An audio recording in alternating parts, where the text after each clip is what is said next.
Chair, we may begin. Good evening. At this time, I would like to call to order the Finance Committee meeting of the City Council of the City of Palo Alto for March 21st, 2023.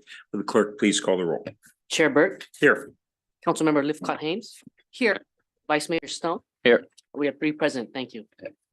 Thank you. So we have an exceptionally big agenda before us tonight. And a complex one. Just a lot of different utilities issues that relate to one another, and that we're going to try and sort through a comprehensive set of recommendations to the council. Just going through the multiple staff reports and presentations. It's a real challenge to really digest not only what we had coming before us 2 weeks ago, but the updates since then. And so as I was thinking about how we would wade through this tonight, just a couple of themes. I think that we need to present the materials moderately slowly because there's so much to them. And there's a temptation because there's so much that will rush and need to rush forward. But I think we've got to go at a pace that allows everybody to really digest, and then probably a good series of pauses to allow questions, not having to wait until the very end, because we may have so many that we need to pause, make sure we're following what's been presented, and can ask questions and then proceed with the next phase. So if that sounds all right, that's kind of the approach that we'll try to take tonight, and realizing that it's going to be fluid because there's so much to it. So Dean, do you kick this off, or who? Yeah, I would like to kick this off. Thanks, Chair Burt. Council. Oh, I guess I'm sorry. I skipped a step. So first, we should see if there are any public comment. If there is any public comment on items that are not otherwise on the agenda. Chair, we have no request to speak. Great. And then we have actually 5 action items. Dean, did you want to, before we go into item number 1, which is the water utility financial plan, and I take it I'm looking at the correct agenda, correct? Did you want to make any kind of overriding comments? Thank you. Go right ahead. Thanks, Chair Burt. Council members, Dean Batchelor, Utility Director. So as we talked throughout the staff this last couple of weeks, there's been a lot of changes that have gone into this packet. There's probably a lot of confusion for yourselves to try to figure out which one is reported as what, and what's the newest and the latest, and why are we bringing back the water rates when we passed the water rates this last time? We were only going to start basically at the wastewater side and moving forward. But we think that, staff is really pushing for the increase in the wastewater rates so that we can continue on with the infrastructure and increase our infrastructure. So there was understanding from staff that it might be better to look at an overall view of the rates themselves. And so we went back and we looked at it and said, even though that you passed the initial rate increase on the water, we thought that those reserves are much more healthier than they are on the wastewater side. So we're bringing back a new proposal real quick to talk about. And the idea is that to look at if it will offset the increase of the 9% rate increases in the wastewater. But then we also took an account and looked at the suggestion of the 7s that we looked at, and there's a cost breakdown of the 7s as well as the 9s. But most important, the reason why we brought back the water was we lowered the rates. We think that that's the reserve that has is the most healthiest between the 2 of those. And then we wanted to have another conversation, one more chance with you, with all of you about that. And then as you saw, is that we've changed the electric due to the CVP, the Calaveras or Central Valley project, where we received the $24 million. In this last, we have not received it yet, the monies, but the monies are at NCPA, so we should be getting that shortly. And so we did a different forecast, and our forecast will show that we increased the base rates higher than what we were asking for prior. But the idea behind this is that we turned off the hydro adjuster, and there's a decrease of 5% on the overall bills to the customer at each month. So coupled along with that, you'll see at the very bottom that the entire rate package is much less than what we were proposing 2 weeks ago in front of you. So tonight we were going to start off a little bit and talk a little bit more about the water and how we came to our conclusions. And then we thought that maybe looking at the rest of the rates for gas and that. Suggestion only, throwing this out that as Chair Berg just mentioned, that going through this a little slower, processing this, if I could make a suggestion, what might be is not to vote on each of the rates. Maybe take a vote at the end of the meeting or wherever we get to, if we have to extend or whatever we do. But that way there we can go back and talk about, and then we're not going to bring this back to you again. Like maybe we have to bring the gas back another time. So just a suggestion that maybe you could think about. So with that. So we might kind of have placeholder concepts, but not take votes until the end, until we look at how it integrates as a package. Correct. Good. Correct. And Chair Burt, this would be analogous and good practice for the committee on making like tentative motions like we do in the budget process. So you could tentatively decide on or find consensus in general as you move through each, but since it is a tentative motion, you'll revisit it at the end for a final action. Okay. And just one other high level comment on the electric and the gas. Throughout the reports, if I understood them correctly, we were comparing the proposed FY24 rates to what has been the effective charges in FY23, which included the gas increases from the commodities going through the roof and from the e-hydro increases. But they weren't compared to our budgeted FY23. So when we say, and tell me if I got this wrong, but when we say, well, we're only going to have this increase or this reduction, whatever, it's in relation on those two utilities to big spikes, as opposed to where we actually are versus what we thought were going to be our rates for the year and what we budgeted for. And I think we need to look at both of those because, if we tell our community that, oh, gee, you're getting a great deal because we backed off this much from 23, but 23 was a massive, unexpected, unbudgeted for a spike, that's a kind of a tenuous comparison versus what we actually budgeted for and thought we were going to have in 23. Did I understand those comparisons correctly? So I think that's more than just that spike when we looked at the comparison. I think the thing is that if you go back and you look at 21 and 22, we didn't have any rate increases. Plus, then also we were in a drought period of time. We've spent close to over $40 million in the last year and a half out of reserves. So and that was the reason why we needed to put the hydro back into place. So I think if you look at the overall tonight, and as we walk through this, it'll come to the forefront of what you're asking. Okay, great. I can also share that we're going to have both views because the intent of bringing that forward was not to say, hey, community, you're getting a great deal because we're lower than this, these extremely high FY23 prices. I mean, that's not a viable story. I think we just there are two stories that need to be told. People are looking at their February gas bills, their February energy bills right now and saying, you're expecting increases on this bill. And we want to be able to show there are going to be decreases from these high energy price spikes, but we also want to be able to highlight for everybody what the changes are going to be relative to our sort of long-term trends, leaving out the price spike. So we'll have both views for you Good. as we go through the gas and electric presentations. Sound okay? Yeah. All right. So we're still starting with the water utility.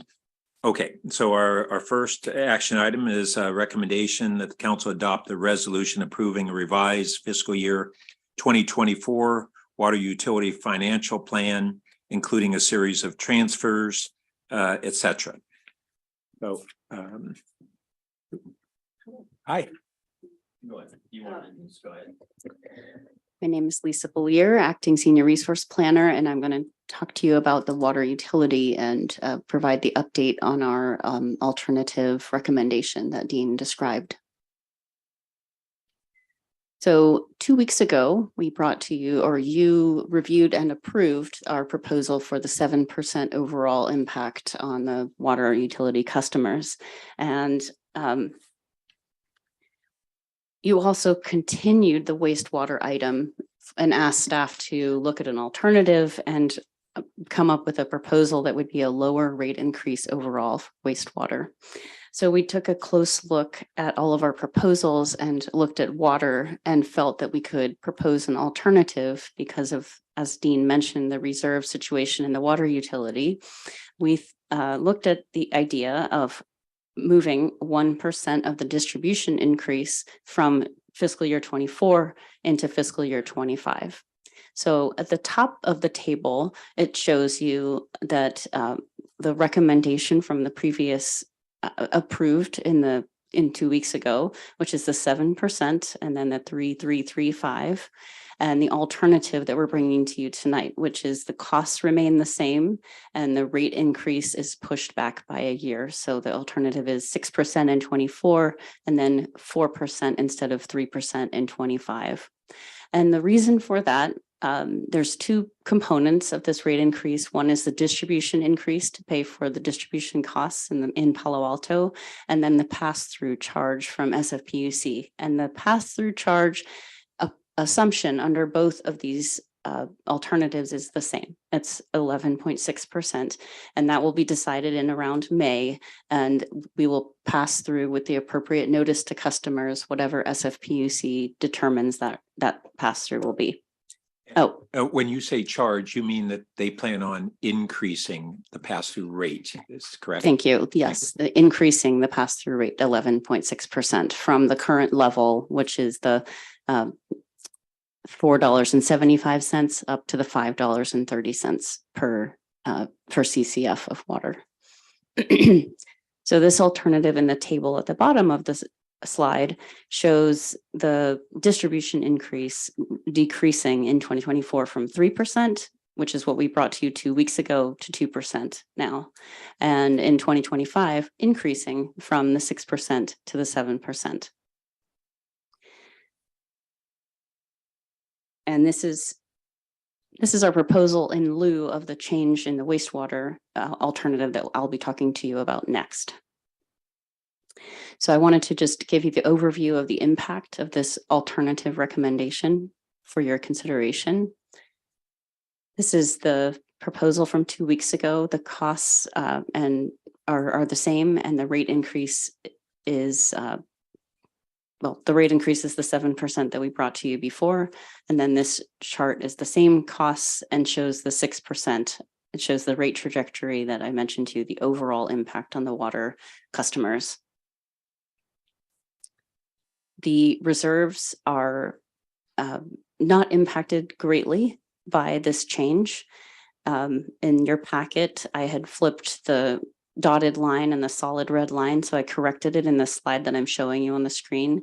The proposal from 2 weeks ago, the reserve is a little bit higher. The operations reserve is a little bit higher, and under the alternative, it's a little bit lower, but you can see it's a minimal difference. And then the CIP reserve balances remain the same under the two possible proposals. And the recommendation would be modified from the 3% distribution rate increase to the 2% distribution increase. So the options are to uphold the vote that you took 2 weeks ago for the recommendation of a 7% overall and a 2% water distribution rate increase, or to consider this alternative for a 2% water distribution rate increase. And I wanted to give you an idea of the total impact, how this impacts the total customer bill. So I'll just run through that briefly, and then we do have slides on that if you'd like to see it at some point. But when you consider the electric change that Dean described together with this water change in the proposal, it brings the overall increase to customer bills in July to 3%, whereas 2 weeks ago we were talking about an overall increase of 5%. So the dollar impact on the median resident from this package of rate increases is an estimated $11.70, which is $5.40 less than the staff proposals from 2 weeks ago. And that's including the electric and the water changes. So I think with that, next I'll describe the wastewater changes under the wastewater item. Let's see if we have any questions just on the water first. Sure. Colleagues? No questions. It seems like a really great approach to the situation in front of us. Thank you for putting the work in to get us here. Sure. It's one, you answer my other one. So we've got, it's a 1% decrease in the rate between option 1 and option 2. Is that the entire reason for all of these, for the necessity of all these different transfers in option 2? Is that all caused by that 1% decrease?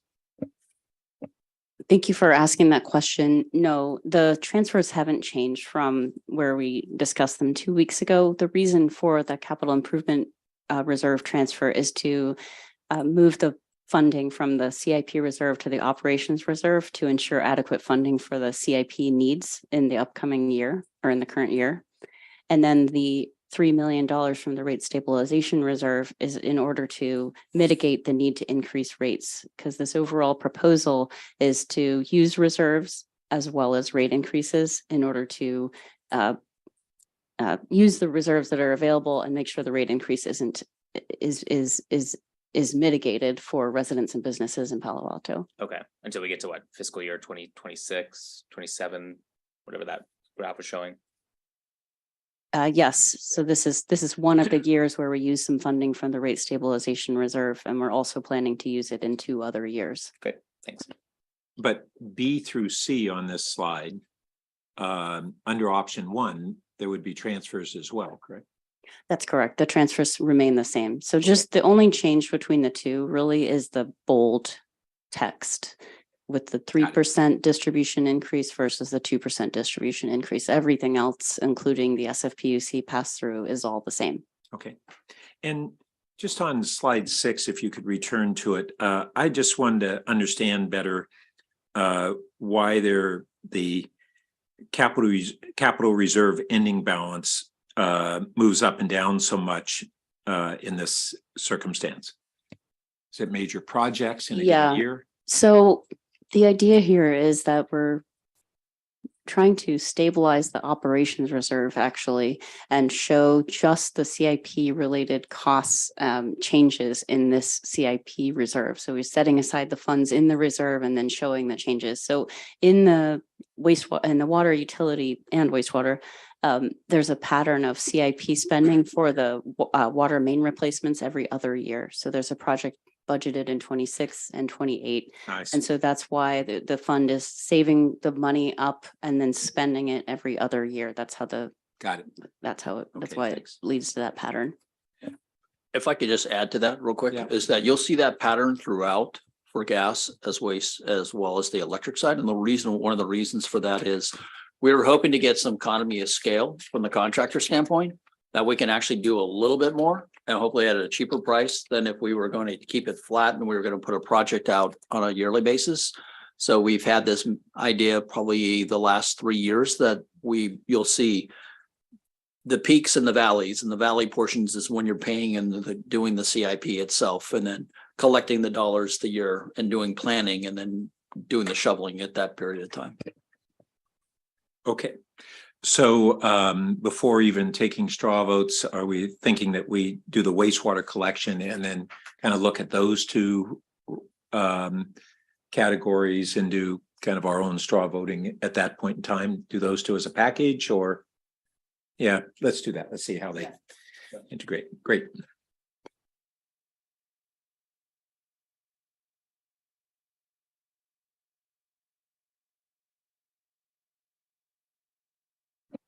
So should I begin sharing the wastewater presentation, or do we, okay.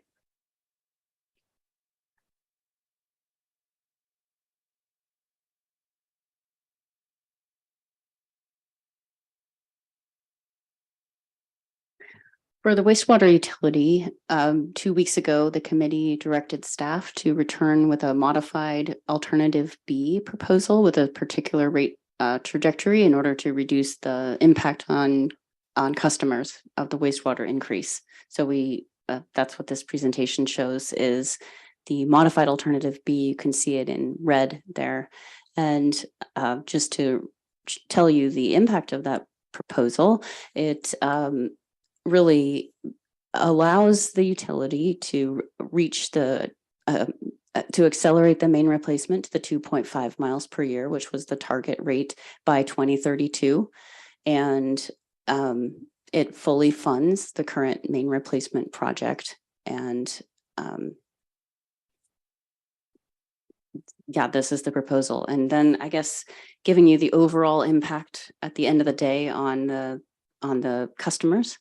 This wastewater proposal, together with the water and electric changes that I described earlier, would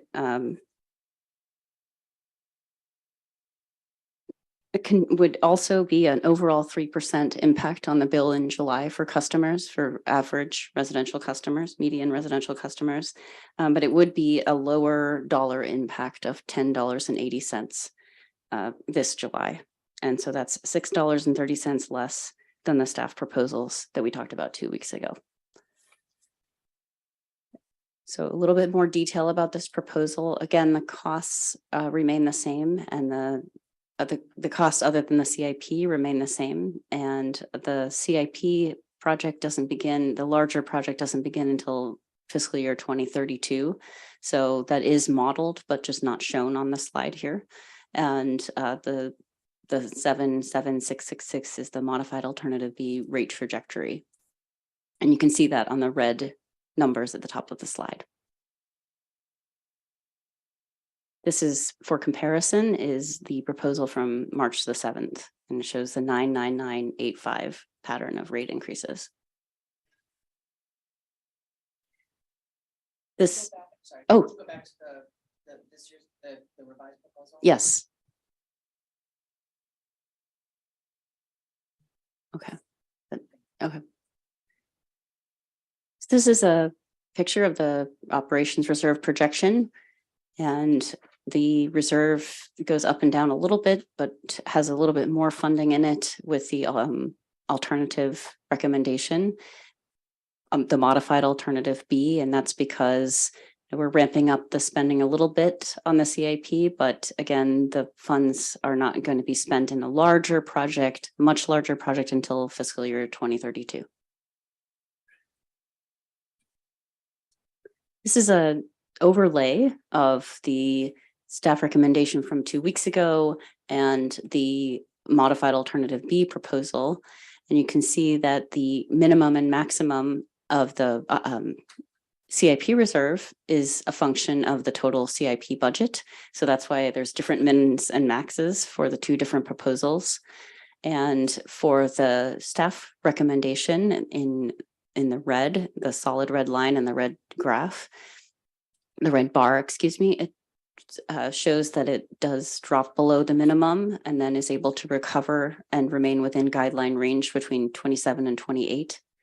And the modified alternative B is similar. It drops below the minimum in 23, but then is able to recover a little bit sooner in 25 and 26 and remain within the guideline range for the rest of the time period.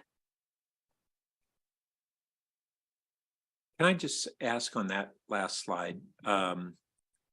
I was scratching my head why under the modified minimum B or alternative B, the reserve was over that course of time higher up until 2028 than the original staff recommendation. And I couldn't quite figure that out unless the plan under the modified B was a different capital expenditure. It is a period. different Okay. capital expenditure, yes. And that's kind of the main gist of the difference, because the staff proposal really by 2026 would begin this 2.5 mile per year of main replacement for the sewer lines, for the sewer mains.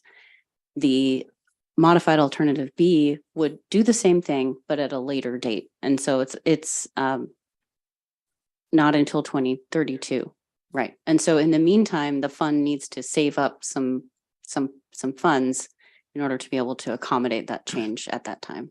And under the recommendation, Right. staff feels comfortable with being able to ramp up to that new 2.5 mile per year rate as soon as FY 24. 26 under the 26 staff it would not- recommendation. You wouldn't Yeah. get to that, and it would take 2 years. Yes, the to staff get to that. proposal is by 2026 is where we're confident that we can do that. Under modified alternative B, the plan would still be the same, but it would just take a little bit more time and would be by 2032. Well, I'll just say that I think everybody knows that in the last meeting, I was pushing for any place that we could mitigate the rate increases this year after these big spikes in really the electric from the hydro and the gas commodity.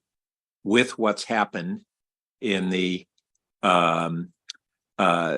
settlement with the Bureau of Reclamation, I'm feeling less necessity to try to squeeze out that mitigation in the rate than was necessary 2 weeks ago, or at least I was searching for 2 weeks ago. So I'll just put that out on the table. Colleagues, any questions or comments at this time?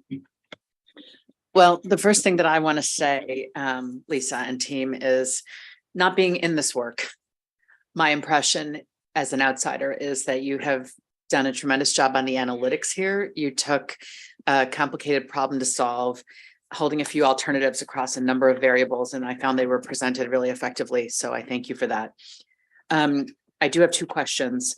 I remember last time around, as we were looking at the various alternatives for replacing the mains, there was this notion of the 100-year lifespan, and there was one scenario or some scenarios where the final main replacement was not happening until year 108. And I'm wondering what modified alternative B takes us to in that regard, because I found myself just worried about, the problem that we've kicked all the way down to that year of, beyond the lifespan of the equipment.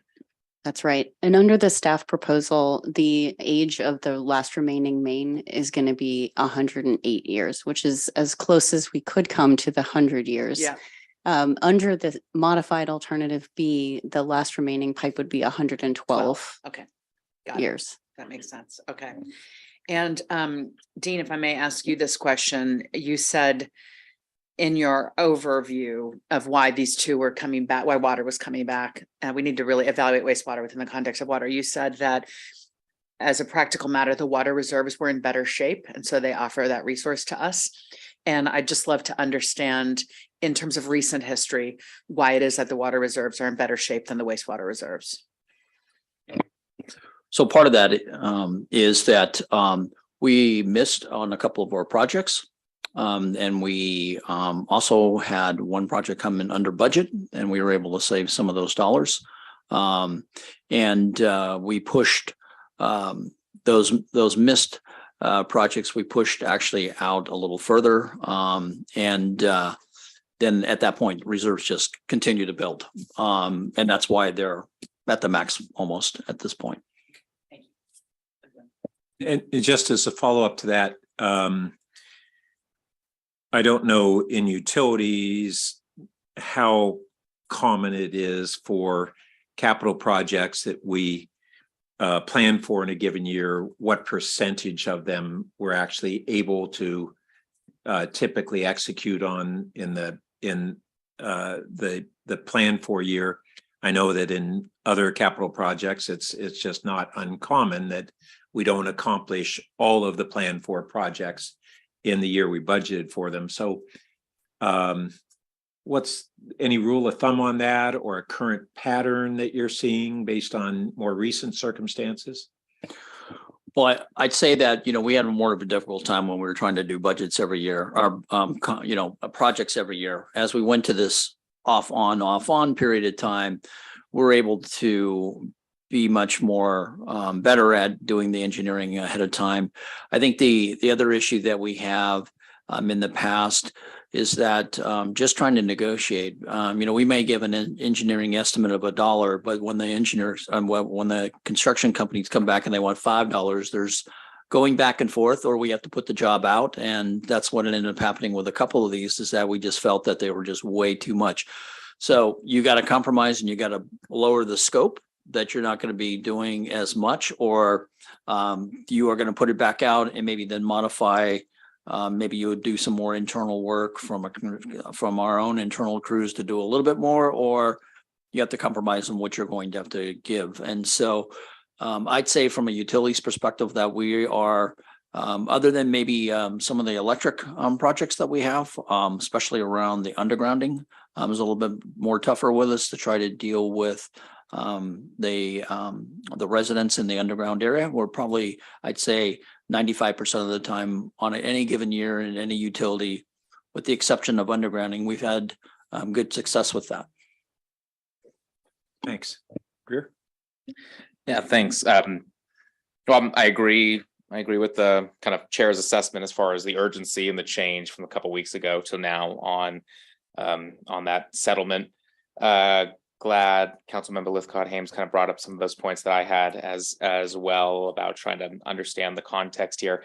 I guess for me, and I think I brought this up at the last meeting, as well as I think Councilmember Lithcott-Hames. I mean, I know this is Finance Committee and we're focused on financials, but for me, the context of all of this is just as critical in being able to understand the finances and how far we need to go and the urgency here. And based on the staff report and the presentation, I'm still kind of left here going, I don't know how urgent this is. How important is 2032 deadline compared to 2028, and what is that, or 2026, and what does that mean? I mean, then is a $6 rate differential that we're saving customers, is that a good enough trade-off or not? I still don't know. I was kind of hoping to be able to maybe get some of that information going into this, not having any expertise at all, shockingly, of sewage pipes.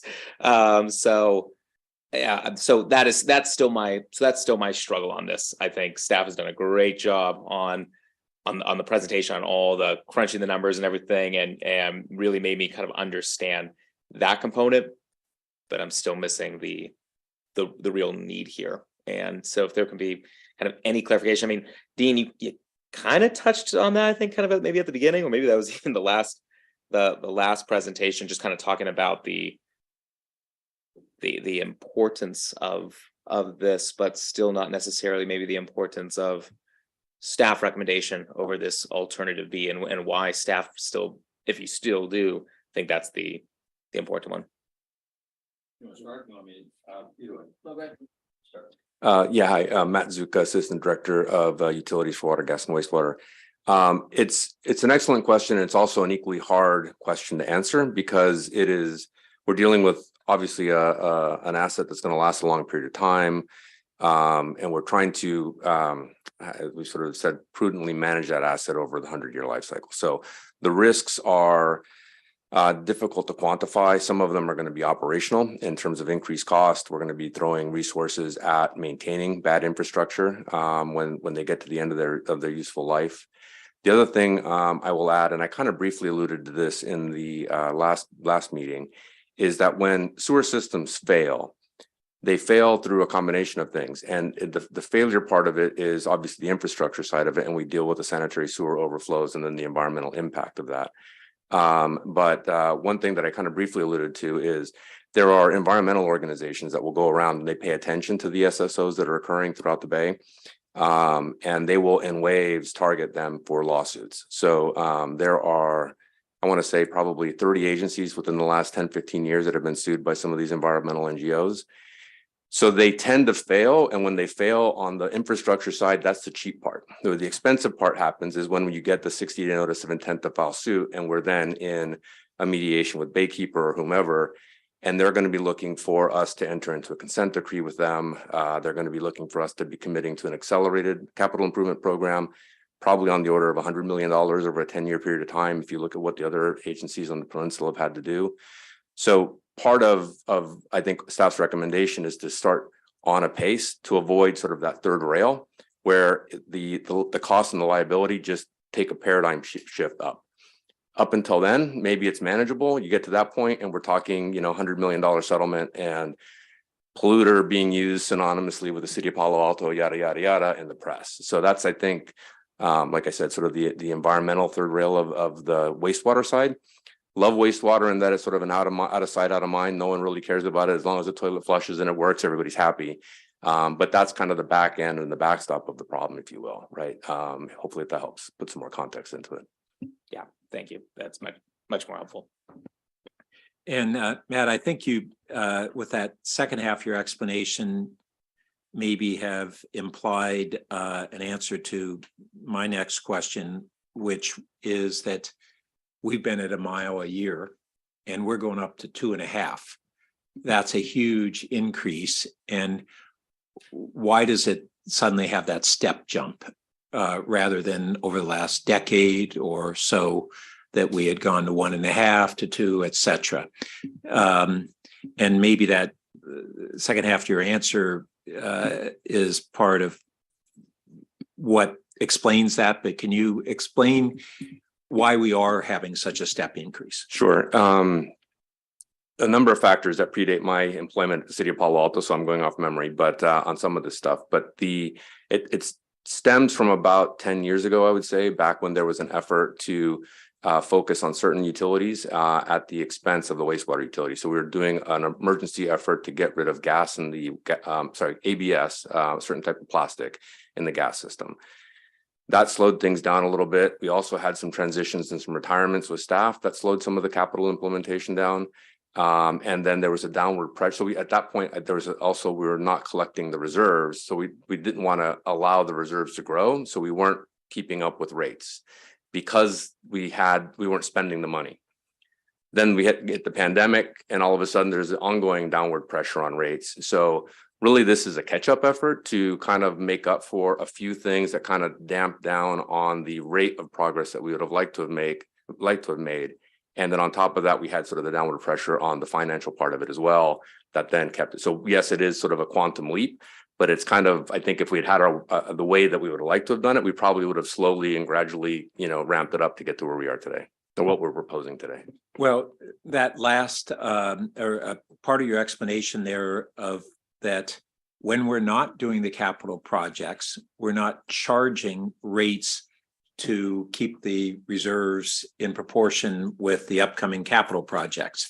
And this was an issue that I had a concern about going back, 2015 or so on our wastewater treatment, which was that we knew we had this massive rebuild on the horizon.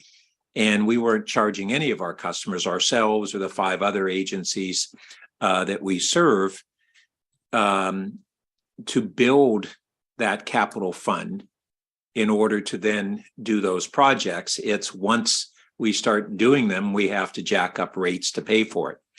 And that's in contrast to really how we, on the general fund side, treated this infrastructure plan that we did, where we said, no, we're going to really build a capital fund, and we built it up largely before we launched the biggest of those capital projects.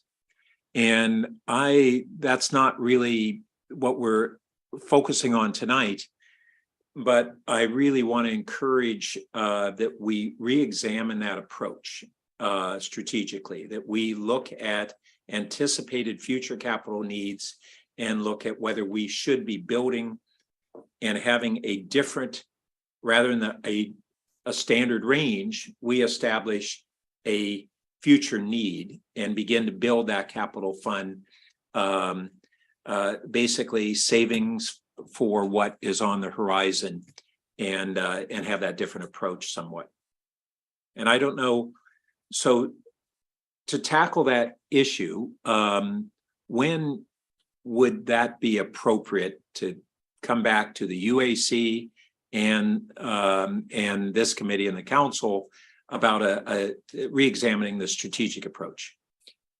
So I can answer on the collection system side of things. The beauty of that, or the simplicity, I should say, of that is, I think that's exactly what staff has proposed in the 2.5 miles per year. In other words, we're looking at the life cycle of an asset and what do we need to invest every single year in order to maintain that within its life cycle. When it's related to the plants, they, instead of annual costs, are going to have larger, what we sort of call recurring costs, which is on the order of every 30 years. They've got a much larger investment, not just an annual so many miles of pipe to get done. And so I think I don't know that I have an answer on when we can come back for the rest of it to answer that part of it, but I did want to just sort of point out, I think that's exactly what we're proposing on the collection system side of it for wastewater. Well, and on the gas and electric, it's a really it's a similar in that we need to look at it in a longer term strategic approach, but they're different scenarios. So on the electric, we have this massive grid reinvestment. On the gas, we have the prospect of a retirement, and what long-term investment should we make if it's not we're not going to use all of that utility over that prospective life. I don't have the answers. I just want to make sure that we sometime this year move that process. I know that on the electric side, that's certainly part of what the Utilities Commission is tackling with staff. But John, I don't know if you can comment on kind of when and how we're going to be tackling that issue. Yeah, so we can actually talk about that issue with the gas and electric forecasts. The electric forecast has those costs built in. The gas forecast does not, but we can talk about conceptually some of the things we might need to think about. So we can do that tonight. I think we have so much tonight that I just want to get a high level version. Yeah, high level. We don't have to dive into the details. We can come back with details later. I think in the other utilities, and I'll look to Lisa to correct me if I'm wrong, but I think most of the rare, large one-time investment that is anticipated is accounted for already in our rate plans. But, correct me if I'm off on that. Sounds good. And one of the things I was worried about on the wastewater treatment is that we have partner agencies who are not necessarily legally obligated to go through us in the long term. And it didn't pan out this way, but I was frankly worried that one of those partner agencies would say, well, I'm going to switch to I'm going to stay with you right up until you have to charge me for rebuilding the plant, and then I'll switch who I'm going to work with. And that's been a fear I've had. I didn't want to talk about it out loud too much, but it looks like that's not going to pan out. But that certainly would have been a possible business decision by some of them in their own self-interest. So it's something to just bear in mind. That's an anomaly because we serve those other agencies in the wastewater treatment. But yeah, Lisa. I just want to mention that we do have the plant manager listening, and so I want to invite him if he has any response to your comments, or if you have any questions for him. I just wanted you to know that he's available. I'm okay, and but if he wanted to add anything, certainly welcome. That's not a likely scenario, so I wouldn't worry about anybody backing out. They'd have to build, it'd be very expensive for them to build their own treatment plant, and so I think we are the more economical solution. Oh, I was meaning building their own. It was a question whether they'd pipe to someone else. Right. No, I don't think that's gonna happen either, because the Silicon Valley Clean Water Plant is like triple our cost. Got it. And even Mountain View, they're adjacent to the Sunnyvale plant. And they don't have capacity. They don't have the capacity for Mountain Good. View. Okay, good. Thank you. All right. So did we want to kind of talk about our straw poll on water and wastewater rates? The plan? Chair Bird, did Yeah. you want to ask the public for public Oh, comments? certainly, please.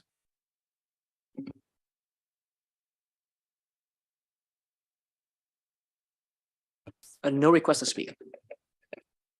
Well, I'll just say that I am, I want to wait until we, it's a straw poll, but at this point in time, I think I would be comfortable with the original staff recommendation based on things that have happened over the last 2 weeks, as well as the additional explanations that we've had tonight.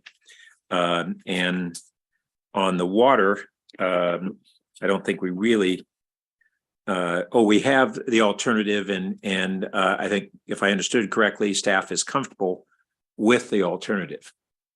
Oh, yes, we're Okay. comfortable with it. Great. Colleagues? I'm in agreement that the revised water plan coupled with the original wastewater plan is the way to go. Same. Great. Okay. I don't want us to delude ourselves that the next ones will be as easy as this one, but Well, we've already had 2 bites of the apple with you. So Yeah. see if we can do this one. Let's get started here. okay. Our next is the recommendation to the council to adopt a resolution approving the fiscal year 24 gas utility financial plan, including proposed reserve and general fund transfers. Okay. Good evening, council members, and my name is Jonathan Avenshine, Assistant Director in Utilities. And I'll be presenting the gas and electric tonight. I do want to acknowledge Micah Babbitt, a resource planner on our team who prepared most of these electric proposals and couldn't be here tonight. With the gas utility, remember the story here is complicated. We talked about it a couple of weeks ago, how people right now are seeing their bills from these very high winter gas supply spikes. But we're expecting these bills to come down over the next few months. And the increases that we're talking about are increases on the median bill as we expect it would look in June of this year. And I do actually have a backup chart that I can show that maybe illustrates this better than what I have in the standard slides here. So if it's okay, and I could maybe show that and come back. Sure. So this slide here shows the median bill in given months, the monthly median residential bill in given months. So you can see last winter's bill, January 2022, last summer's bill, July 2022, the very high, the price spikes in winter of 2023 with the high gas rates, and then June and July of the summer of this year, and that's before and after the proposed rate changes. And then next winter, based on forecasted gas prices right now, and those are always uncertain. I just want to reemphasize that. So hopefully this gives more of a visual picture about what people can can be expected to experience in their bills based on market changes, market price changes, and what we're proposing tonight. Are there any questions on this before I jump back into the gas presentation? I'm good. Okay. And hopefully that introduces the sort of combined long-term, the combined sort of long-term view and short-term view relative to the energy price spikes that we were talking about early on in the discussion tonight. So since we're talking about trends in a lot of different aspects of the gas rates, and gas is a little bit more complicated, I just want to review the rate design for the commission. We have two major categories for our costs. We have gas supply and we have gas distribution in the gas utility. Gas supply is made up of 4 rate components, and all of them are direct pass-throughs of costs that the utility experiences in the market. There's a commodity rate component, which is a cost to actually buy the gas. Transmission, which is a cost of transporting it to Palo Alto. Environmental charges from the state's cap and trade program, and then our own environmental charges in Palo Alto related to our carbon neutral gas portfolio. And these rates are adjusted monthly or quarterly or annually, or even less frequently, according to those market driven costs that are passed directly through to customers. The other component we have is the distribution rate component, and that's most of what we're going to be talking about here tonight. But it is not the driver of these really high winter gas prices. That's the gas supply that really spiked this winter. The distribution is the cost to the city of operating and maintaining its gas distribution system. So it's capital investment in the mains and the lateral mains and the services. It's maintenance, it's customer service, it's administrative overhead, all of those things.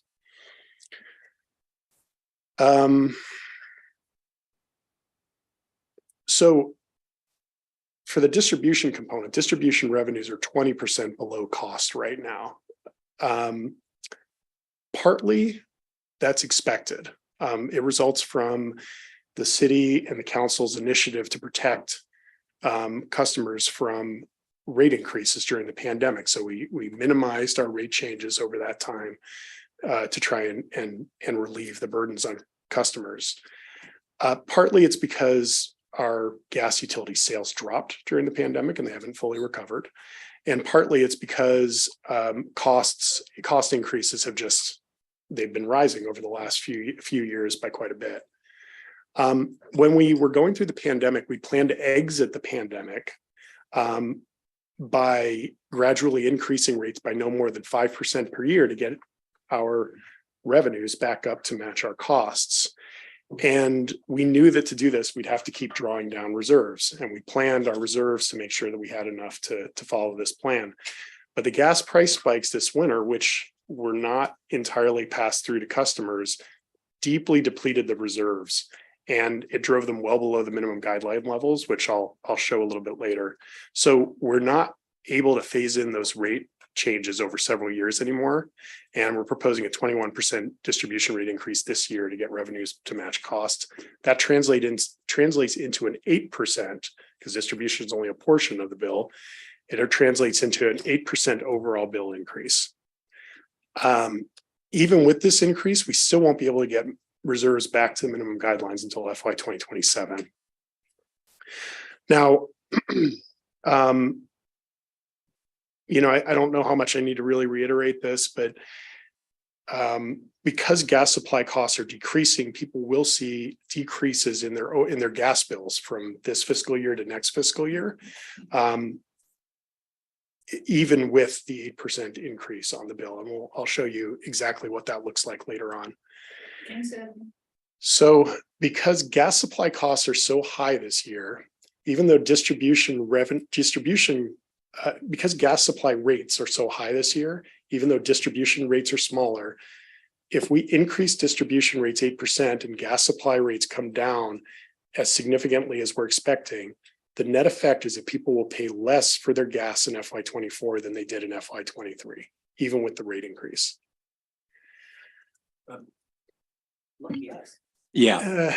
Well, and I think the point is that it's on a really high level, and we would expect people to have to be able to pay less. And how does that compare to what were our projected rates for FY23? So we're going to be that percentage down from the actual FY23, but what's the rate impact compared to what we had projected?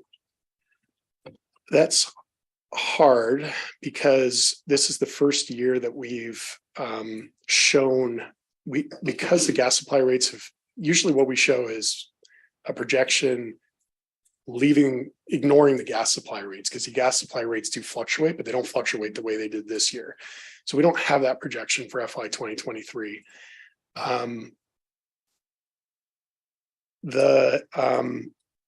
This is the first year that we're really showing the gas supply rates swinging around the way that they were.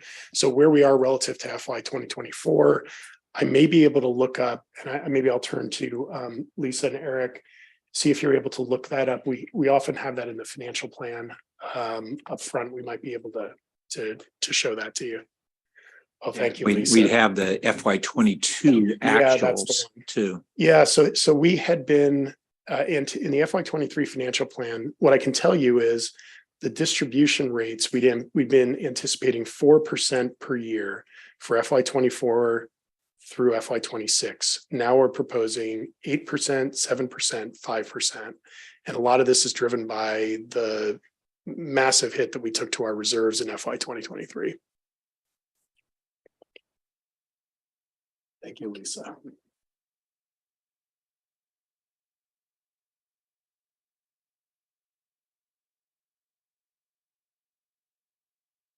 All right. I'm gonna like to jump around a little bit. Unfortunately, I didn't get a chance to reorganize the slides before we had to send them out.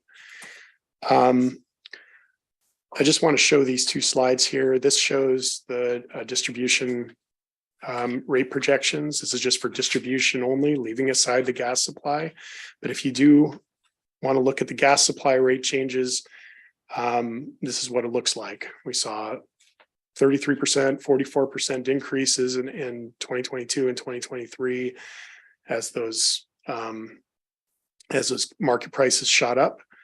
You can see the costs were well above revenue. So the revenue line is the red line, and the bar chart bars are the costs, and costs were well above revenue for those 2 years. And you can see that costs are coming way down from FY 23 to FY 24, but they're not going back down to the levels they were before FY 2022. The gas markets are stabilizing, but we're not seeing the low prices that we saw for about a decade before FY 2022. In FY 23, it had also an increase in capital. Can you explain that? Let's see. In FY 23, we saw an increase in capital. So we have the same sort of investment strategy that we have of doing, a large project 1 year and then just basic maintenance the following year. So that's what you're seeing in FY 23 was a large year for capital investment.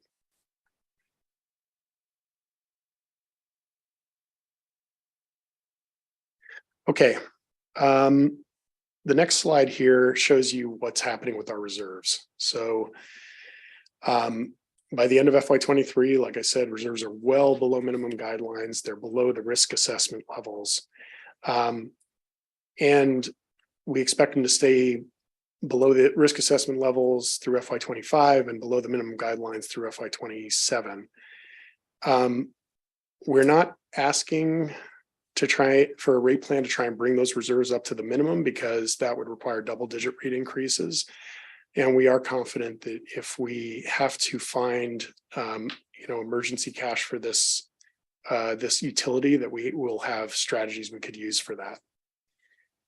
And the spikes in the reserve min, max, and target in FY 23, is that because those are a percentage of the gross revenue? Yeah, and effectively, yes. It's 30 days, 90 days to 60 days to 120 days of operating capital. So when the commodity price went through the roof, it automatically said that we need more reserves. Right.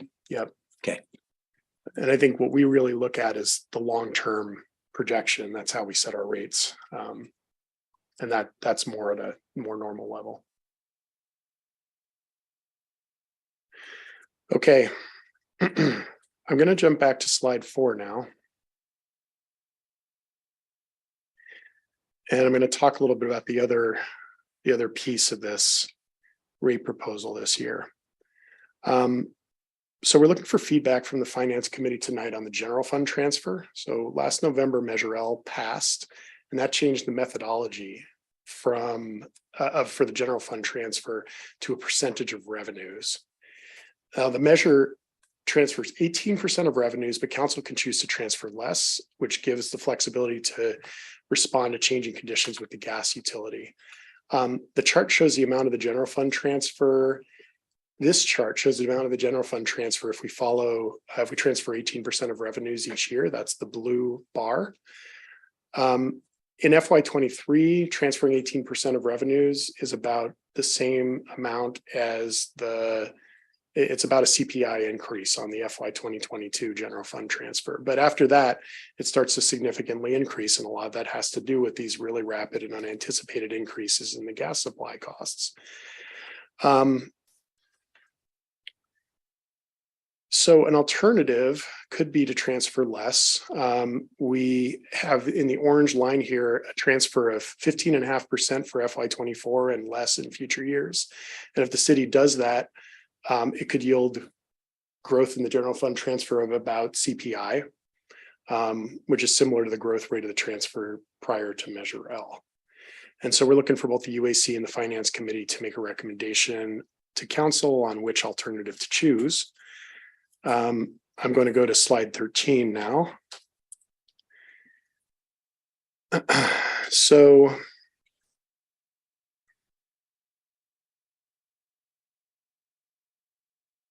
get my notes here. Yeah, this slide shows the the rate changes that I've been showing you tonight are based on this alternative 2, which transfers less than 18% of revenues. And the general fund transfer under Measure L does not drive rate increases. We transfer a percentage of revenues, but to transfer at 18% of gross revenues would increase the transfer and would require rates to be higher in order to be able to make those transfers. So what you see here in the table at the top is the rate increases that would be needed to follow that 18% transfer level, 9% in FY24, 10% 25, and 8% in FY 2026. And in the bottom right, you can see the transfers as a percentage of gross utility revenues, gross gas utility revenues from 2 fiscal years prior that are offered under alternatives 1 and 2. Just stop here and see if there are any questions. I have a few good colleagues. I'm finding myself wondering, so what's the harm and what's the benefit? And regardless of, let me not say that incorrectly, in case the Daily Post is listening. Of course, the rates we pass on, the rates we set for our customers is concern number 1. I'm curious, in addition to that concern, what do we gain versus lose in terms of our management of these financial resources by passing 18% versus 15.5%? Well, so I guess maybe a clarifying question would be when you're talking about management of these funds, are we talking about the gas utilities operations or the general fund operations? I'm talking about both. Perhaps? Yeah, I'm curious as to what happens on the gas utility side if 15.5 is passed through, so 2.5 is retained. What do we get for that? So I think the main thing that happens here is the impact on rates. That's what ties the two together. If you try to transfer the full amount, taking into account these large increases in gas supply rates and the increased general fund transfer, then because there's a 2-year lag, the transfer is based on the gross gas utility revenues from 2 years prior. It means that there can be a little bit of there's a little bit of a lag, and so it may affect the rate changes that need to happen in future years. And that's what you're seeing right here on this slide, that the rate changes for FY 24 through 26 would need to be higher. And I would say that's the single difference between the two. So then it seems like I'm sorry, just as a follow-up, the obvious, we want to pass on, we want to set lower rates for our customers. So what is the harm to the gas utility what is the harm and to whom is it accrued if the rate is only 15.5% instead of 18? So no change to the gas utility on either of these alternatives aside from the rate impact. For the general fund, so correct me if I'm wrong, Assistant City Manager, but the long range forecasts and budget projections that we've made are based on a gas utility transfer that is very similar to alternative 2. Okay. Please correct me if I'm wrong on that. Yeah, alternative 1. So the long range that the council saw prior to these rate forecasts being developed was based on Measure L at that 18% figure.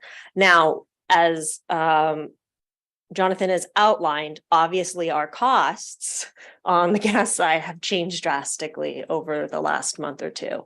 And so that's why we've brought this forward as a question, because we want to acknowledge that the landscape has changed significantly, and we intentionally placed the council's ability in the ballot measure to adjust this, acknowledging we didn't know what we didn't know. And my last question, order of magnitude.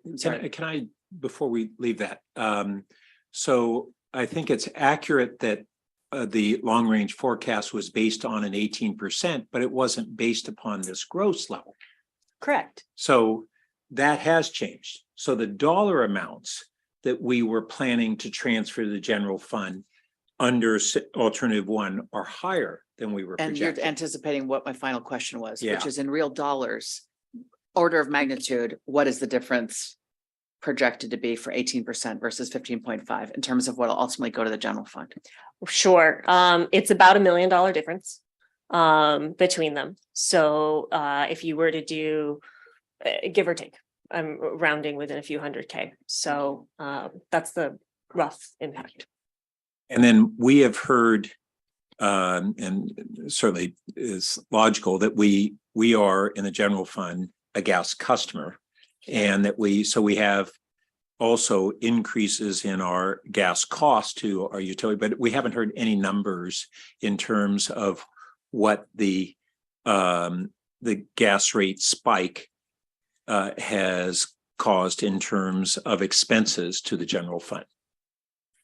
Do we have a rough feel for that? No. Well, that's a problem, because now we've been hearing about that for some time as a way in that we don't necessarily have a windfall because we're going to have some expense increase, and without any even ballpark as to whether these are equivalent revenue and expense changes, or whether the revenue change at the 18% with the gas spike is significantly higher than the expense increase from that same gas hike. We're looking that number up right now. Okay, thank you.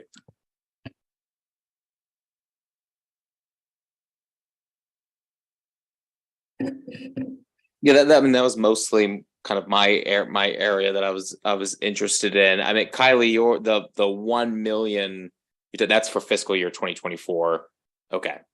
And process question, we revisit now Measure L every year to determine what the percentage transfer is.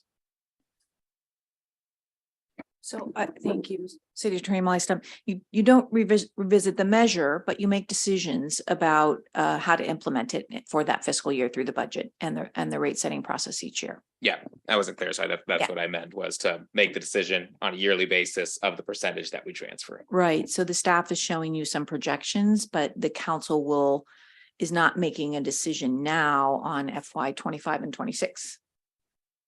Okay. You're just looking at this modeling, and you will see these numbers again next year. If you're not serving on this committee, it will be others, but you'll see them at the full council. And Kylie, what are our projected?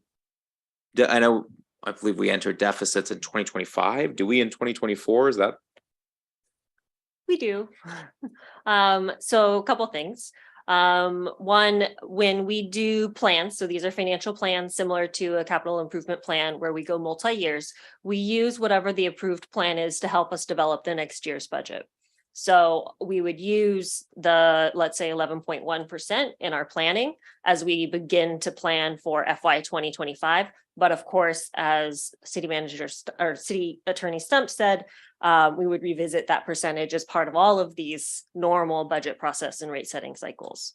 So that's one piece of this. Now, in terms of the deficits that the council is facing,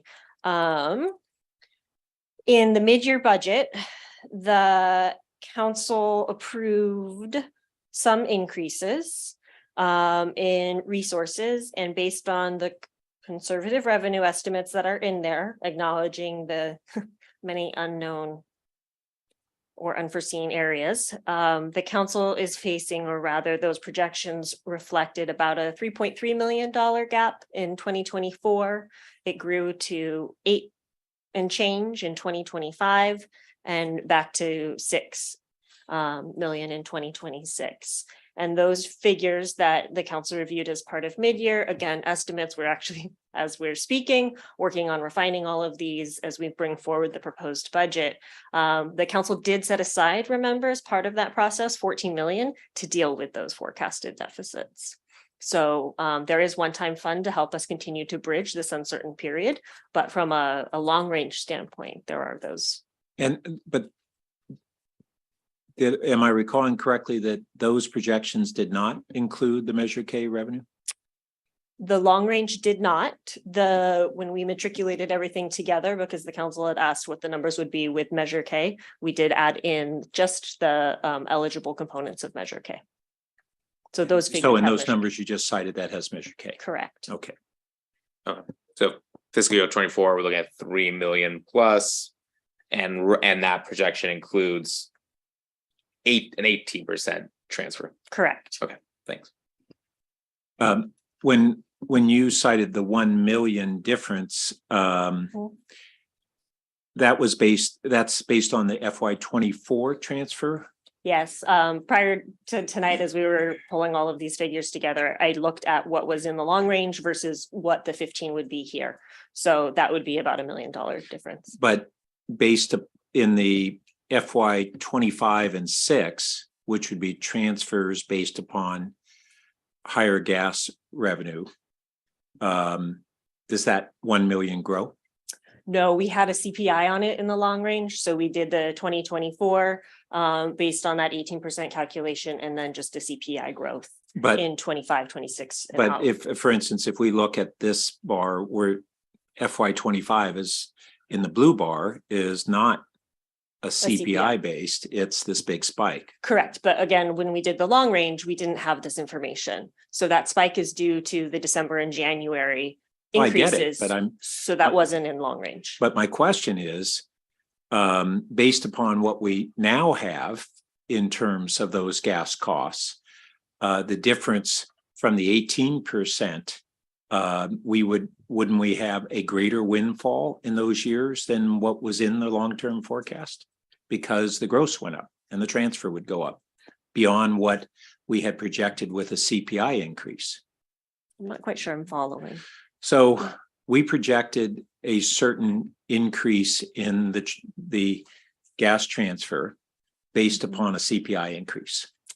In Correct. 25 and 26 after using FY 24 as the base.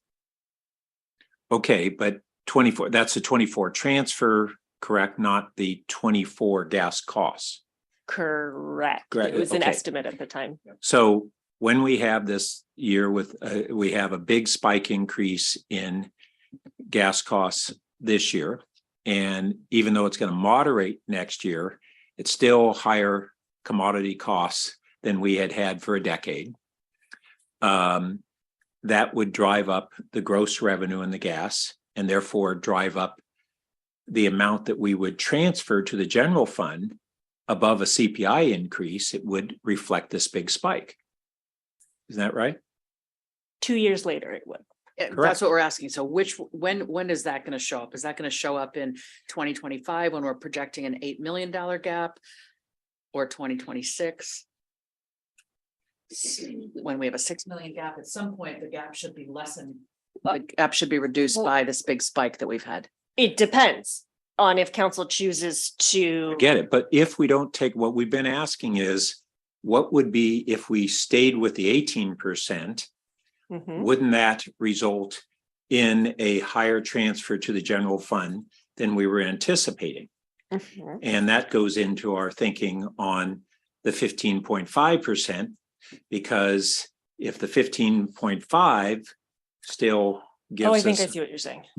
So you're saying, so, okay, so let's take 2024 off the table. I think what I'm hearing is the question is in 2025. well, I'm going to revisit 2024, but Sure, but for the But for this kind of line of questioning, absolutely. I think what I'm hearing you say is if the council were to in FY 2025 follow the blue line on this table for FY 2025 as the transfer, what would the impact be to the FY 2025 $8 million deficit?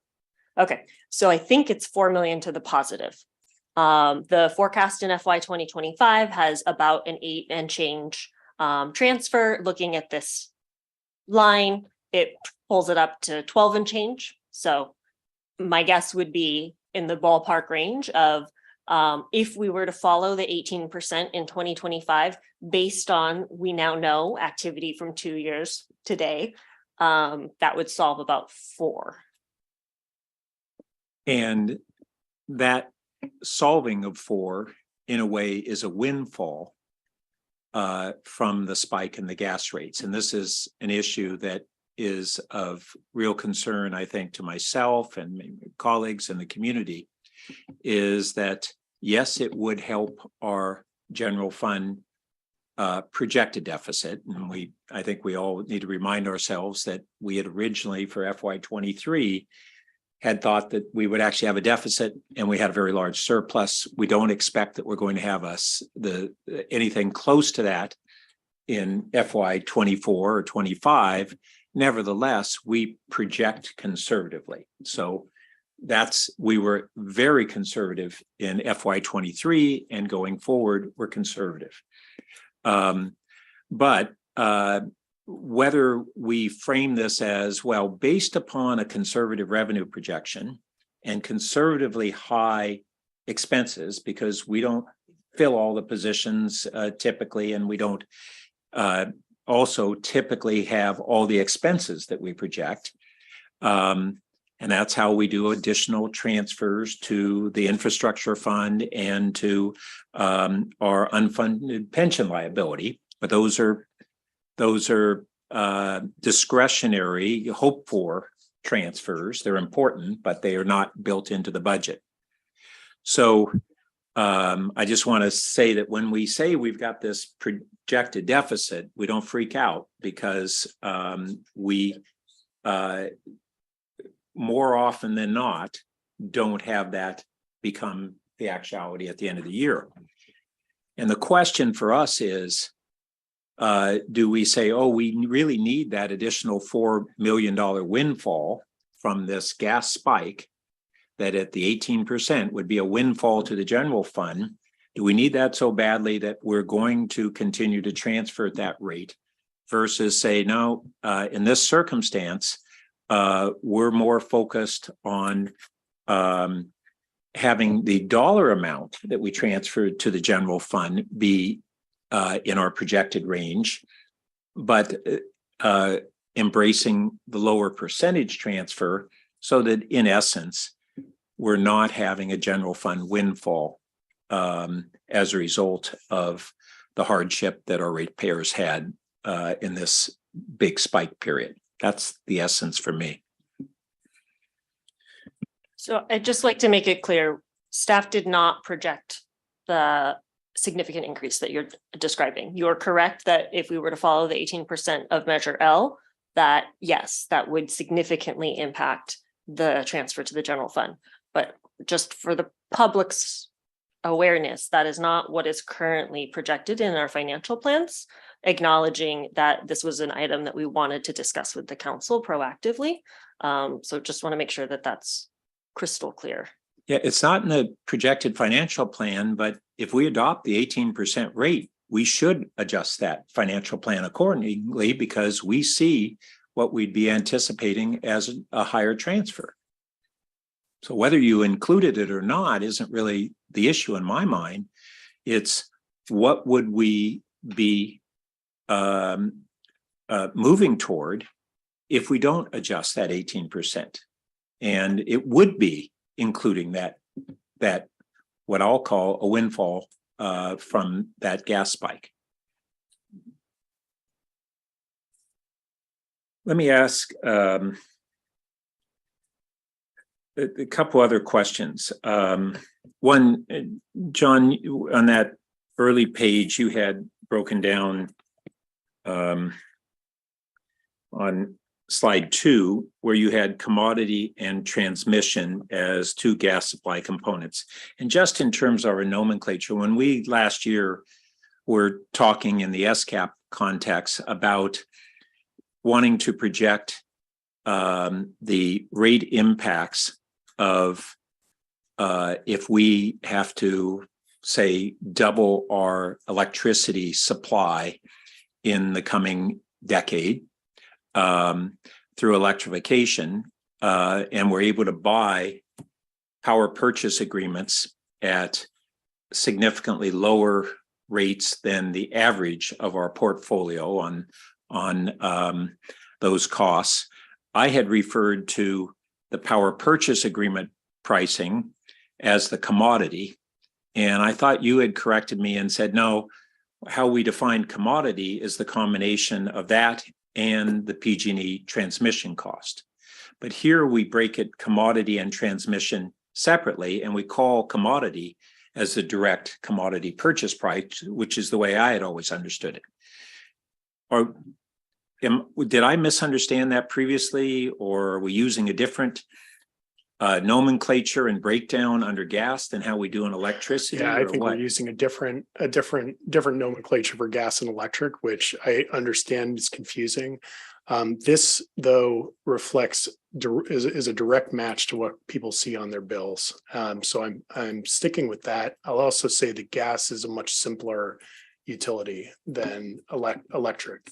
What's included in transmission is much more complicated for electric than it is for gas. Okay, well, that clarifies for me. I would suggest that we really look at how we define things under electric, because commodity is normally not the purchase price plus the transmission in most arenas.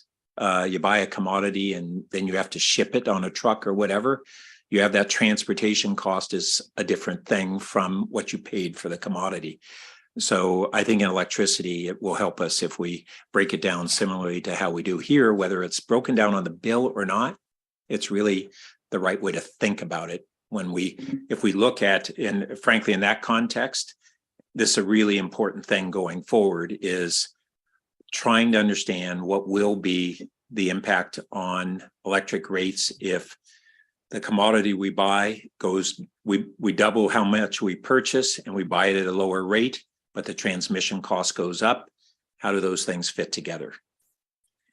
And I just want to clarify that we're projecting, and this was something we sent to the UAC back in December, a 30 to 40% increase in electric load from achieving SCAP goals, not a doubling. So that's something that we can talk about also. I look forward to that, and I'm glad to hear that. That's different from the projection we were originally given. It certainly affects what we need in terms of grid upgrade, and it goes partly, and we may see other changes as we look at distributed generation, storage, and higher efficiency appliances. Those are all dynamics that are out there. We might want to dig into it a little bit more, because what I'm talking about is the 30 to 40% increase in energy demand, which is what goes to the commodity comment that you were making. But the grid, the peak demand, the impact on the grid is different. That is a doubling. maybe we'll have that debate. Well, no, and I'm not a debate actually, because it's a doubling until you start working in the factors that you're talking about. It's a doubling if we don't do things to make it not double. Right, and that's something to talk about at the SCAP committee. But I just wanted to get that in there so we understood that difference between the residential demand impacts versus the overall impacts to the energy demand for the city as a whole. That's a much more complicated discussion. Yeah, we'll look forward to that. Is. Okay. I also have you were looking for the impact on the city's, thank you. Gas costs. I have a rough estimate because we're not through FY23 yet, but we could maybe back of the envelope project $1.2 million in total costs versus 800,000 before. That's not all general fund costs. I don't have the estimate just for the general fund, but the plant is a significant that's about a 400,000 increase. Yeah, so maybe a 50% increase on total gas costs. We'd have to look and see what proportion of that hits the general fund. I think it's much smaller. Thank you. Okay. 1.2 million.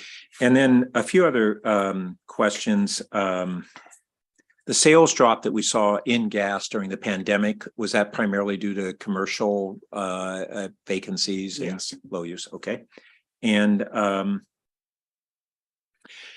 can you share with us the projections on the gas commodity costs? So when we look at this going forward, how it's going to impact ratepayers, we had a decade or a little more than that, maybe a dozen years of drastically lower gas commodity than had been historic,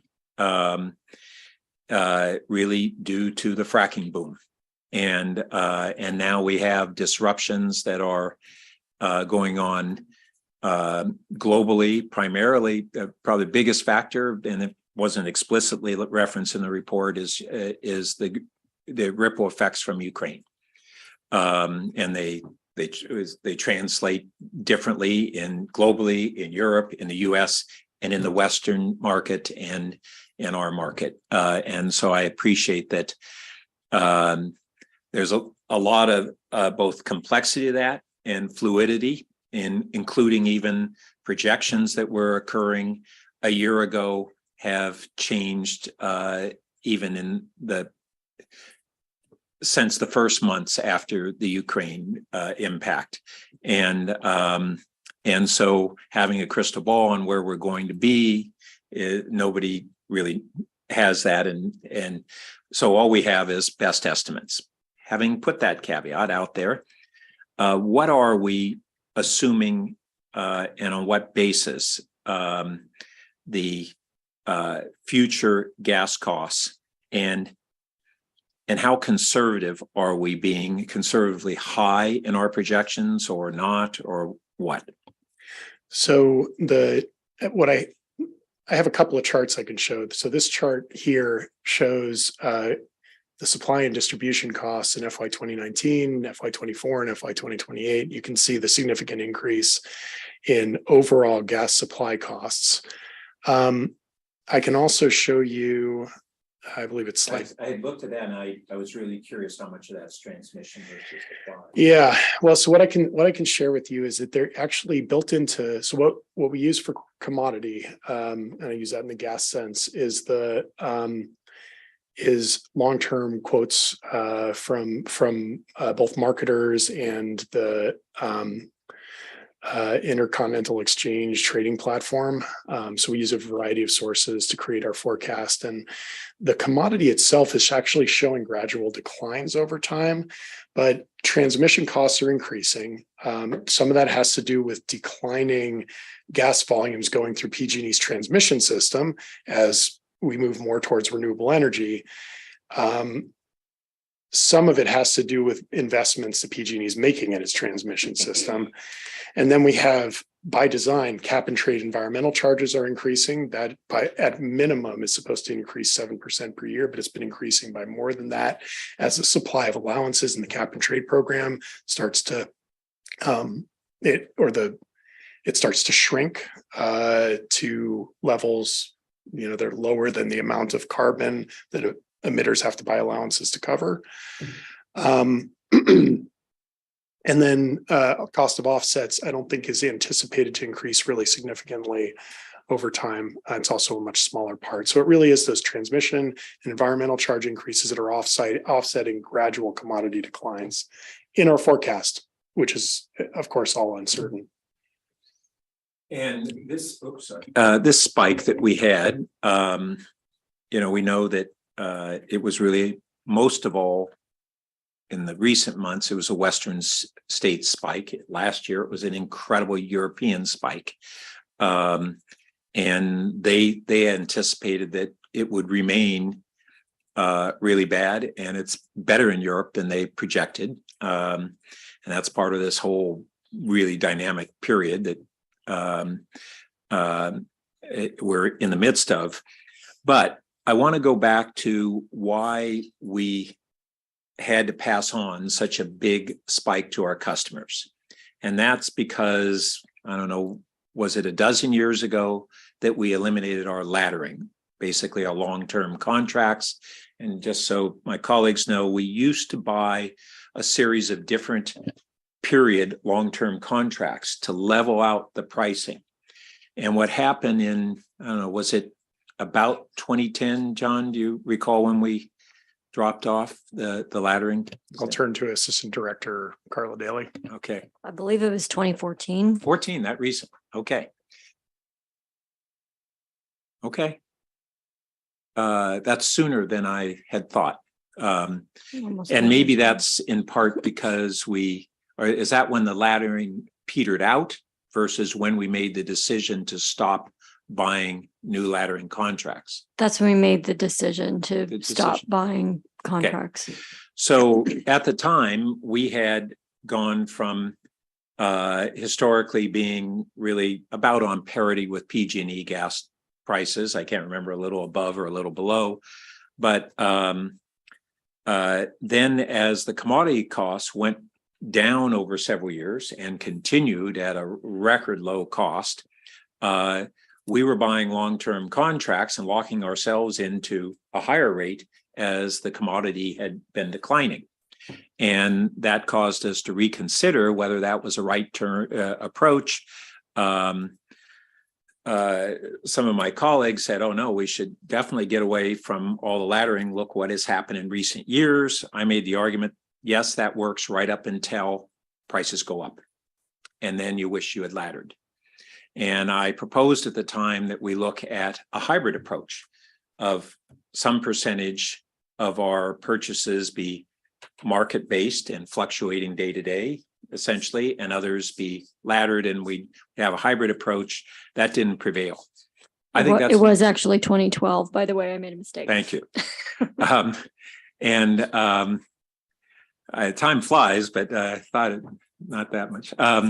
And I think this is something that we need to reconsider. It doesn't mean that we will make the change, but I think what we've gone through in recent months is that time it was a great strategy until it wasn't. I hear this from people who, whether they invest in gold or Bitcoin or whatever, and it basically say, oh, well, this pattern is going to continue indefinitely, but they don't. And they're ultimately corrections. And so it's a question of whether our ratepayers value lowest possible rate in any given month or year versus rate stability. And at the present moment, they'd say rate stability. If gas prices were going down, they might say the opposite. But this is an important decision that I think we, as a council and as a utilities commission, as staff, I think we need to revisit it. And I don't know what that outcome will be, but I don't think we should just stay locked into what we've done. We've just gone through a period where it became pretty apparent. If we had laddered, we wouldn't have gone through these fluctuations, but we would have paid a bit higher over the last years if we were still laddering. And those are the trade-offs. And I think we just have to discuss it and see what we want to do. And not tonight, but I'd like to get that back agendized. Absolutely. And we're already starting to think about it as staff and are putting our heads together and coming up with a schedule for coming to the UAC and to the Finance Committee and to the council with some alternatives for the council to consider. Okay. And then, John, you alluded to an interesting thing when you were just talking about transmission costs and saying that in part because of lower commodity consumption through the PG&E system, that the costs per therm would go up because you have, just like on the water, the same infrastructure that you have to spread over less commodity. Were you saying that that's already starting to happen, or that's in their forward projections? And I'm very interested. That's been happening. They've also had to make a lot of investments, after the San Bruno event. But that the gas plants have been retiring, much less gas is being used in electricity generation now. So it is starting to. Oh, that's a good point. So is it driven to date mostly because we're having fewer gas powered plants? Yeah, it's about electricity generation. That's what that's what pays the bills for a lot of their transmission systems. As opposed to our building consumption. Correct. Yeah, no, the decrease in building consumption, I don't think is anywhere near as much of a factor there.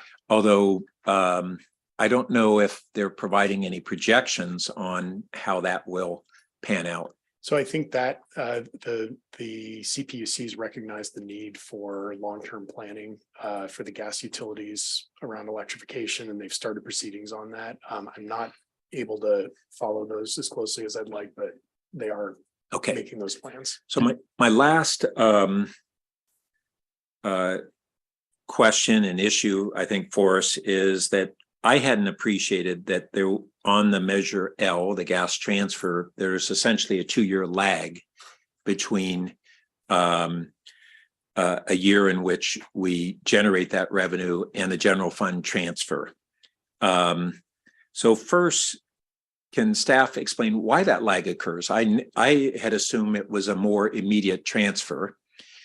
And then second, I'm just going to want to go into the question of, based on that existing system that has that 2-year lag, staff has got everything based upon, well, the ratepayers will see this impact or not from the transfer. If we modified this, that would be a lag period before the ratepayers would actually experience the impact of, say, going to a 15.5% or something like that.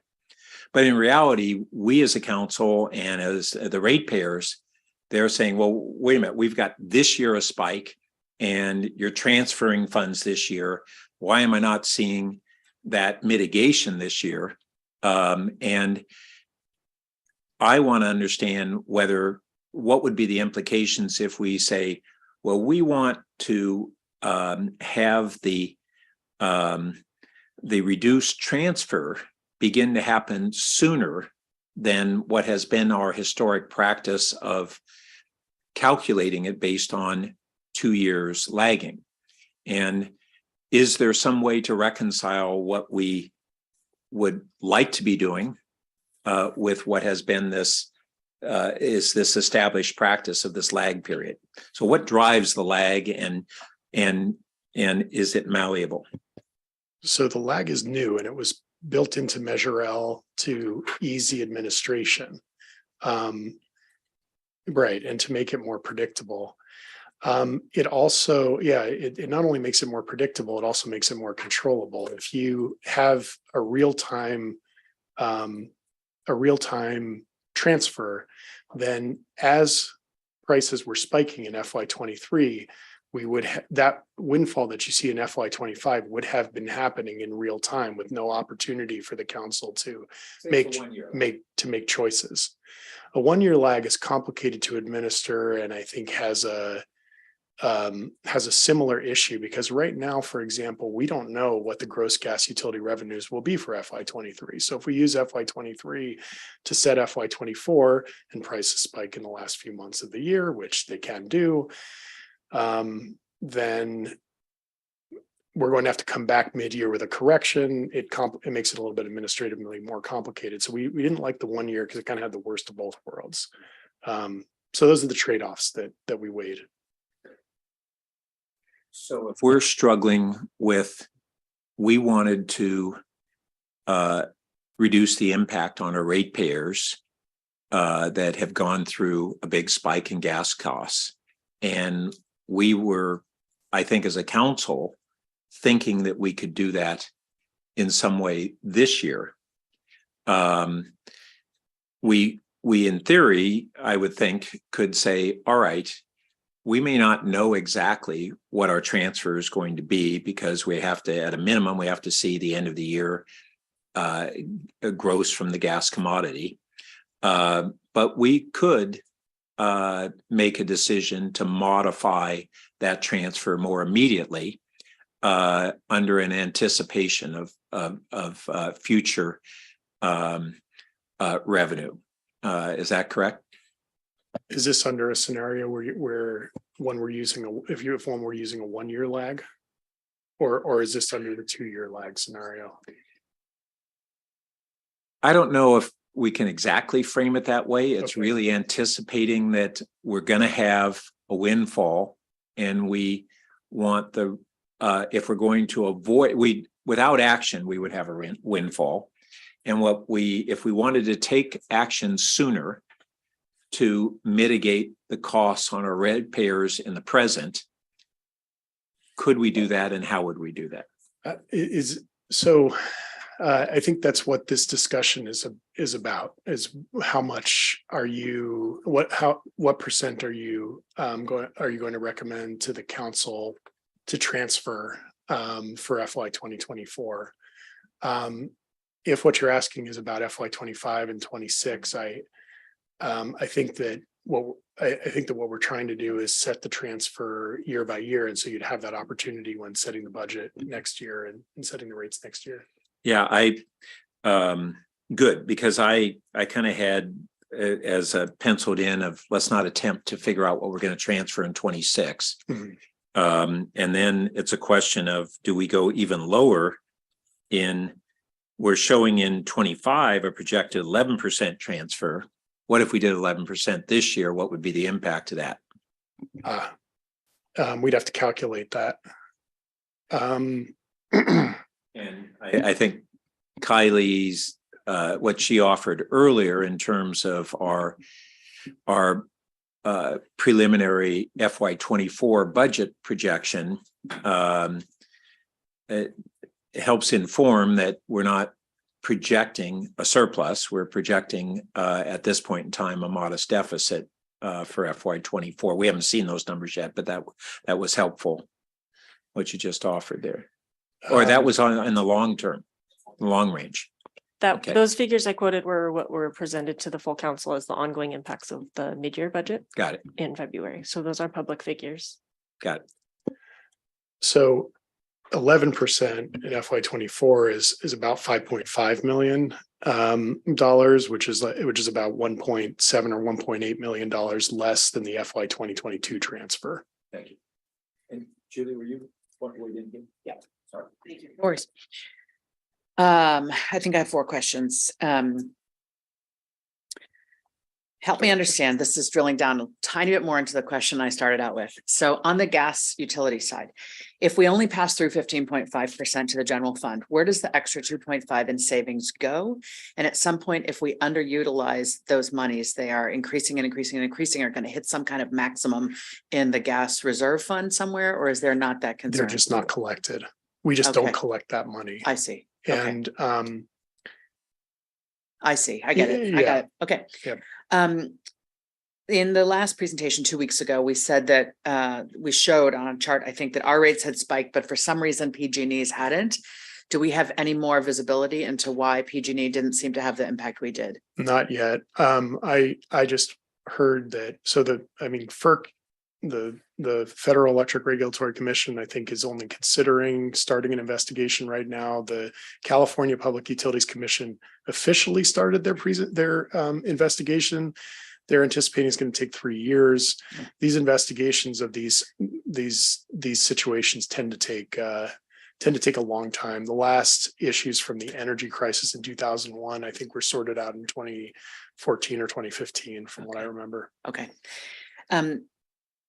Taking a much longer term view now, just thinking about all of the capital improvement costs that come along with running a utility and knowing that we're at some point going to need to replace. We are replacing gas mains, and yet at some point we are going to phase out the use of natural gas.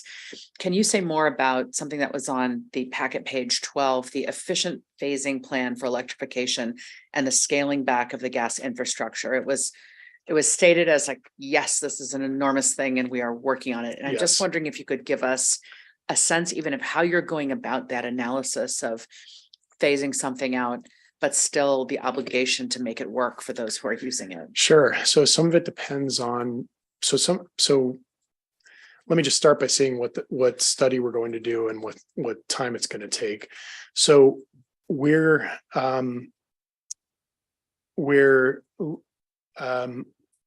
looking at I think we have money in the budget, in the FY24 budget, for a gas transition planning study, which we think will probably take until early next year to get in place.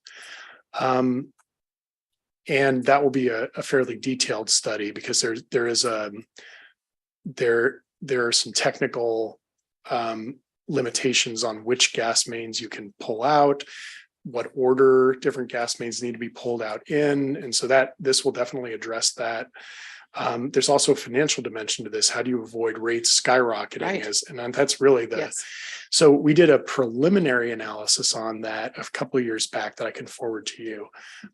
We delivered to the UAC, and what we found there was that it really depends on the strategy that you use. If you try to maintain a residential gas system that is pretty much only serving cooking, for example, which is about 10% of residential gas load, your rates can start to skyrocket. And you'd have to really look, I think, at how you'd allocate those costs. But if instead residents were to electrify homes and actually retire those parts of the gas system becomes denser and more efficient. I think this is where you were headed. Yes. And you can actually run that stripped down system, even with a large decrease in multifamily and commercial gas usage, at similar rates to what we were projecting for 2030 back when we did the analysis. Now, there's a very rough and preliminary analysis, and we'd like to refine that and develop some clearer strategies. And I think also really refine the cost, because I think the cost that we'd assumed in that early study were probably on the low side, the cost of retiring the gas system. But I think there's very clearly going to be a need for some other source of funding, whether it's transfers from the electric utility, which has their own issues, or some form of tax funding, because you can't really debt finance this retirement, because there's going to be no gas ratepayers down the long term to pay for it. So that's what we'll be trying to figure out this year. Thank you. That's all. Thank you. Just one follow up to that, because we haven't really had this discussion on that. I know a couple of years ago there was that preliminary report, but are we assuming that we have to remove all of the inactive gas lines that once they become inactive? I'll ask Assistant Director Zuka to correct me if I'm wrong, but we would abandon those in place. Okay.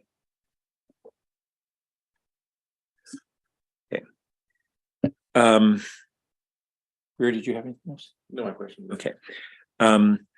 So kind of moving back to, I guess it's slide 16 of us doing kind of a straw poll on recommendations. And I think we'll probably be flipping back and forth between that and slide 13, where we really are looking at the transfers. On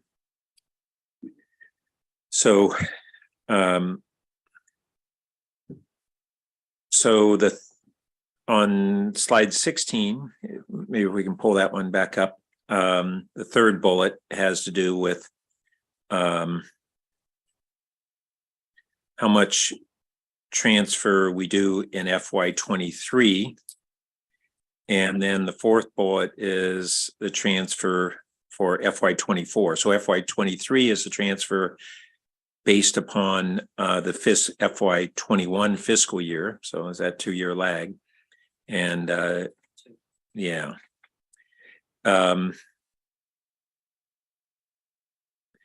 So this is for the FY23 fiscal year. And this is a year that we've had a really large surplus, except that really it's not, for the most part, funds that are going sitting in a cash account. We have policy that when we have surplus at the end of the year, it is divided between the infrastructure and the unfunded pension liability. And one of the things that I think we need to be more emphatic to really in our communications is that we have a deficit in our infrastructure investment. We have great infrastructure that wasn't even part of the infrastructure master plan, which runs the range from our municipal services center that 20 years ago was talked about as needing a rebuild. It passed its useful life, and it's 20 years later. We have Coverly, we have grade separations, we have flood control. Some of those things may have other revenue sources, but we have very significant infrastructure investments that we don't have funding for. And that doesn't include just our ongoing less size projects that are the makeup of the infrastructure plan in transportation in various areas. So it is a way that we, and the same thing on the unfunded pension liability, where we have, criticism from one of our local papers, but on a surplus, but also alternately, when the numbers come out on our unfunded pension liability, criticism on why we aren't paying down the unfunded pension liability. But we haven't been doing a very good job of explaining that. And that's one of the things that I think we really need to do to the public most of all. Nevertheless, this last year, we had revenues exceeding projected expenses by a lot. We put a good portion of that into restoring services that had been cut, that the community badly wanted restored, in public safety and community services of different sorts. And then we had a gap that we were projecting where we restored services in public safety, and we needed we took some of our mid-year projected surplus and said we're going to use that over 2 years until we get the Measure K dollars to restore public safety services now, and then use that so-called surplus dollars to bridge us until we would have the Measure K revenue. And so we're not sitting on that totality of money, but we are going to see more end of the year surplus that could go into, traditionally it would go into the infrastructure fund and the unfunded pension liability. Some portion of that, if we chose, we could choose it this year under this third bullet to not transfer 18% of gas, but something less than that. Maybe it's this same 15.5 that we're looking at for the coming years. And then have our ratepayers that could go toward reducing the impact of this big spike of from the gas costs and frankly the electric hydro costs that they're experiencing right now. And so that's something that I want to put out there for consideration. So Chair, might I just remind the committee that the council actually provided the direction to staff to come back to the full council with a gas rebate program from those surplus funds. So on the council's agenda on March 27th is a 20% 20% rebate proposal that would be funded entirely from the general fund and would take down, I think the current estimate was about 1.8 million for that 20%. In addition, the council asked us to come back to this finance committee to explore an electric rebate also from general fund surplus funds. Remember, we are in the 4 to 6 million surplus range. And that is on your agenda this evening as part of the electric discussion. I just want to pull all these. So it's threads interesting together. that we're looking at having a rebate from the general fund rather than out of the enterprise fund itself and leaving the dollars in the enterprise fund. So if we transferred fewer dollars from the gas transfer and use those to rebate customers versus if we use general fund dollars, I don't quite understand why we're necessarily thinking that whatever rebate we have for the customers comes from the general fund rather than reducing transfer over to the general fund and then take those dollars and give them back.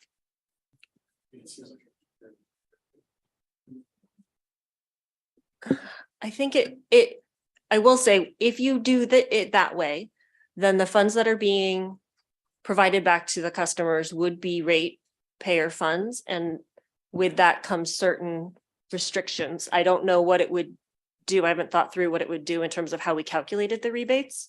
And if the fact that it was ratepayer money, I'm not sure. I think the two ways that the chair described it, I'm thinking off the top of my head, so reserve the right to revise because this is a complicated area and there are a lot of legal restrictions.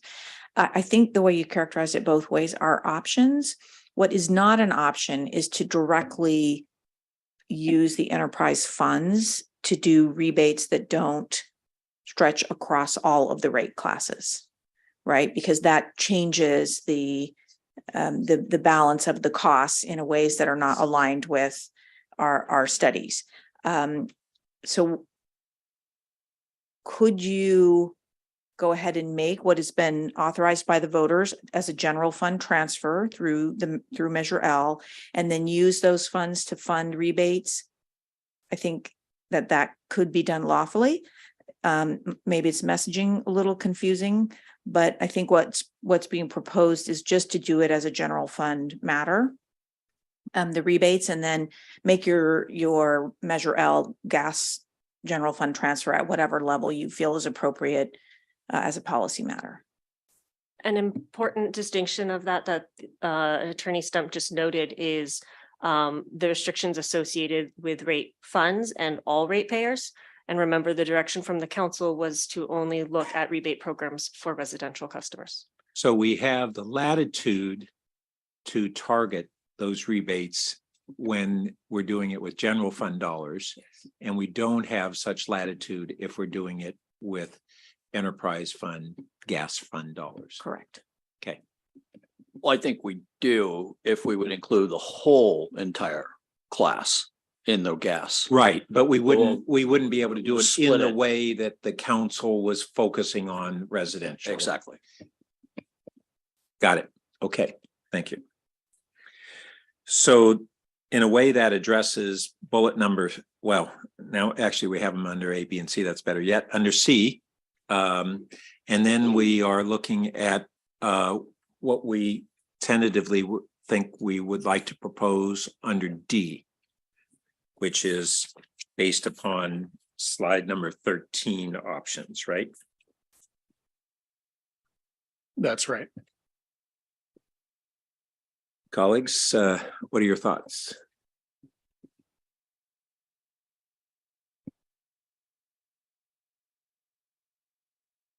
I have a question on item C. If 18% of the gas utility gross revenues is transferred to the general fund in fiscal 2023, when are customers billed for that?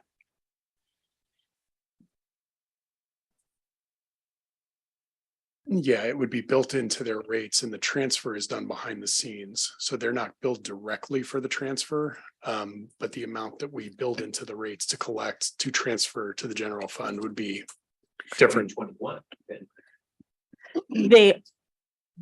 Okay, so let me try. The reason why this is hard, council member, is that 2023 is the transition year. So Okay. you actually Okay. have a period of the year Yeah. that the transfer is under one methodology. Yes, And a period of the year post Measure L right. that would be a different methodology. And the year is almost over. It We have a is. quarter left. We do. When staff developed with Council Measure L, the intention behind it was to maintain the current practice. And so the calculation that staff came up with, that 18% for Measure L, was based on the current practice. A different calculation, but from a numeric dollar value perspective was the same. And so in FY 2023, how the rates were forecasted by the utilities team, as well as planned in both the utilities and general fund budgets, are all consistent, Okay. basically. So if we Um, don't recommend the approval of item C, we are really messing with a system that is very much already in place. Correct. Okay. I thought that that was the case, but I just wanted to clarify. You are Okay. spot on. So I think based on what we've heard, are we straw polling right now? Sort of, okay, I'm looking at D, transferring up to 15.5% is something that excites me. I do realize we're also giving a rebate. We're planning to look at a rebate out of the general fund. So in that sense, our ratepayers are already receiving some kind of relief, but I like the numbers in alternative too. Greer? I'm still just a little uncertain. So what does that mean bottom line for rate payers if we were to do that? Which one? 24, Sorry, the 23? 15, that for D, the 15.5% compared to the 18%. Jonathan, might you put up that slide that has the blue bars with the two rate scenarios? That one, yes. So council member or Vice Mayor Stone, you can see if you did the 18%, what the proposed rates would be, and if you did the 15.5. And as a reminder, you can make a decision for FY 2024 and revisit 25 and 26, or provide some variations thereof. Were you trying to understand what the impact on the pocketbook is of these differences? Career, Yes. roughly? So what's a 1% change to the? We'll need a minute to calculate that. Okay. And while you're doing that as a follow-up, so say we're looking at alternative 2. That's based, that includes a projected commodity cost of whatever we think the market is telling us at this point in time. Is that correct? Those numbers that you see up there exclude the commodity cost. We include the commodity cost only for illustration this year, but this is just the distribution rate, the distribution components contribution to changes in people's bills.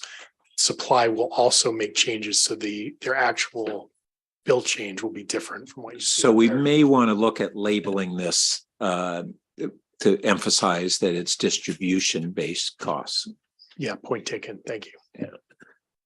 And so then separately on the commodity costs, we are projecting lower commodity costs for FY 24 than 23, higher than what we had for the previous dozen years or so. That's right.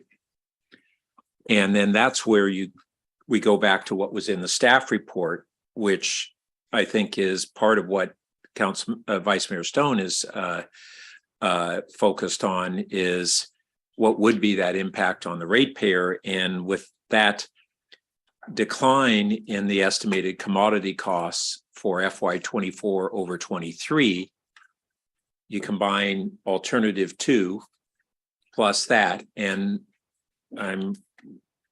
the combined impact is what again? I think you had that in the staff report. With the supply rate included, I'm sorry. Yeah. Yeah, minus 13%. Yeah. So it'd be 13% lower in projected FY24 than 23, but higher than 22 by a significant amount. I think I can just ballpark it for you, Vice Mayor Stone, that the change, it would be about 52 cents per month change in the residential median bill. 9% versus 8%. Say those dollars again. 52 cents per month on the median residential bill. Interesting how low that is. Wait, that seems okay. Wait, so 52 cents is the difference in the bill for a residential customer as the average Between alternative 1 and 2. Okay. And then the impact on our transfer to the general fund is 1 point something million. It's spread over quite a few customers, and the impact on commercial customers is going to be significantly larger because they use a lot more gas. Yep. That kind of changes things then, because I was leaning towards 15.5%, but I think with that, I think I might be leaning towards alternative 1.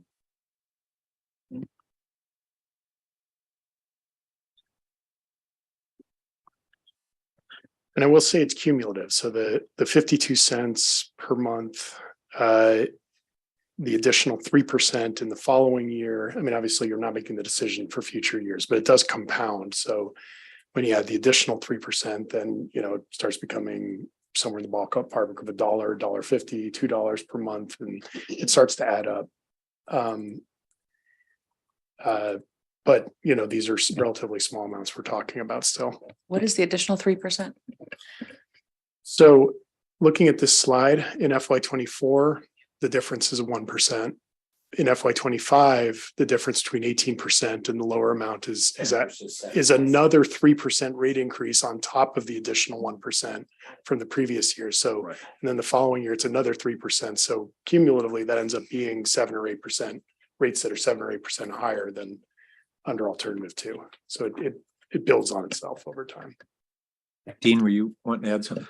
Yeah, I was just going to add that also too, is that, you know, there's going to be a proposal of, you know, an increase of service charges on top of that. So if you look at in the report portion in page 8, you look at from 1/1 of 23 to 24, it's another $2.47. So that if Jonathan's math is right, it's $3, not just the rate increase, but you got to look, we got to include what that monthly charge will be. So that was my point. That's all. And one of the things that I'm concerned about is, aside from how many dollars impact it actually has on our average resident, is we right now have these big spikes, the greatest disruption in our utility costs since the the crisis that cost a governor a job. And that might be a good political perspective, that these things really do matter to ratepayers. And they may matter in some cases to them more than the direct financial impact.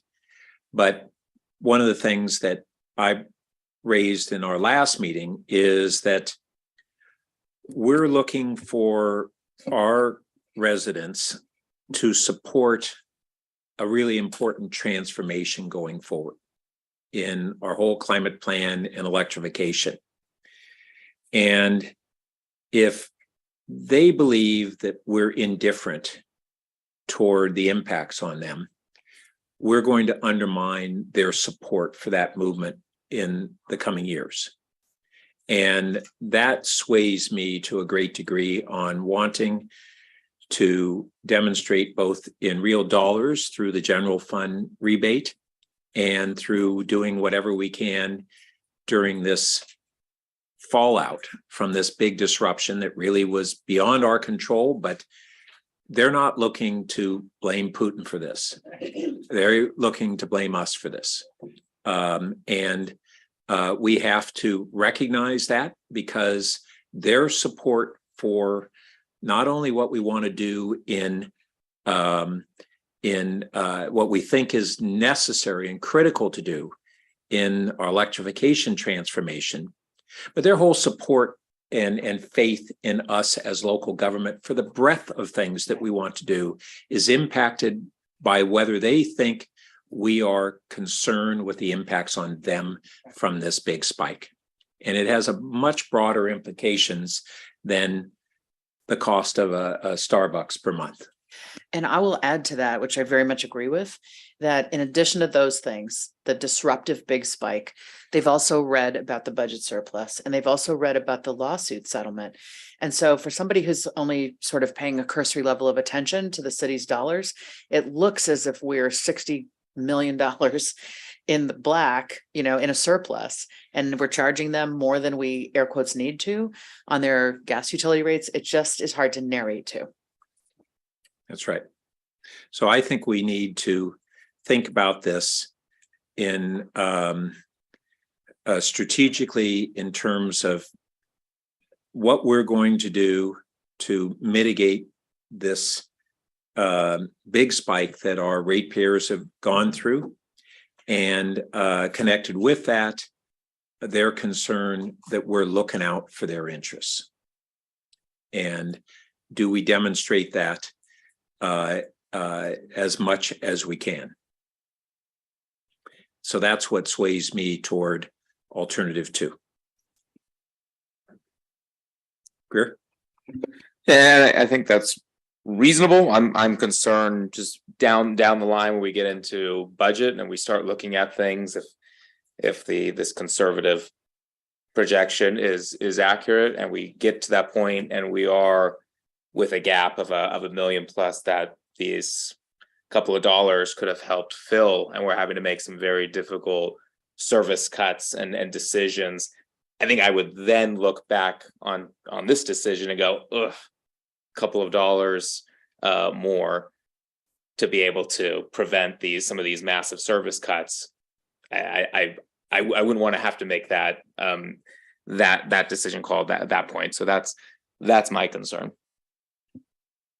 Yeah, and that kind of goes to this dilemma where we do conservative projections on our really as a government agency across the board. It doesn't mean that reality will never come in worse than our projections just because we were conservative, but institutionally we make conservative projections, and I don't know, is it 9 times out of 10? Maybe it's 8 out of 10. We come in with a little lower, or anywhere from a little to a lot lower expenses, because whether it's capital plans or filling staff positions, we don't expend all the dollars that we budgeted, and that revenues usually come in higher than we projected. But if this recession were to become full-fledged, then we've got greater problems. Nevertheless, the support for what the city does by the electorate is vitally important. It was very important toward convincing the electorate that they should support us on Measure K and L. And I, as somebody who was at the center of pushing those measures and the need for them, I am really concerned with making sure that that's a two-way street, that when we ask our residents for support in those two ways, and they came through, and then we had something that was beyond our control, but very much affected them, that we're going to do everything we can to mitigate the impacts on them. And so that's where I come down on that.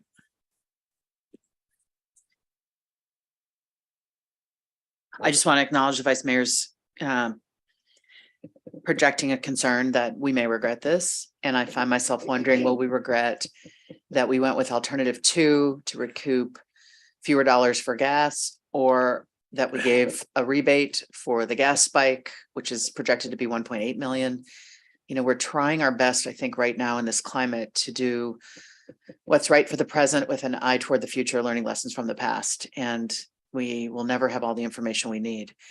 I guess I'm just persuaded by what Councilmember Burt has said about where our electorate is in their mindset, in their hearts around what things have been like, and whether they perceive city leadership to really be giving a darn about them in this difficult moment, or whether they feel that we're really turning a blind eye to, you know, what's happening at the level of the pocketbook in the House right now. So I'm inclined to stick with alternative 2.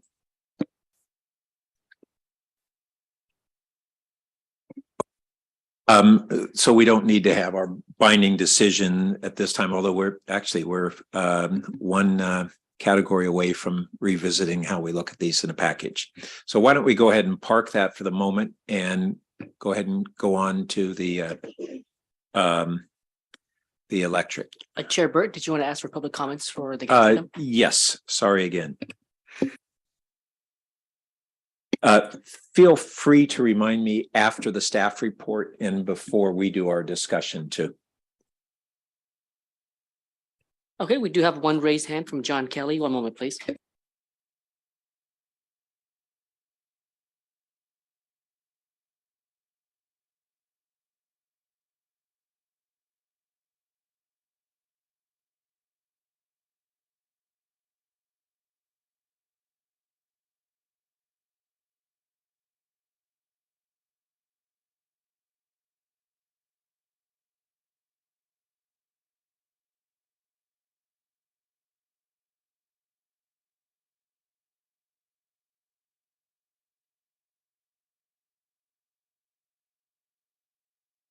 John, if you're there, you can unmute and speak. Thank you very much, Chair Burt, council members. I've got a couple of comments and perhaps a question or two. The first comment is, or the first question I have is it possible to direct the slides by number? Because I'd like to draw your attention to either slide 14 or 15. They make essentially the same point. And if not, I don't want to waste my time while we're trying to direct the slides. Let me Go just ahead, John. We have hard copies in front of us. Okay, let me just direct it without. Okay, if you look at the way this information is being presented about the bills, I find it uninformative because you're lumping together single family residences and multifamily residences, and you're displaying median rather than mean numbers.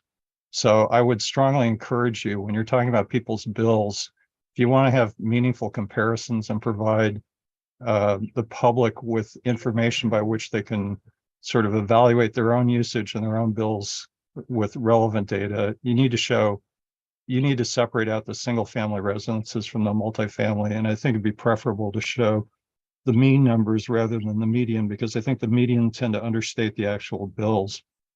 The second thing implicit in this entire discussion is how much money, if any, you're going to provide in rebates to people to take account of the high rates that we've experienced recently. I would very strongly urge you to do two things. One is provide some money, even a modest amount, to everyone on the residential side. And then secondly, concentrate the real rebates on those who need them the most. The means testing, I think, is very important. And it seems to be given less attention than it could be in what I understand to be the staff recommendations. I would strongly suggest that you concentrate most of the rebates on those who are earning less than, say, 120% of AMI. The third thing I'd say is that if you're balancing two issues. One is the depletion of the reserves versus the future rate increases. I think there's not a meaningful difference between a 9% increase versus an 8% increase. And if you really want to do something significant, you need to take a much bigger cut in the Measure L transfers. And lastly, while there was some discussion about this tonight, I think taking the projections out, which I believe are shown on page 10, into 2028 without really thinking through seriously what sunsetting natural gas is going to mean is a mistake. I also think it's a mistake for the city to think that it's going to drive these kinds of decisions when many of them are being driven at a regional level by organizations such as the Bay Area Air Quality Management District. Thank you. Thank you for your comments. Our next speaker is Lynn Chiapella.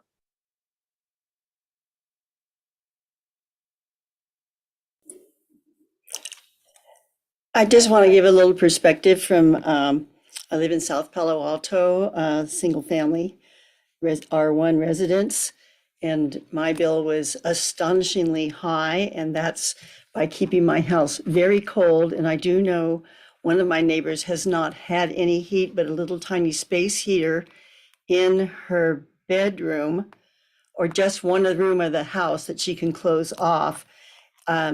And I think that sometimes we forget who our residents are. It's a really big mix.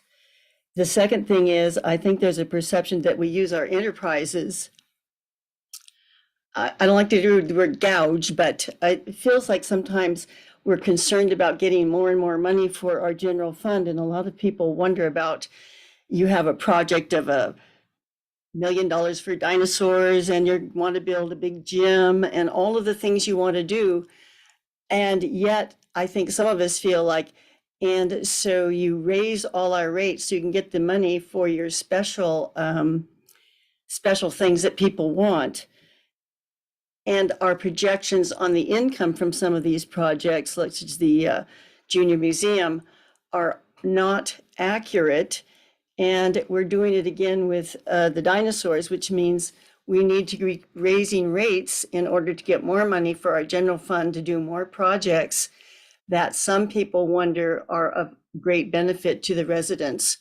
So I think you have a perception, at least among the people I speak with, that there isn't much fairness in the system, that the small rate payers somehow end up supporting these projects, which they don't even use, and are rather uncomfortable in their own homes. So I think you need to do something to change the perception we have of our enterprises. Thank you. Thank you for your comments. Our next speaker is David Cole.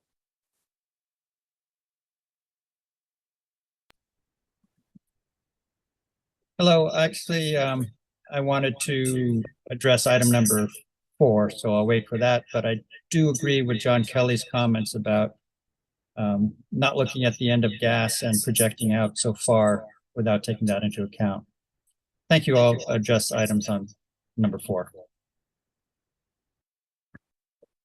Thank you for joining us tonight. Chair, that concludes public comments for this item. Thank you. So we're going to revisit this item in context of the wrap up of the 4 different utilities after we do our next item, which is recommendation to the council to adopt a resolution approving the fiscal year 2024 electric financial plan and proposed reserve transfers, etc. So, John, you back on the hot seat? Yep. All right, so turning to the electric. Hold on, let me get. Why isn't this working? There we go. All right, so this is probably the last one was a complicated one. This one's probably a little bit more complicated in some ways, a little less in others. As Lisa mentioned, we actually have some changes from the rates proposal. And Lisa and Dean mentioned we have changes from the rates proposal we shared 2 weeks ago.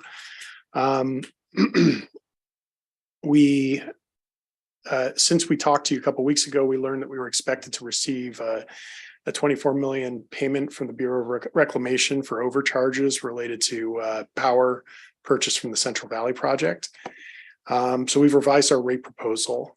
We're projecting that to use all 24 million for rate reduction by replenishing reserves. And that's going to allow us to reduce our revenue needs for this year and for future years. And that'll allow us to hold rates down. So we'd previously, a couple of weeks ago, been projecting no change in rates for FY 2024. It was no net change because there was a decrease in the hydroelectric rate adjuster, but an increase in the base rate. Now we've changed our proposal to an overall rate reduction of 5%, which includes a 21% increase to the base rate and complete elimination of the hydroelectric rate adjuster, which results net in a 5% decrease in FY 2024. The previous proposal really was the best that we could do, given the state of our reserves and the hydro outlook. The supply and distribution operations reserves, which are 2 of our 3 risk management reserves, they were projected to be about $11 million below the minimum guidelines by the end of FY 2023, and still are. They also had an outstanding loan from the electric special of $10 million from the electric special projects reserve to the operations reserve. So that's a total $21 million shortfall in those 2 reserves. The hydro stabilization reserve is empty. Normally we try to refill that reserve during wet years and draw it down during dry years. And we only activate the hydroelectric rate adjuster when the reserve gets below $11 million. It's empty right now. And so what that means is, and our current projections, even though hydro is looking a lot better than our current projections, it's not looking good enough to refill that hydro stabilization reserve all on its own to the $11 million level that we would really need. And that means that if we have a dry winter next year, we might end up needing to activate the rate adjuster again, and we'd like to avoid that if possible.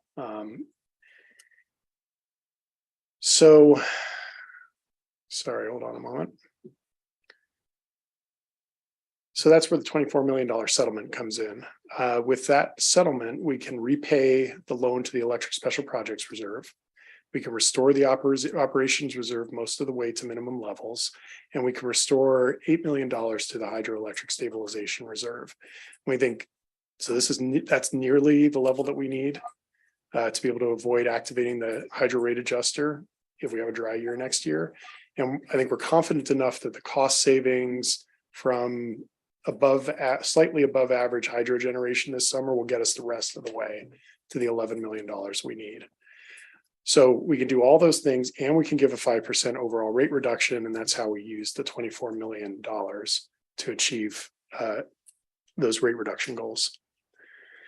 Just, you haven't had the opportunity to get background yet on the overall condition of the utility. So this slide shows our system average rates over recent history and what we're proposing going forward. So the red line that you see there is the total system average rate. That's the base rate plus the hydroelectric rate adjuster. That's what people experience on their bills. The blue is the change in the base rate. So you can see, first off, that we kept rates flat through the pandemic, even as costs were increasing. And then as energy prices started to rise in 2022, We activated, and as the drought continued, we activated the hydroelectric rate adjuster in April 2022. That's that 8% increase that you see on the red line. We then increased the base rate 5%. So you can see an increase in both the blue line and the red line. And then we increased the hydroelectric rate adjuster from 1.3 cents per kilowatt hour to 4.8 cents per kilowatt hour on January 1st, 2023, as the energy prices really spiked. And that's the 19% increase that you see. Now, what we're proposing is a 21% increase in the base rate, elimination of the hydroelectric rate adjuster for a net change of minus 5%.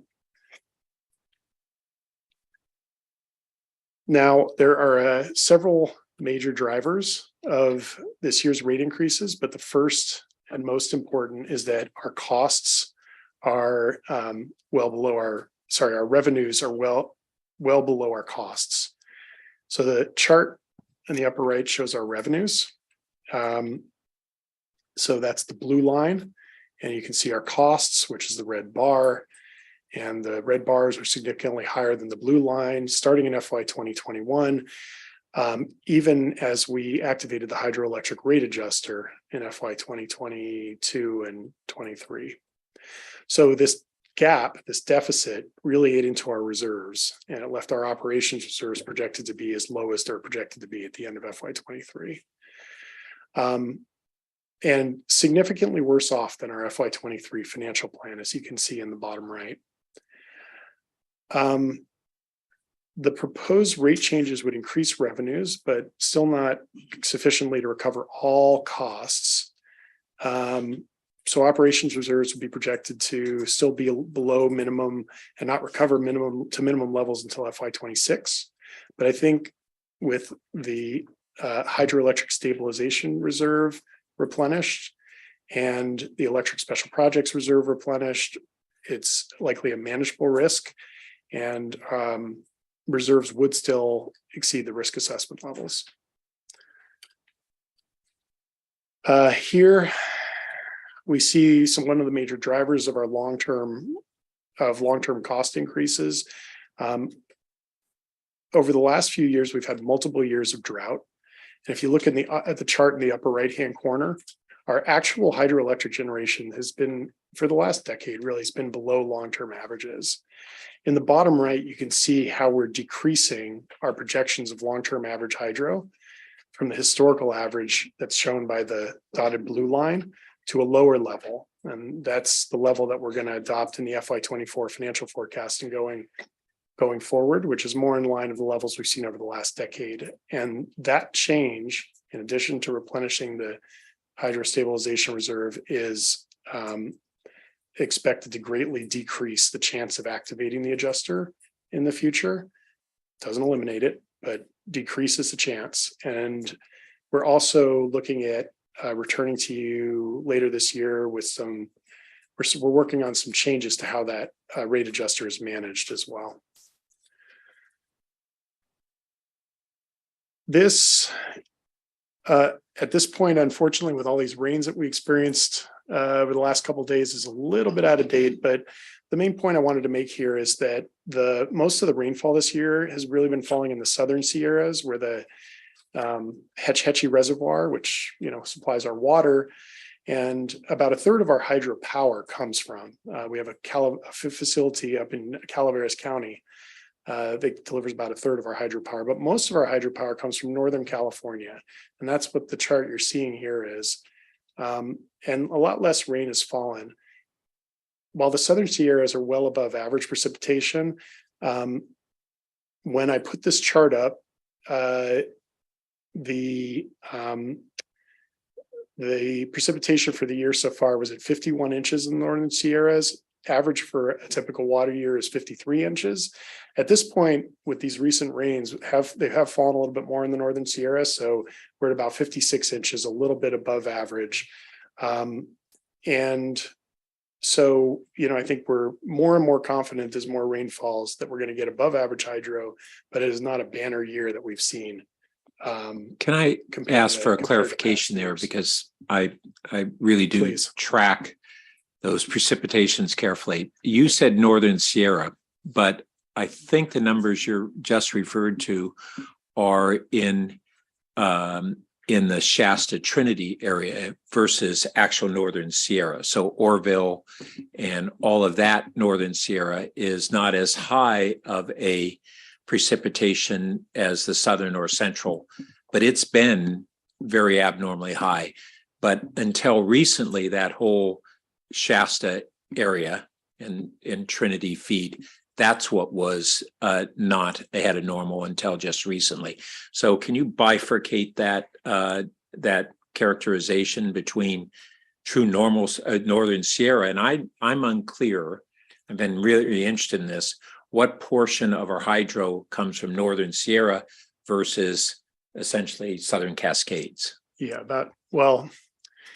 so you can see in this chart in the upper left, that's a map of the watershed we're talking about. And that's the watershed that affects most of our hydropower output. And so what you're seeing up here is a graph of the precipitation that affects most of our hydro output, hydroelectric generation.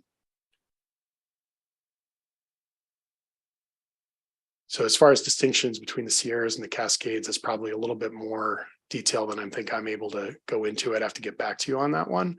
But I can tell you that this is the chart that we watch when we're trying to track, we're trying to get a sense of how our hydropower is going to look in the coming year.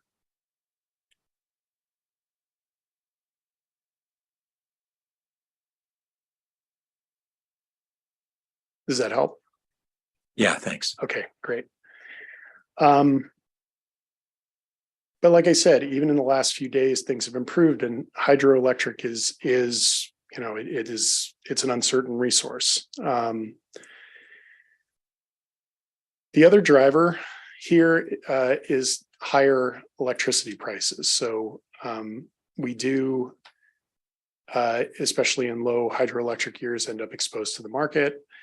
Energy prices have been rising and are forecasted to stay high. The blue line shows the long-term market prices in our current forecast. Red line shows what was in last year's forecast, and you can see that there's been a really significant increase as well. So that factors in. And then in this, there we go. So then in this forecast, we also have $300 million in investments related to grid modernization, as well as a $13 million fiber rebuild built into the forecast. These are intended to be debt financed, so the costs are more impactful much later in the forecast. It's not something that really affects the FY24 proposal so much, but the increasing costs do make it hard to delay rate increases without risking more significant increases in the future. This chart shows increases in the system average rate. You know, that 37% increase is a combination of the activation of the hydro rate adjuster, the 5% base rate increase, and the increase in the hydro rate adjuster amount all combined for FY23. And in FY24, we're looking at a 5% decrease. And you can see that our costs really increased significantly from FY20 to FY23, and they're not projected to come back down necessarily. We can remove the hydroelectric rate adjuster and we can decrease bills this year, but rates are going to have to keep needing to increase over the next few years after that. Just for transparency, this slide shows the increases in the base rate. It is a 21% increase in the base rate, but significantly less when you factor in the removal of the hydroelectric stabilization, hydroelectric adjuster. And then this shows our reserves. So the supply operations reserve, again, not all of the costs associated with the energy price spikes in the winter of this year were passed through to customers. So that's impacted our reserves. Reserves are projected to be significantly below minimum and not expected to get back to minimum until FY25 under this plan. Similar story for the distribution operations reserve. There we go. And here's a staff recommendation. I won't read the whole thing, It goes across 2 slides. There's just a lot of detail in the transfers that need to be made. I will say that in your staff report, with most of these utilities, you have a whole financial plan and rate sheets and so on that match what we're proposing to you. Because of the short turnaround on this, we didn't have a chance to update all that financial plan and the rate sheets and all that other material. So we will update those documents to reflect whatever you recommend to council tonight when we take it to council. So I'll stop there. Thank you. Colleagues? Oh, yeah, we can go ahead and go to public comment this time. Thanks.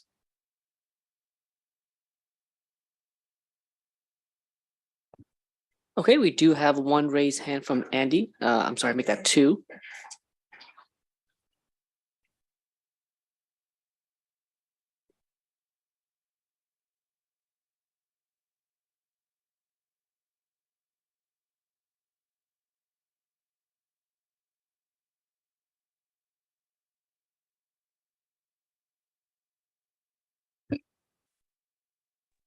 Andy, if you're there, you can unmute yourself and speak. Yes, can you hear me? Yes, thank you. Hi, I'm Andy Poggio, long-term Palo Alto resident. So there's been a lot of talk tonight about the $24 million windfall, which obviously is a rare event and very welcome. And talked about some ways to use it, replenish reserves, reduce utility rates for ratepayers, of which I'm one. Those are good things to do, but in the end, especially the rate reduction for ratepayers is discretionary. Replenishing reserves is somewhat discretionary. But there's another use that's absolutely mandatory, and that's the city electrification that's already also been discussed. We've got to do this to reduce climate impact.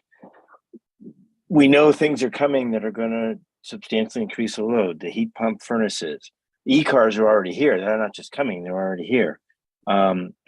Heat pump hot water heaters, induction stoves.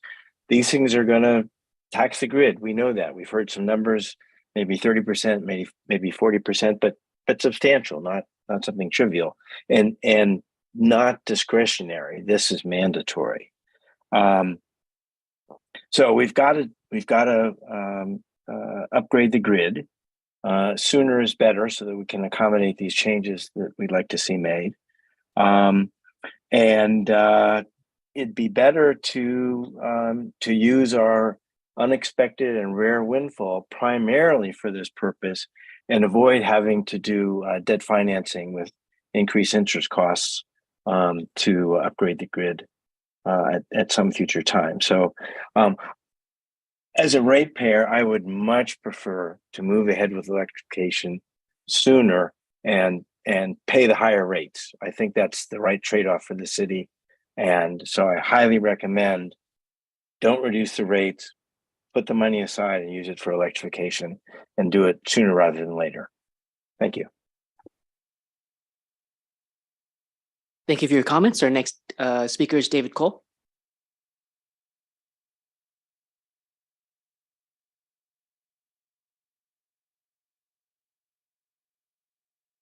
David, are you there? Yes, I'm here.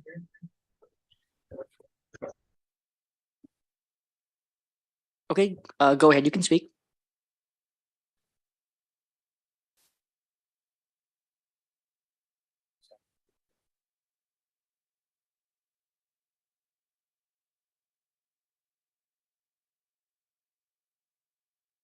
David, you're still there? I do see your microphone is still muted. Hello. Can you Okay, hear me? we can hear you now. Thank you. Yeah, thank you for this opportunity to speak. David Cole with Carbon Free Palo Alto. I agree with the previous speaker in that these funds, this 24 million, should not be used for a temporary rate reduction. Palo Alto should pay the true cost of utilities and not do a one-time rate reduction when we have more pressing issues, such as climate change and upgrading our grid in preparation for electrification. All the reports from the IPCC always are showing that climate change is happening faster than we previously thought. So even though Palo Alto's goals seem aggressive, they're not matching reality. And in fact, everybody's going to have to step up to that pace. So it is, and as a ratepayer, I would much rather these funds go toward electrification, which I want to do for my home, than a temporary rate reduction.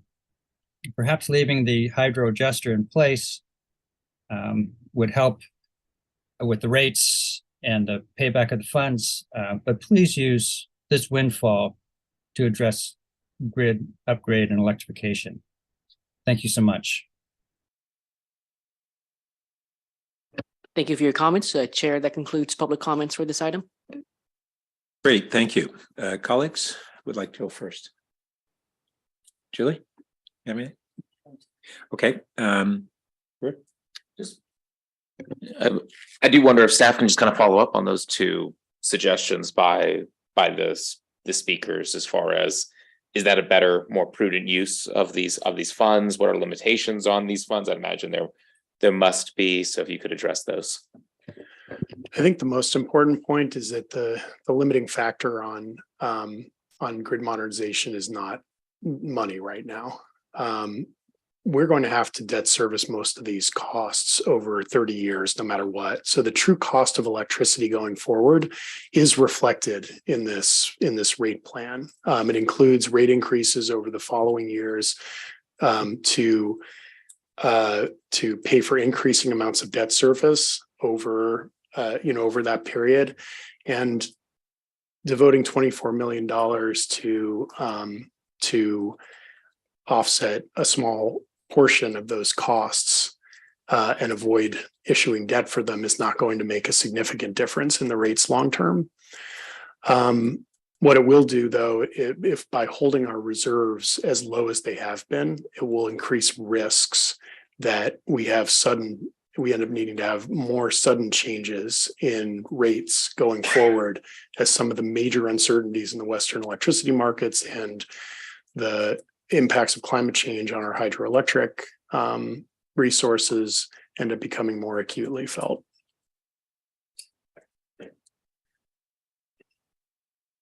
Okay, I have a few questions and comments. So one on the eHydro, you answered several of my questions on that we're projecting a slightly above average eHydro production for this year.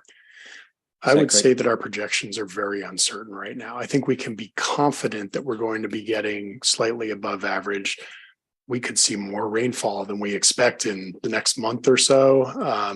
We could see, we could see all but kinds that's of what things. we're But that's where projecting. we're projecting right now. Yeah. And then you mentioned that slightly above average is not adequate to replenish our eHydro reserve. And what I wasn't clear on is what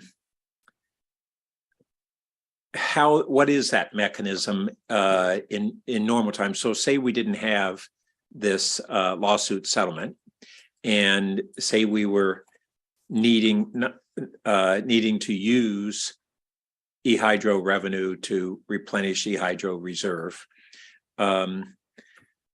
Is it that in a real wet year we get enough to replenish a whole bunch? I've never really followed that. So we set rates based on average hydro for the most part. In near years, we have some more certainty that we incorporate into our forecasts. And the hydroelectric stabilization reserve and the rate adjuster in combination are meant to manage the variability in hydroelectric. And I think we've started to recognize two things. So first off, we actually, this is going to sound, we actually have kind of a short history as an organization managing hydro variability. We've only been managing our own hydro variability since 2004. That's about the length of 3 drought cycles. And what we're recognizing is that long-term, especially with climate change, California is really a state where you'll have really significant precipitation followed by several years of drought. And the mechanism that we have right now is really predicated on getting some high years, some low years, and they balance each other out. And I think what we're recognizing is that we need to be predicting a lower average, and spreading that revenue that we get in those one-off years over more years than we have been in the past. So those are some of the changes we're going to be looking at. And I would add one other, which is that a lot of folks kind of assume that because if the climate is heating, that we'll get less precipitation. That's probably not the case, because we get greater oceanic evaporation. But it means that we will have less snowpack because it will be higher. And so we'll get that higher precipitation in big doses, as opposed to it feeding out as the snowpack evaporates. And therefore, we're going to have more circumstances where the same reservoirs that we rely on for e-hydro have to manage that water flow and let it out for flood control. You take Orville Dam, and Right. they're already releasing water rapidly. A way to describe this is that we've traditionally had two sets of reservoirs: the reservoirs we built and the reservoirs that are in the mountains in the snow.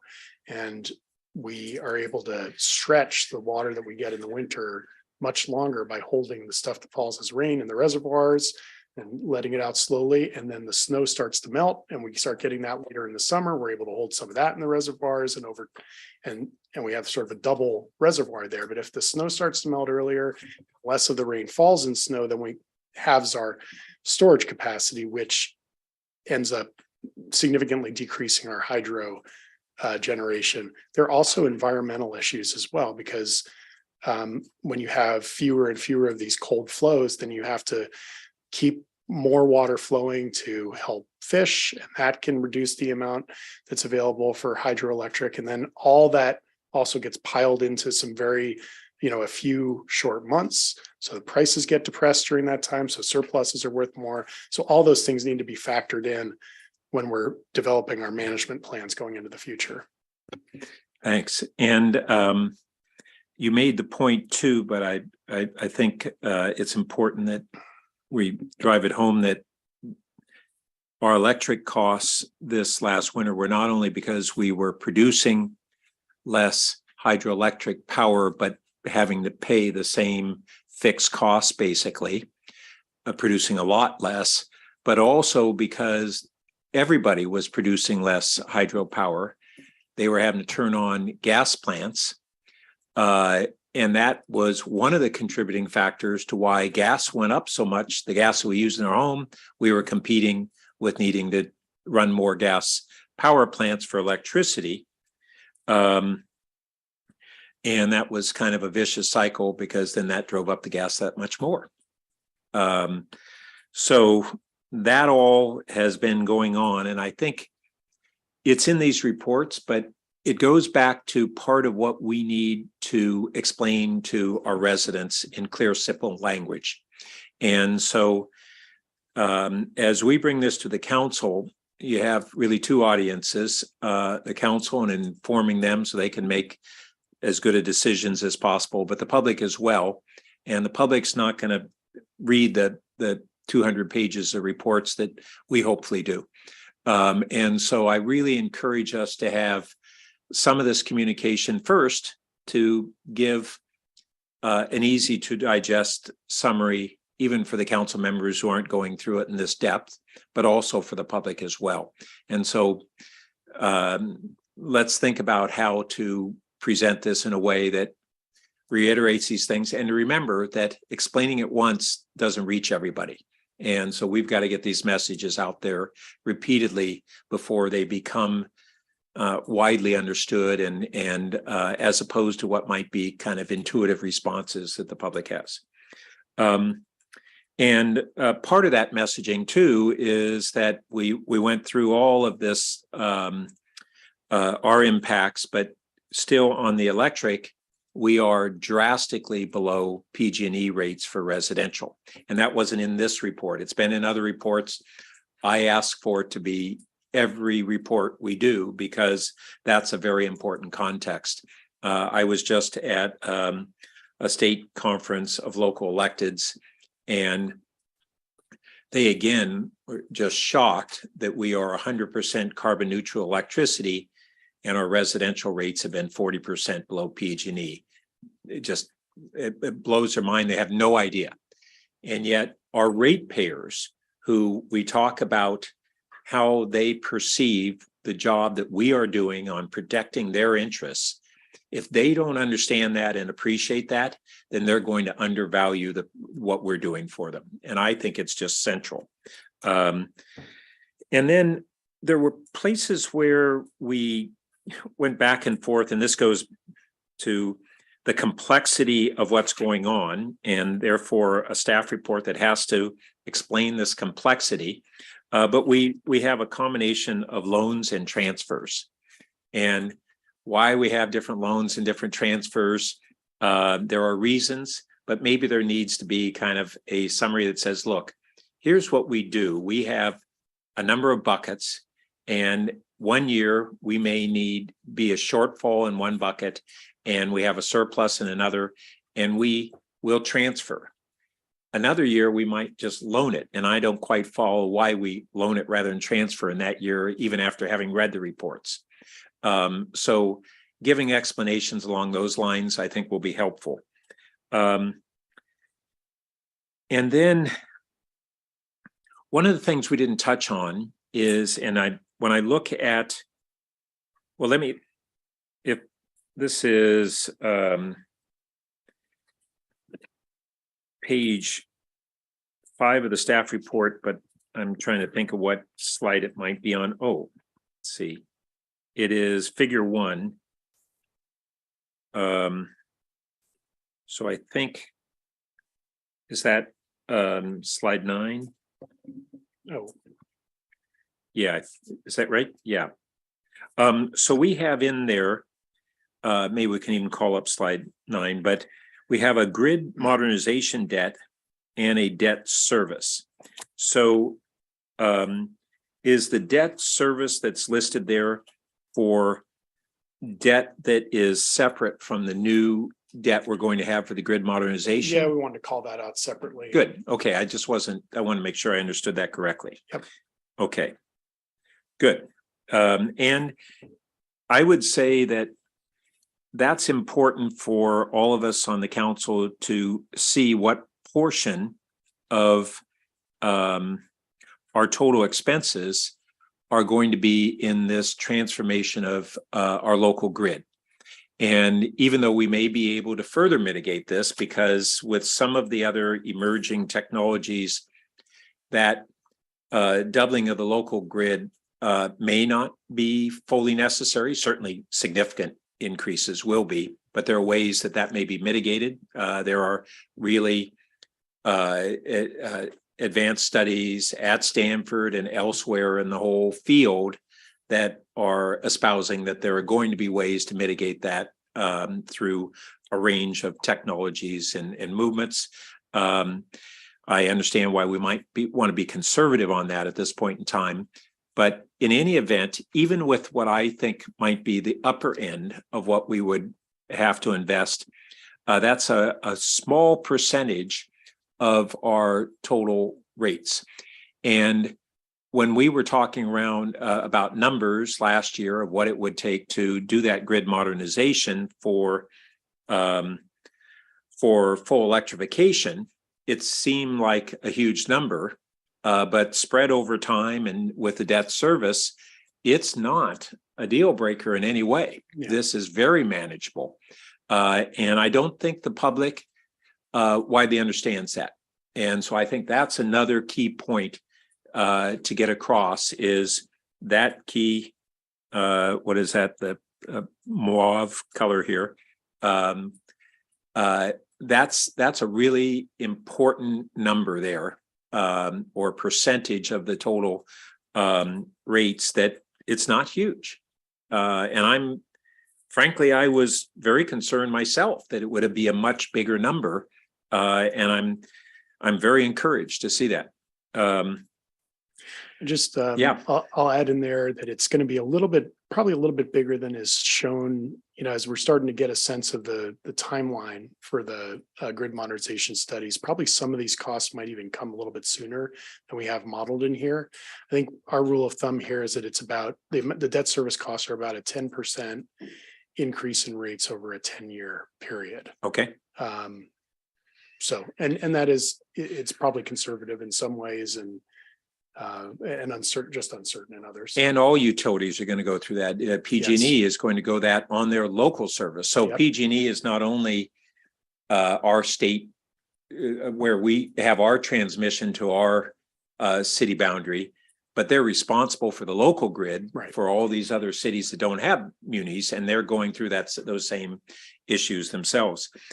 But there is one thing that we didn't really speak about here within this total context is really, I don't want to go deeply on it, but it's an important issue, is our investments in our grid reliability. Because once again, this goes to when we look at the community support for our electrification, and then we have power outages. We have today was a storm, like a wind blowing like we rarely see here.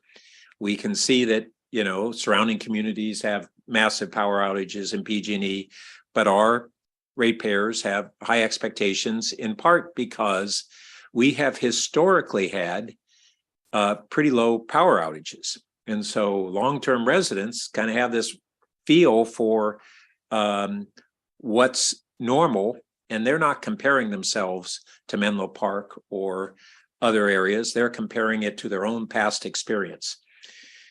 Now, we have this year have had extreme weather events. Last year, it was more that we had a series of outages that just happened for a range of reasons. They nevertheless go into a concern over grid reliability. So can you briefly talk, or Dean talk, about what we're doing to basically improve our local grid reliability as we're moving in this electrification? Those two things run in parallel.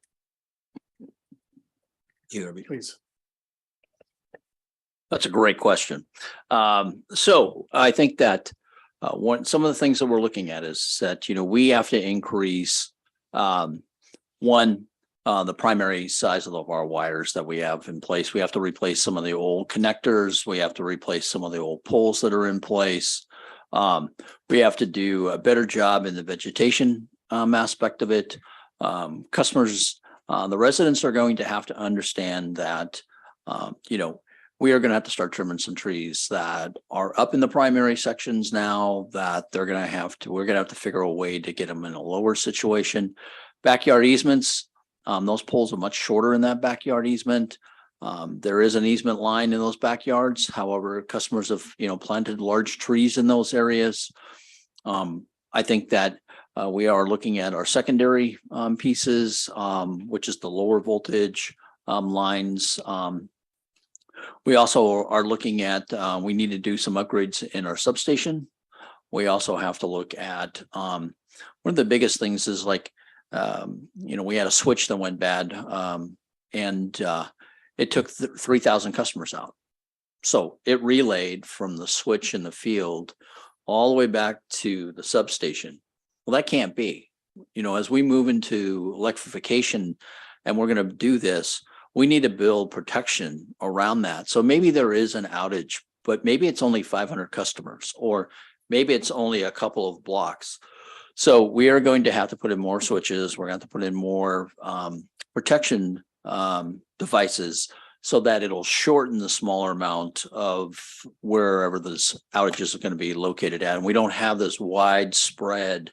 As I walked in here, we had about 3,300 customers out just from this little storm here.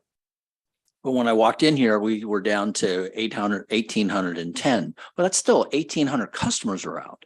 And as we just have been here, we're about down to 260 customers that are still out today. That's a little bit more manageable. And we that's, should stall those are this the meeting areas. a little longer, and we'll. Yeah, I know, really. We'll get them all up. But those are my points, is that we can't hold these large outages like this. We can't have 3,200 customers out. And then it started off right around 1 o'clock or 2 o'clock, whatever it was.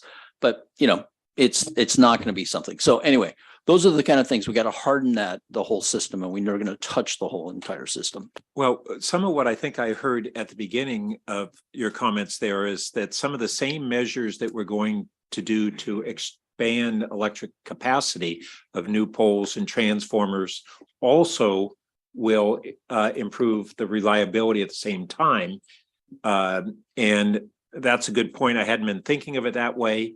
And that's probably something that we want to explain to people more so, because I think there's an intuitive sense that it's, oh, you're putting more eggs in one basket, and whatever problems we have today will be exacerbated by just relying more on electricity.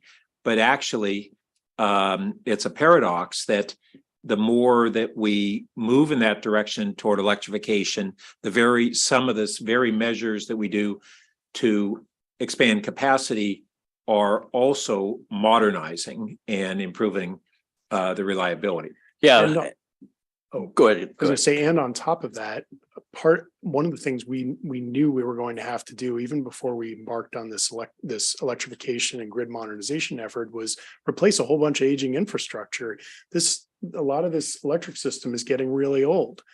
And we probably don't have the level of replacement that we've needed to have. Mm-hmm. And this project is going to end up replacing a bunch of infrastructure would have had to be replaced anyway. So that, these increases that we have for grid modernization, some of that is actually stuff we would have had to do anyway. Yeah, I was trying to figure out on we're trying to figure that out. Yeah, which bucket do we put it in? Julie, did you have something? I did. Thank you. One of my former students at Stanford is an award-winning engineer, and he's got a company called Sync Energy AI that is using AI and big data satellites to predict which branch is going to fall on which power line next.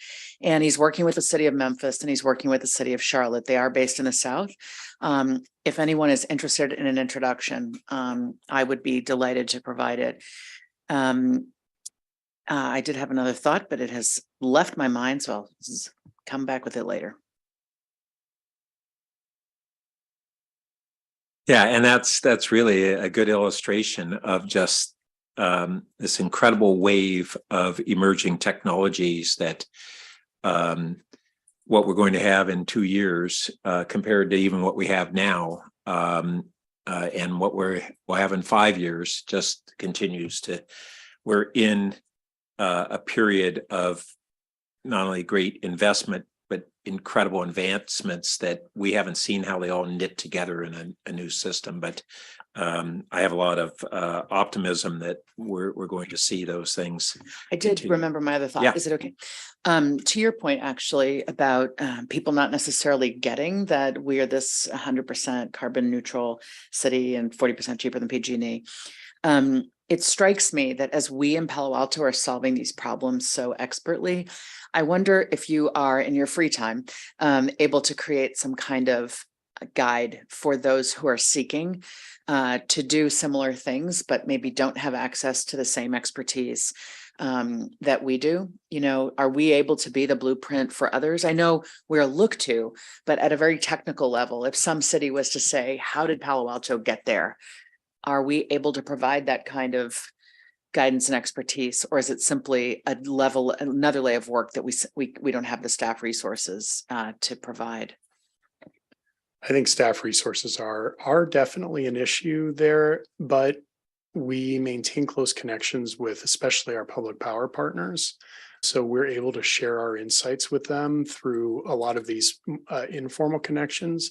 I think we have ambitions, and occasionally we are able to share some of the insights from our research out through white papers or presentations at conferences. I think we'd like to do more of that than we do. And I think this is an area that we can leverage resources, because we have a lot of our advisors in the community, both activists and technical experts, who are willing and able to support us on that, because a lot of why we do what we've done is so that we'll have a greater leveraged impact. And they're more than willing to support us in those ways. So I think that's something that out of the SCAP that we can be working on going forward, without necessarily having to lay it all on the shoulders of staff who are trying to execute all this stuff. Yeah. Just a couple notes because of how it is going to go forward to the council and things. On page 4 in the third bullet point, it talks about the 6 million for future rate relief. It says these funds will be used to phase in future rate increases. And I took that to mean that we're actually going to put 6 million into rate relief so that we will avoid near-term abrupt rate increases or to mitigate the rate increases, but we're not going to put them in to be able to phase in increases. I guess what we mean is we're meaning that we'll be able to phase them in versus not phase them and have them do them more abruptly. But just so everybody, there's a lot of technical language in here, and as it goes to the council, taking a step back and seeing how we can tweak it to just make it more digestible.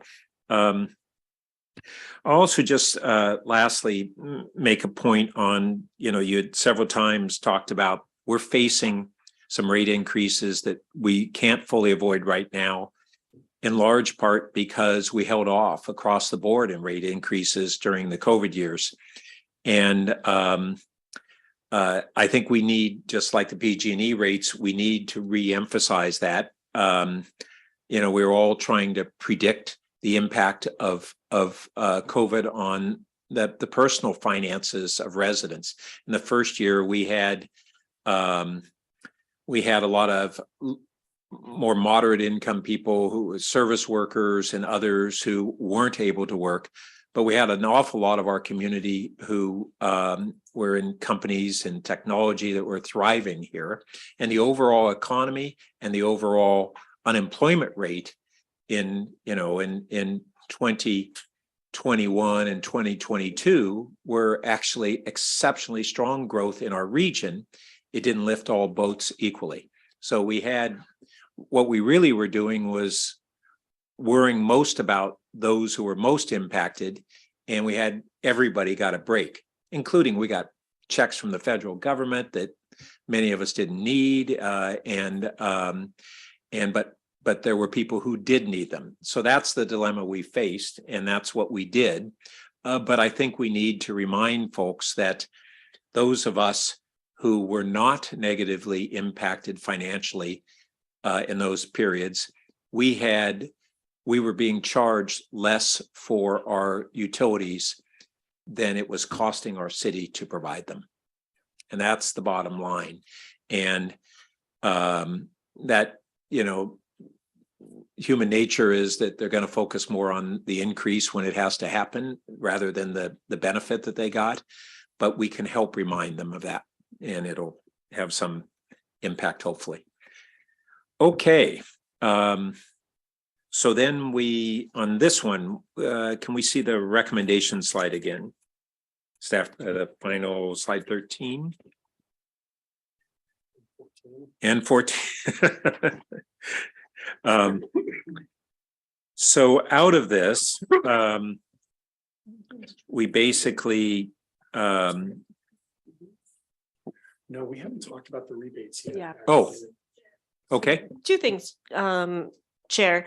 One, just time check for everybody, 3 hours in, if you wanted to do, that's what I'm wondering. Do you want to do a break? Just looking at agendas, but we've got one more item left. Yeah, last one gets short. Still have the rebate. I'd much rather get to bed earlier. Okay. Okay. All right. And then second thing is on this item, there is an attachment that is part of what we were discussing earlier that outlined just for the committee's choice, potential to recommend to the council a rebate program for electric customers. So this would be a program similar to the gas one that we discussed earlier, where it would be funded by the general fund, associated with 20% of high month's costs. So I think that's an attachment A of the staff report. So we have so many staff. I know. So this would be the final pages of the packet. So we would be on packet pages, I believe. Report. So it's packet page 97. Thank you. Oh, it's in. It's got electric on the cover. Right. Yeah, it's the very back of that, Okay. before the slide. Got it. The prior page is where. I don't think I have a slide. Thank you, Councilmember Lish Hawkins. Anytime. Yeah, okay, let me do that.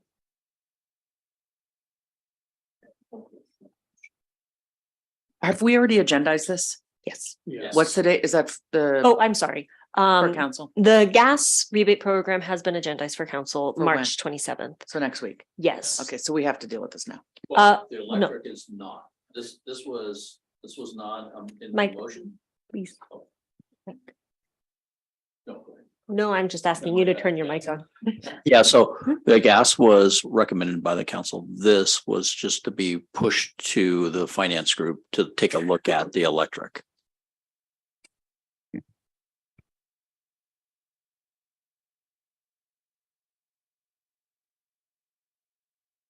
So we have this in front of us. Did staff want to review it at all or? Yeah, I could talk about it quickly. Great. So Dave Yun, Utility Strategic Business Manager. So we did gather all the electric bills for the month of January of 2023. So if you can scroll down a little bit, Jonathan, on that chart. So this is kind of a breakdown of all the different bill categories. I think it's grouped into 4 categories. Less than $150 for electric only for that month.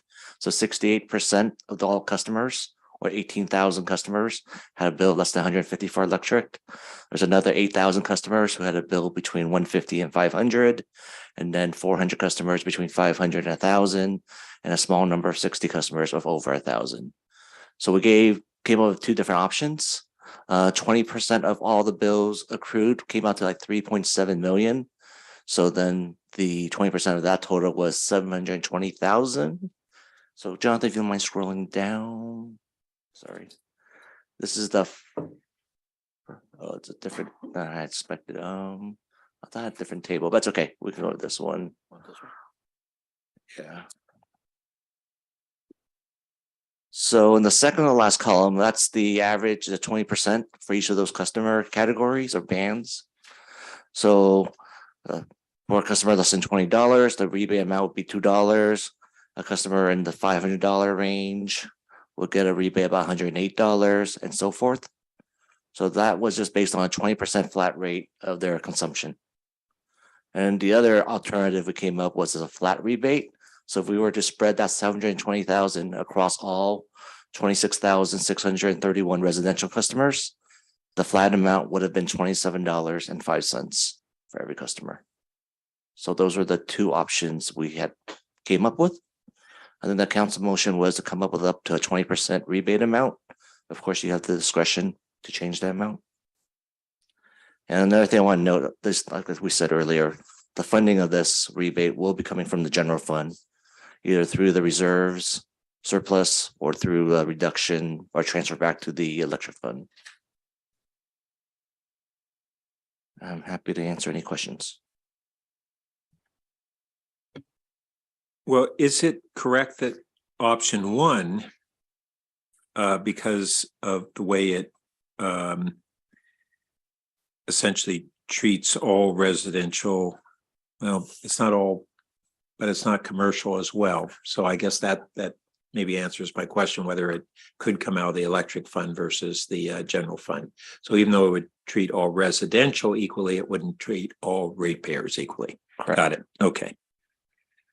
And residents do make about 20% of the total utility customer base. So commercial is about 80%. Could you remind us how far above the median for January, this January's electric bill was?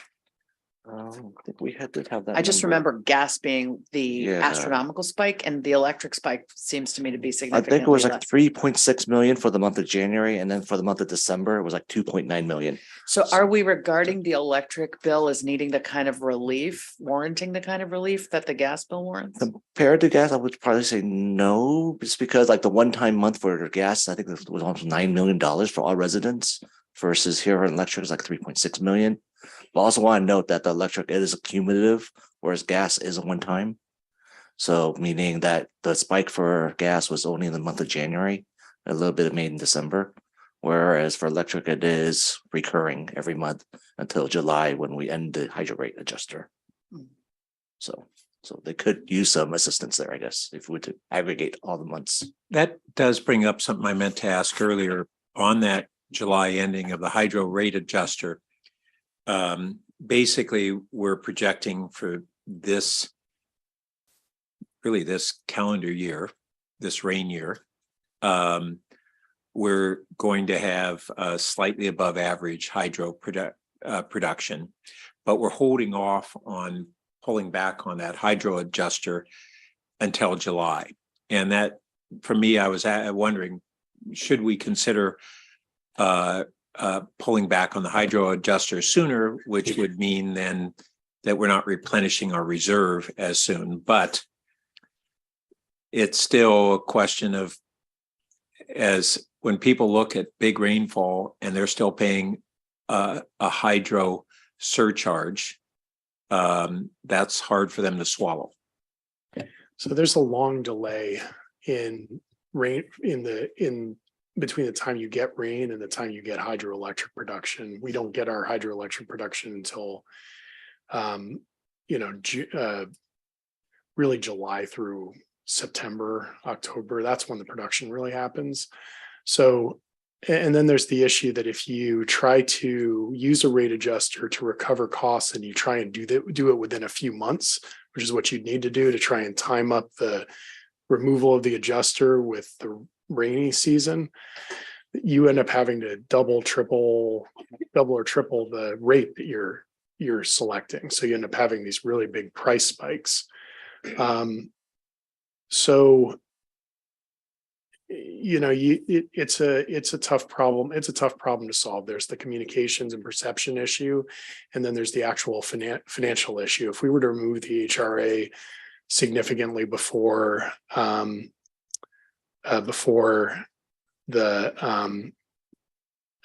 July 1st, we're talking millions of dollars in hits to reserves that are already below minimum guidelines right now. Okay, thanks for that clarification.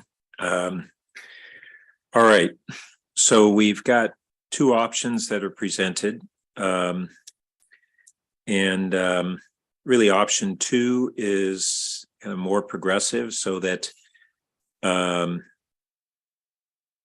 well, we really don't know.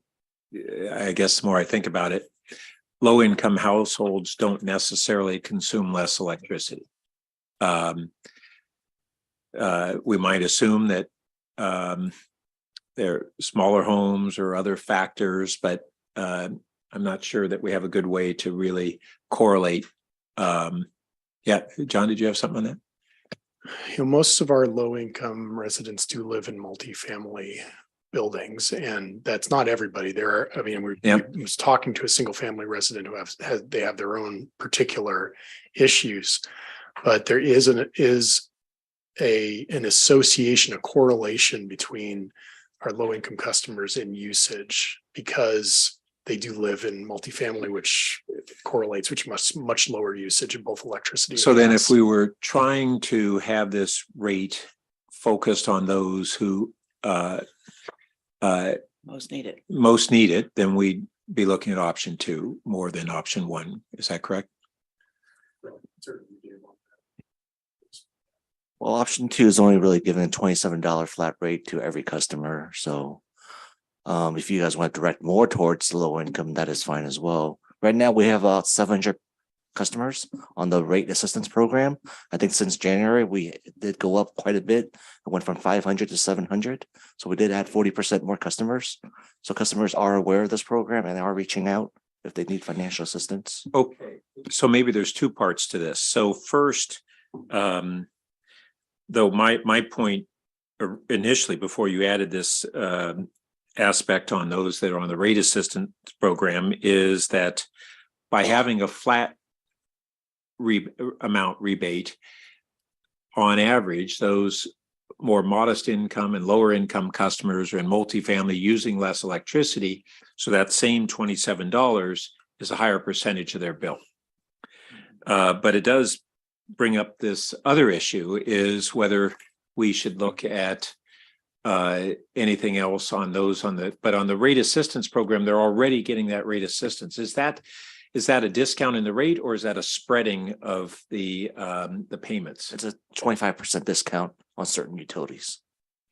So in that sense, we're addressing, they're getting two benefits. They get a preferential amount of this flat rate, or a preferential impact of the flat rate on as a percentage of their bill, and they're getting the 25%. So I'm glad to hear that.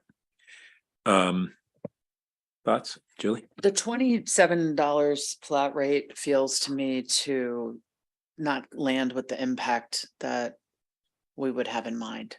It just doesn't seem in the main like enough to send the signal we're trying to send, which is we know you were hurting. It begs the question, who was actually hurting? And I think this question, and John Kelly raised it too in public comment, about we ought to be directing relief funds to those who really need them, who are lower income.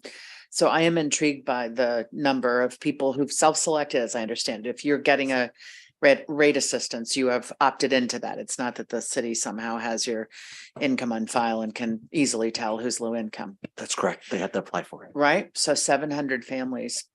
I just want to throw out there that I'd probably rather see those 700 families get a lot more relief than give everybody $27.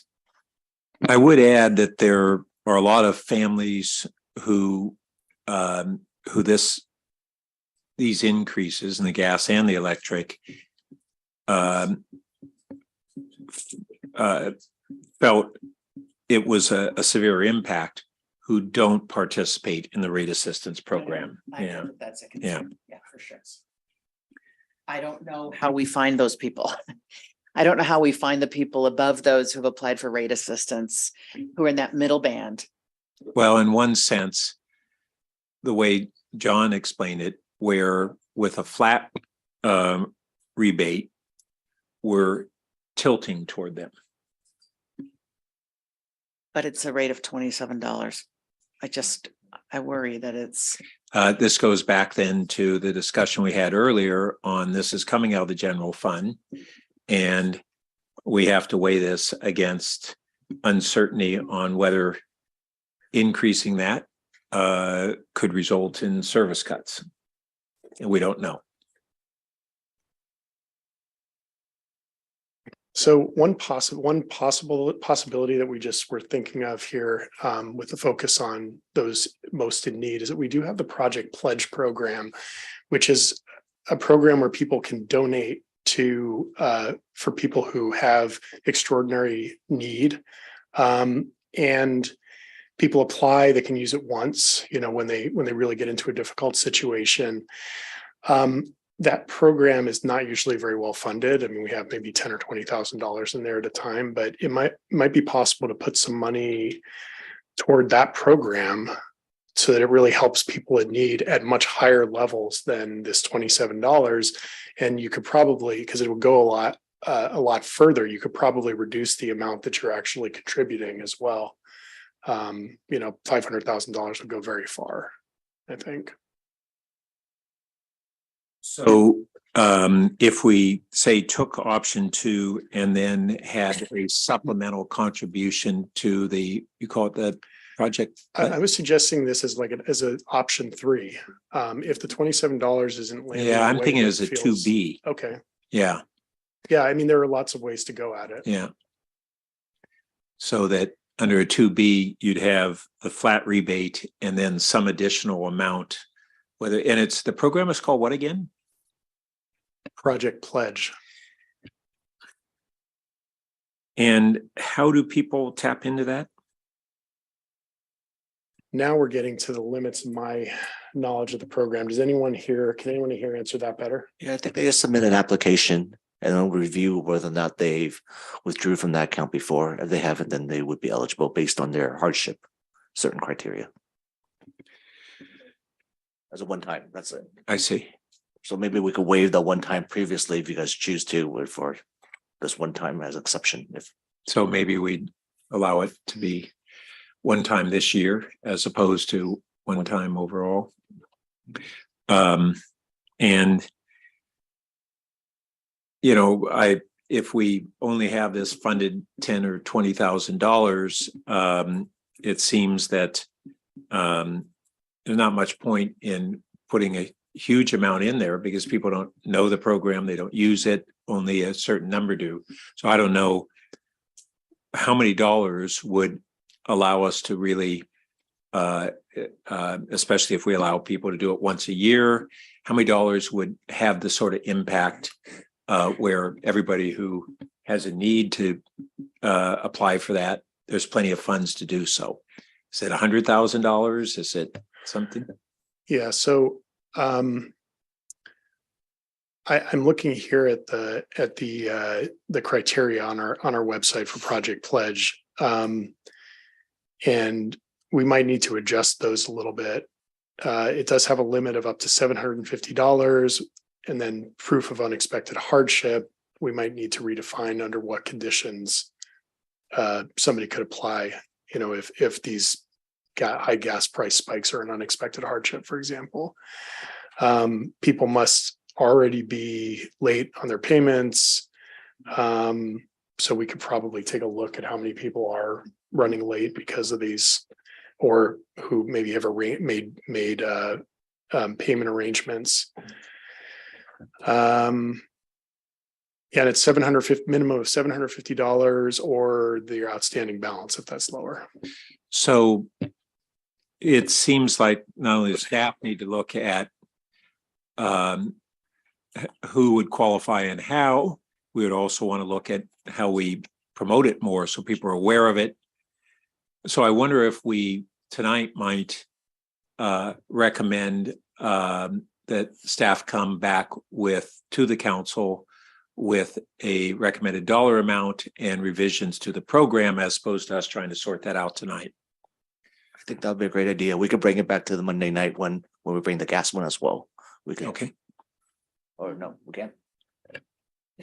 Unless you can pull that together by tomorrow.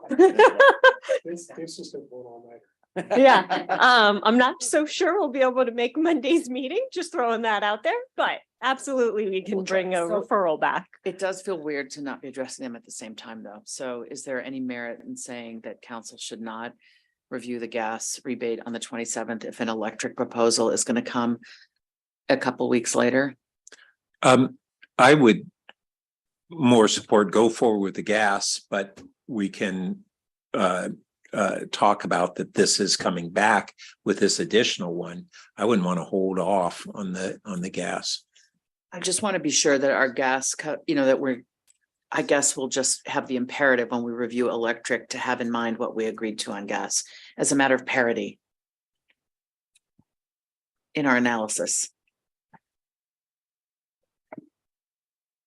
So, and ultimately this is, the council actually had this dialogue when this referral was made. And so intentionally they were split in the motion, in alignment with what was going on at that time. It was the two of us. Okay. Yeah. I think so, yes. So, I think it would be, I guess, at the discretion of the city manager and the mayor and vice mayor to change the agenda for Monday. But absent that,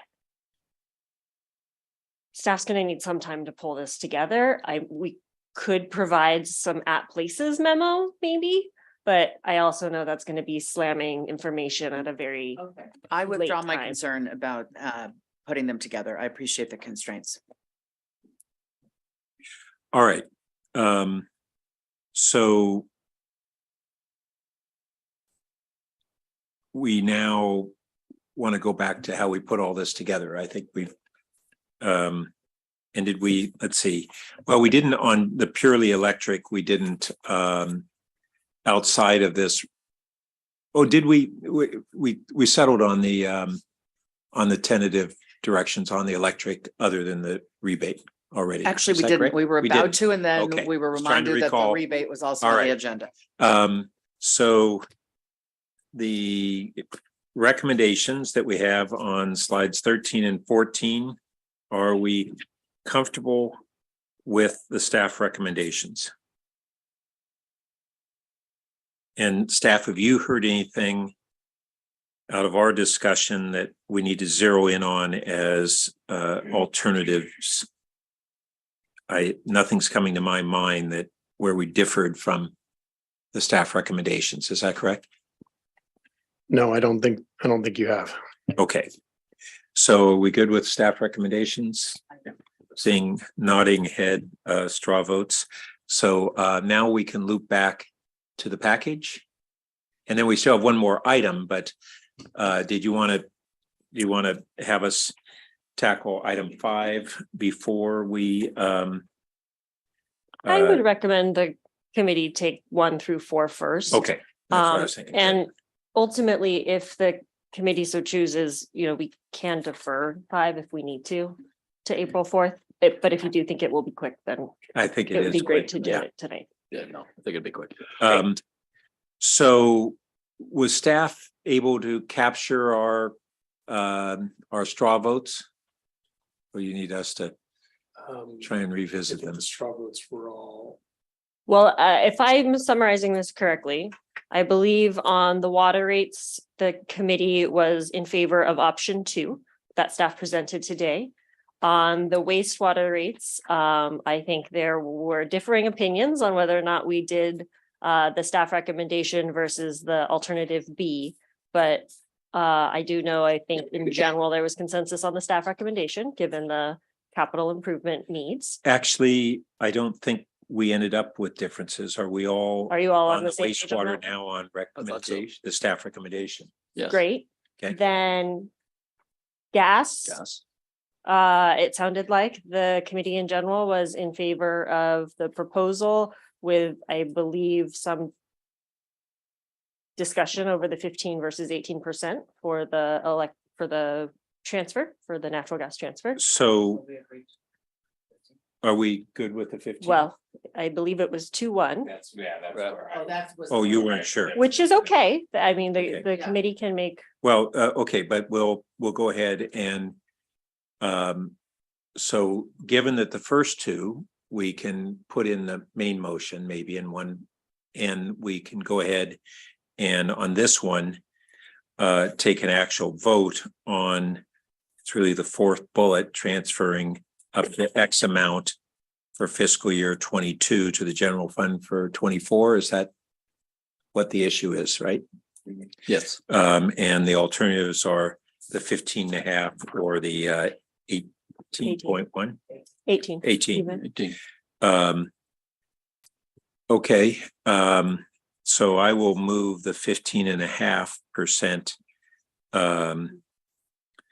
on the gas utility transfer for FY 22 to the general fund in FY 24. I'll second that.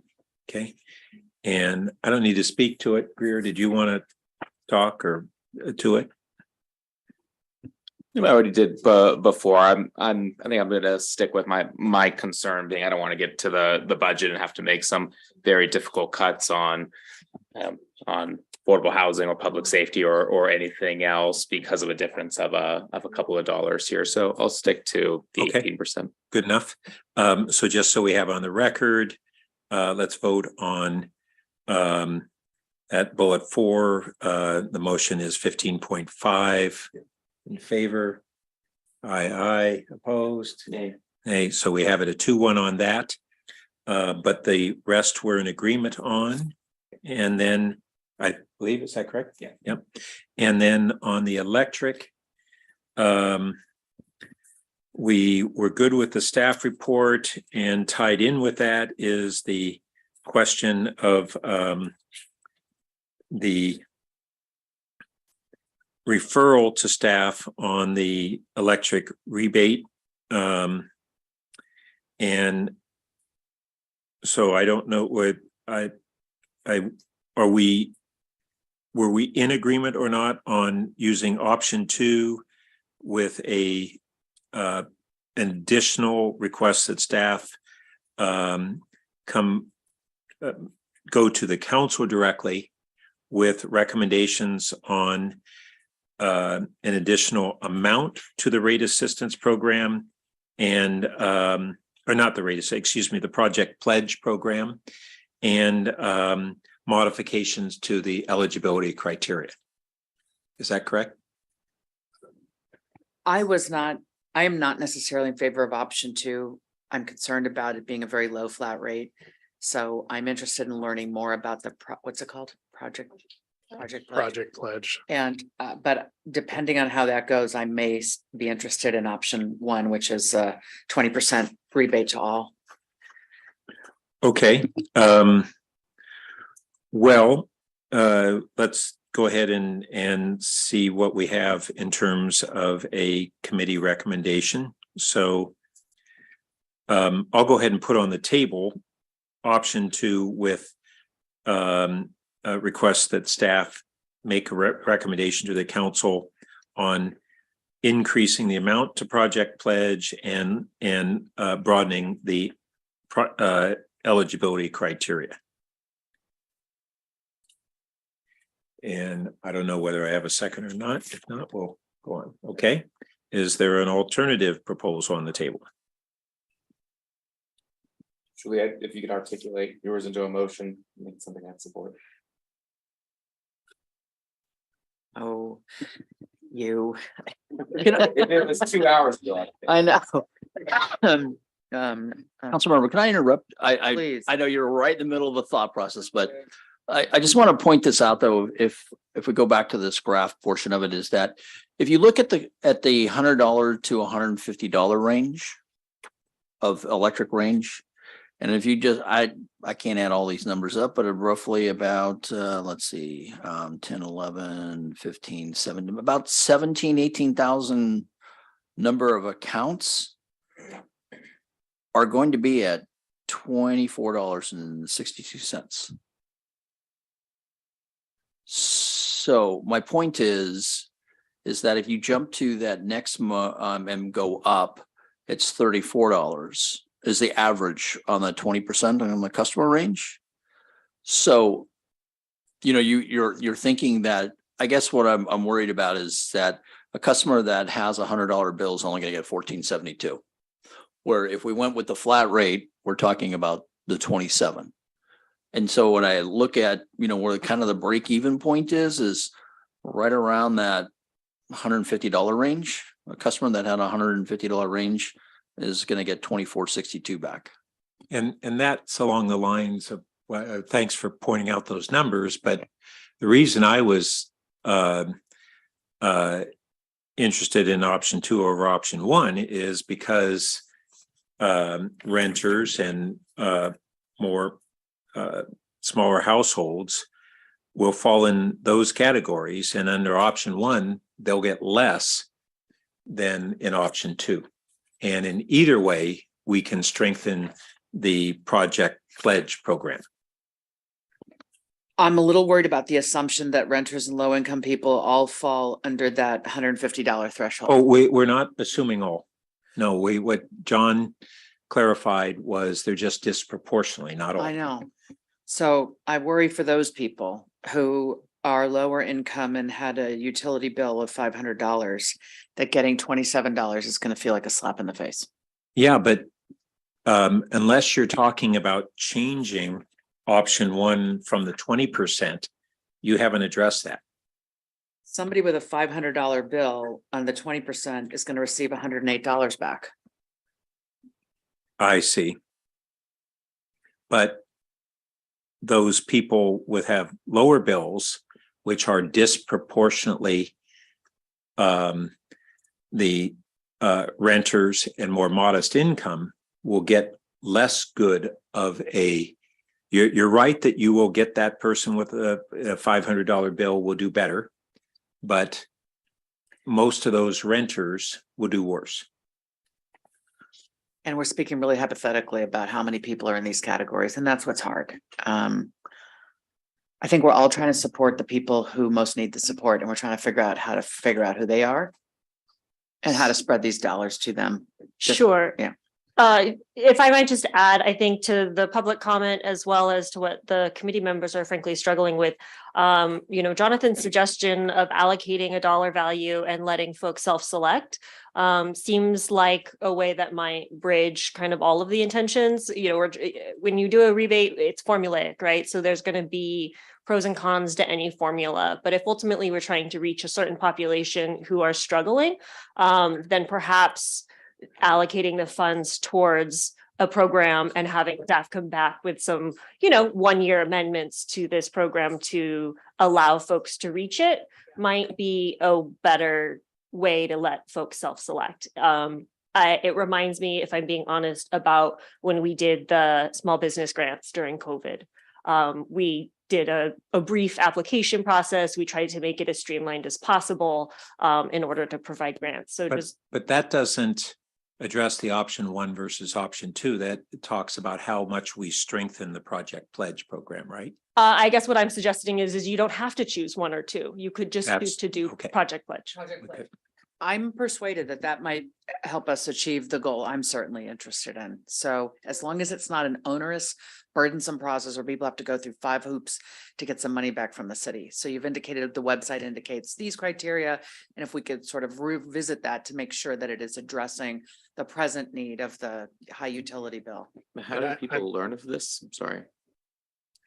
I mean, we would have to promote it as, we promote Project Pledge. I don't think, probably well enough. It's not super well funded. We have to promote it a lot more. We do need to consult with our customer service manager as well to see that this is an appropriate channel. I think all the concerns you're raising there are important. And this is why I brought up gas alongside it, because if it turns out that this is also something we should be doing for gas, we are not bringing Project Pledge to the council on Monday. Well, I do think on Monday, council is actually seeing similar options to this. So if the council's direction on Monday is to go back, rework, adjust, that's a very valid piece of feedback that the council could give us. Gas obviously has a much higher impact. So I believe in that memo, the flat rate for gas would be $80 a customer or something to that effect. So just given the orders of magnitude that customers unfortunately felt, the dollars do look very different. That's also why I think that program is about a $1.8 million program, whereas this one does have a smaller. I just want to say I remain concerned that people with really modest income that were impacted by these rates are not necessarily such low income that they're going to opt into Project Pledge. And my experience is that, that percentage of people who will apply for these kinds of programs are those who are both informed about them, which is not going to capture anywhere near everybody, even if we increase our marketing. And there are ones who are in desperate need, as opposed to also those who are in need. And I want to be able to address both groups. And I don't believe that solely going on Project Pledge would do that. Yeah. So you're recommending, I'm sorry. Oh, no, I said that was my concern and kind of my experience, as well as I think oftentimes renters and other low income individuals might not be as connected to some of these, to city websites and the ways in which that we advertise these. So I think we are going to miss a lot of people in that area. So that's my concern. I am wondering, I don't know if we're going to be able to figure this out tonight, and maybe just a referral back to staff to kind of come up with some solutions.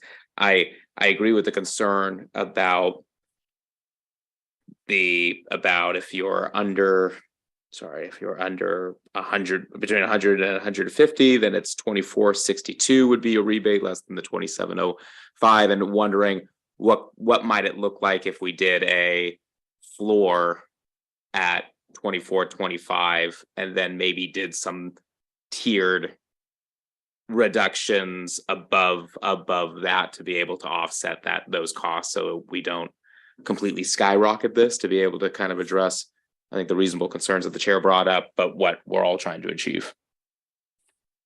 I will add that, when we're looking at these different ranges on the monthly electric billing range, even with that e-hydro, $400 to $500 a month is a lot of electricity use, and more likely that's a big home. So we're like my home, we're primarily electric heating, and we don't come close to that. The last option I'll just present to the committee is you can defer this decision. So we obviously these are budget actions. These would be funds coming out of the general fund, and I think it was Vice Mayor Stone's comment earlier. If we're going to spend these dollars here, this may impact your budget decisions later. So the committee could choose to take this up again as part of your budget. When's our discussions next in May. meeting? What date? So your next meeting actually right now would be your budget discussions in May. So we don't have any April. So we could have If you've gotten through your whole agenda tonight, there is actually nothing slated for April, because most of tonight would have been spread out in chunks. So it's a question. I don't think we want the council to get bogged down in all the details of this. I think we want to make a recommendation to the council. We, as of right now, would only have this small item with additional staff flushing it out to discuss. Do we want to have what would probably be a short meeting in 2 weeks or so? What would be the what would be the date? April 4th, I'd be happy to do it. Let me look at the calendar really quick. Oh, yeah, that's Okay. That's on my calendar as a regular date. Okay. Yeah, so our regular scheduled meeting would be on April 4th. That packet would go out on Thursday of this week. So that's not feasible. I'd be okay with not having this in a packet. It's a abbreviated enough item or a late packet, either one. So a packet on March 30th. That's a question to the utilities team, if you could turn this around by then. Probably turn around. Geez, Dave was ready to turn around tomorrow. I know. Dave. Yeah, we could probably turn around by 30th. The customer service manager. Yeah. Okay. I just had a technical question on our concerns about informing people about this project. I'm sorry, I keep forgetting the name. Help Project Pledge. I very much agree with the concern. Why would we not be able to stick it in the bill with confidence that everybody is that a huge can of worms that I don't appreciate? I mean, it's bigger than it's bigger than it sounds. But it's also. I'm sorry, it's bigger than it sounds, but it's also manageable. And there are other options for promoting it as well.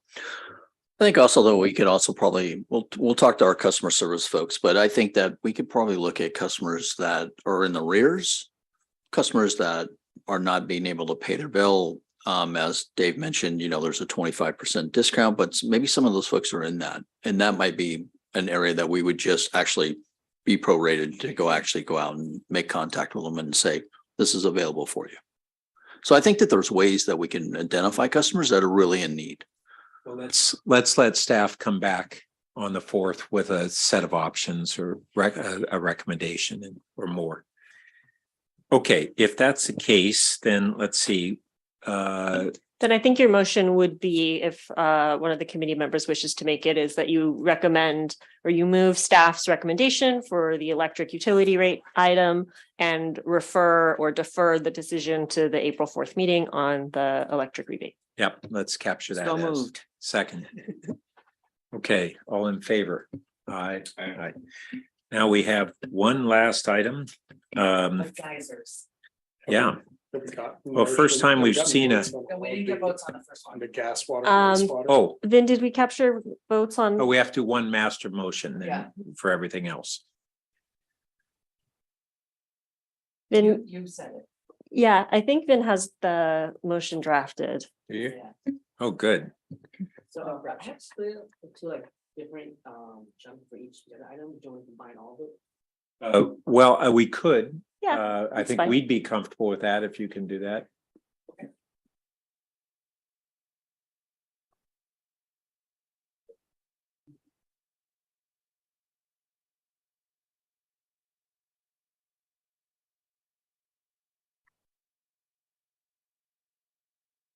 Give me about 30 seconds.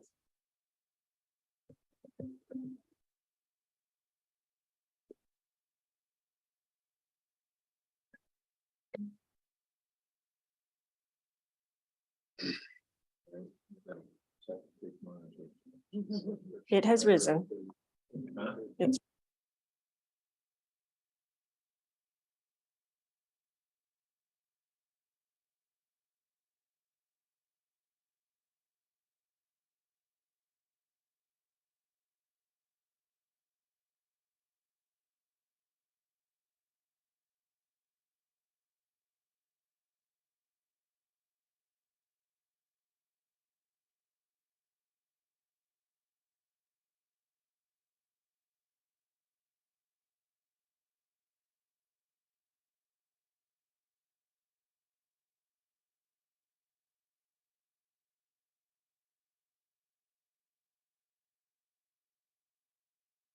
I'm not sure you'll be able to read this, but this should capture all of items 1 through 4.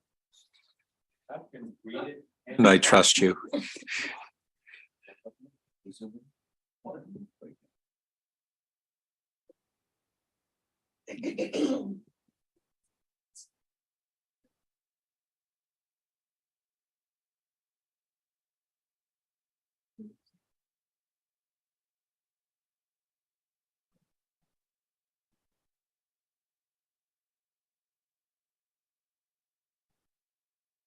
Essentially, this is the option 2 for the water item. The wastewater item would be the staff recommendation.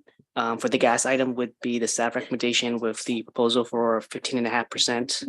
And then for the electric item is the staff recommendation while deferring the rebate decision to the April 4th meeting.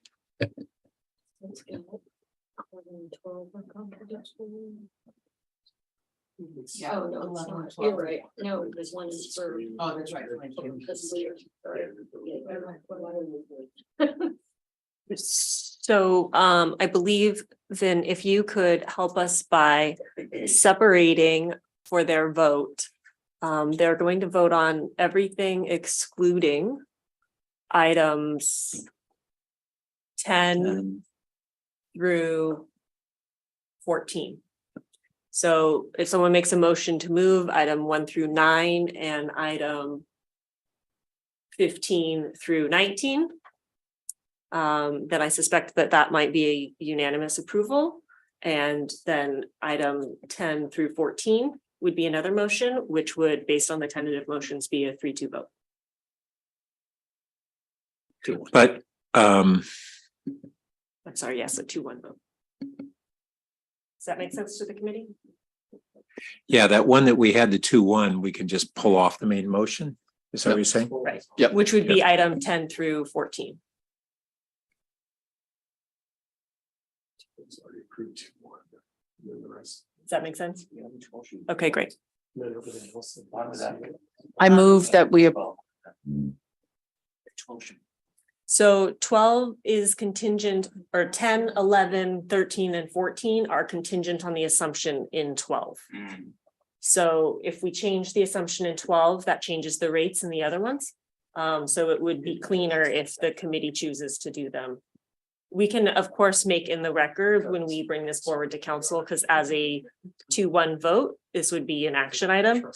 We can bring that piece forward and clarify, Vice Mayor Stone, that this was the item in question. Everything else was in general, there was agreement on.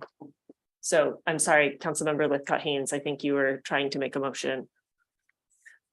simply trying to move us along in accordance with your direction. Yes. I move numbers 1 through 9 and numbers, Oh, actually, it looks like It was previously 10 to 14, but I already removed those. then I already moved them. All right, so you just moved this. Thanks, Vin. Okay, I just moved. Okay. I move items 1 through 14 for approval. Second. All right, all in favor? Aye, that's unanimous. Good work. Thanks, everybody. That's huge. Yeah. And then Then Vin's got the. we second have one hot Thank you. item. Oh, nope, sorry, No? Chair. You've got Oh, to sorry. vote on gas. Thank you. All right. So this is all tied to what we had a 2-1 vote on, correct? Okay, so I will move 1 through 5. Second. Those in favor? Aye. Those opposed? No. 2-1, very good. Okay, no hard feelings. Apologies. Thank you so much, Yeah. committee. You can move on Okay. to item 5. All right, so item 5 is a recommendation to the council to approve and authorize the city manager or designee to execute a third phase agreement with the Northern California Power Agency for purchase of up to 87,600 megawatt hours per year of a geothermal energy from Calpine. And Thank you. Carla. We have Dr. Jim Stack joining us remotely tonight. I'll turn it over to you, Jim. Thanks, Carla, and good evening, council members. Let me share my screen. Can you all see my slides now? got it. Yes. Okay, great, thank you. So I'm here tonight. Thank you for sticking with us this long. I think this will be worth a while. We have a new resource opportunity to present to you tonight that we are excited about and would strongly recommend moving forward with.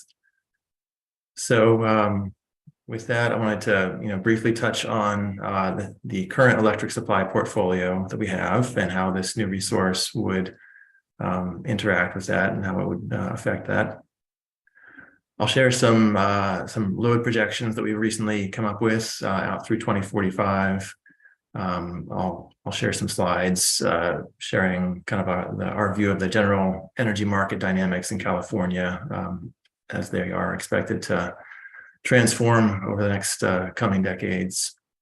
And then I'll share some of the particulars of this contract and how we're evaluating the economics of it. And then lastly, touch on some of the initial findings that we've come up with as we've gone through our integrated resource plan process, which we started about 9 or 10 months ago. This is a process we do every 5 years where we take kind of a comprehensive look at our supply portfolio and our demand resources and try to optimize our portfolio going forward out into the future. So with that, I'll start with some looks at our supply portfolio, and I'll show kind of our energy and load balance in a couple of different ways, in a few different levels of granularity. I'm going to start out here with a look at our load and our supply resources by month. And this is broken down into the on-peak and off-peak periods. On-peak period is basically daytime hours, 6 a.m. to 10 p.m., Monday through Saturday. Off-peak is nighttime hours, 10 p.m. to 6 a.m., and all day Sunday and major holidays. The black lines here in these two graphs show the city's load, which is relatively flat month to month, but you can see our resources in the bars. They have a much greater month to month level of variation. The orange bars show the solar resources, which produce quite a bit more energy in the spring and summer months, as do our hydro resources, which are the two shades of blue shown above those. Also shown at the top in the light gray hashed line areas is what the contribution of the geothermal contract would provide to our portfolio. So the key takeaways here are that, while our load is pretty flat month to month, our resources are not, and we have significant surpluses typically during the summer months, and especially during the daytime hours, the on-peak hours. In contrast, during the fall and winter months, we have systemic deficits, and those are especially in the overnight periods. So interesting characteristic about the geothermal project is it's a what's known as a base load resource, which means it produces basically the same amount of output every hour of every day of the year. So it would help us. It would really help us make up some of these deficits we have in the nighttime hours and the winter months.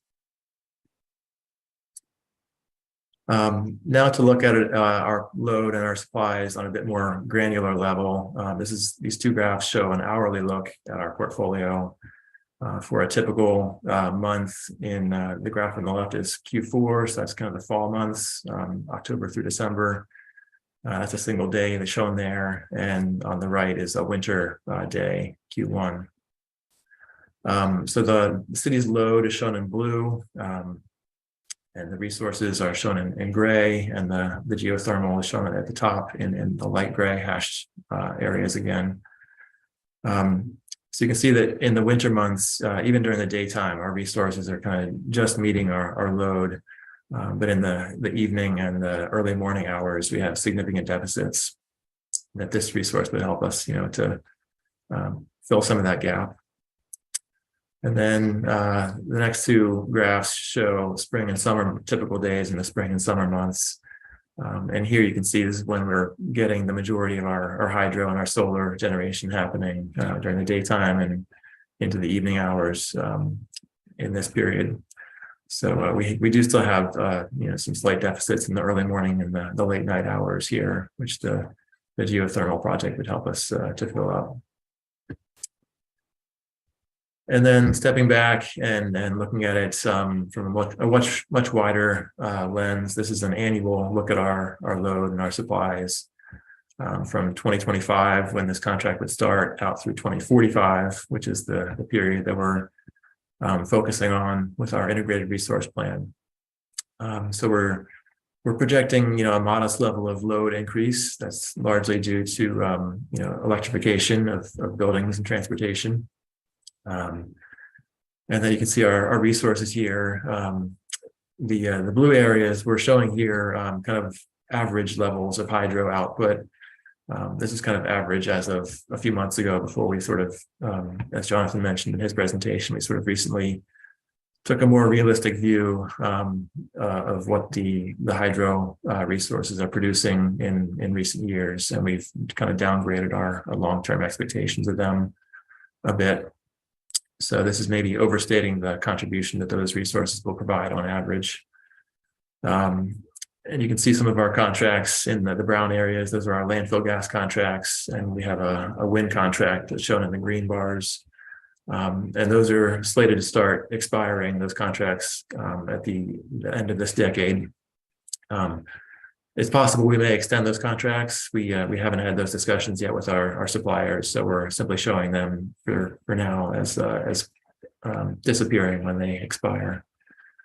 But overall, our load is increasing, and we're going to need new supplies in the coming years, and this resource will help us make up for that.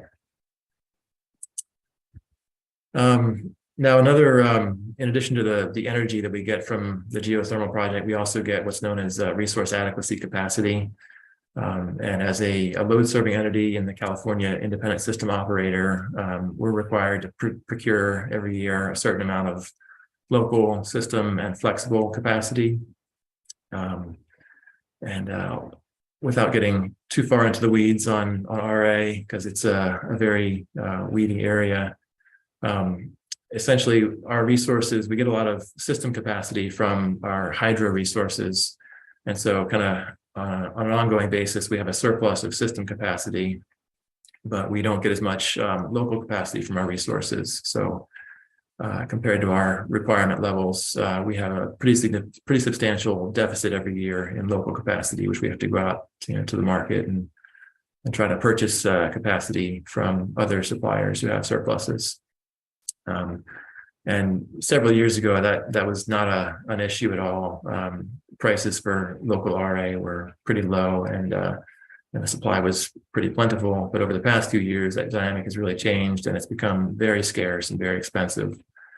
And so one of the main benefits of this contract, this geothermal contract, is that it would provide, 10 megawatts of local RA as well as system RA to the portfolio. So it would sort of increase our surplus position for system RA, which we're able to sell and monetize most of that. And then it would help us, it would go a significant portion of the way towards covering our significant deficits in local RA.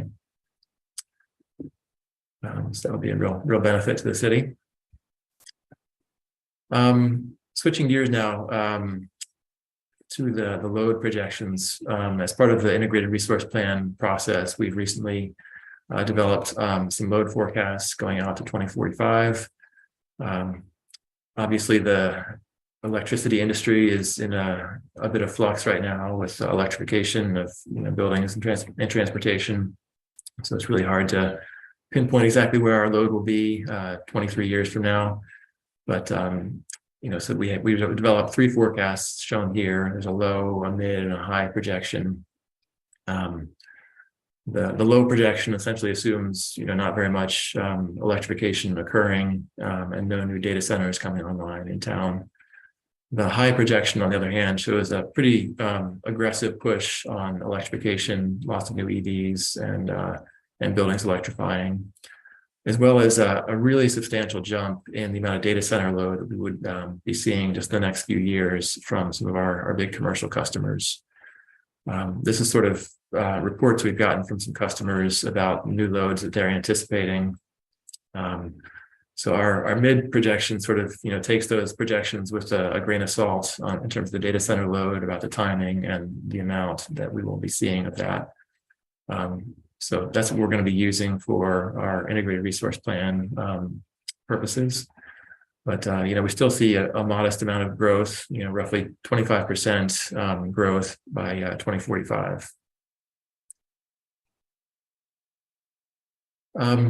So now we wanted to share some insights we've gotten about the overall dynamics of the energy markets in California. So the next few slides, we're borrowing from a consultant that we're working with on our integrated resource plan. These are from Sound Analytics, which is a well-known and very respected consultant in the energy space.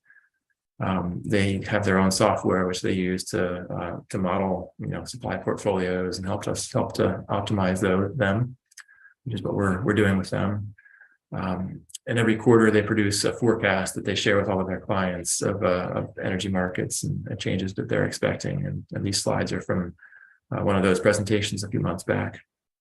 So there's a lot of information shown here, but the 2 graphs at the top kind of share their view of how the overall supply mix in the state will change from 2016 out to 2045. And the key,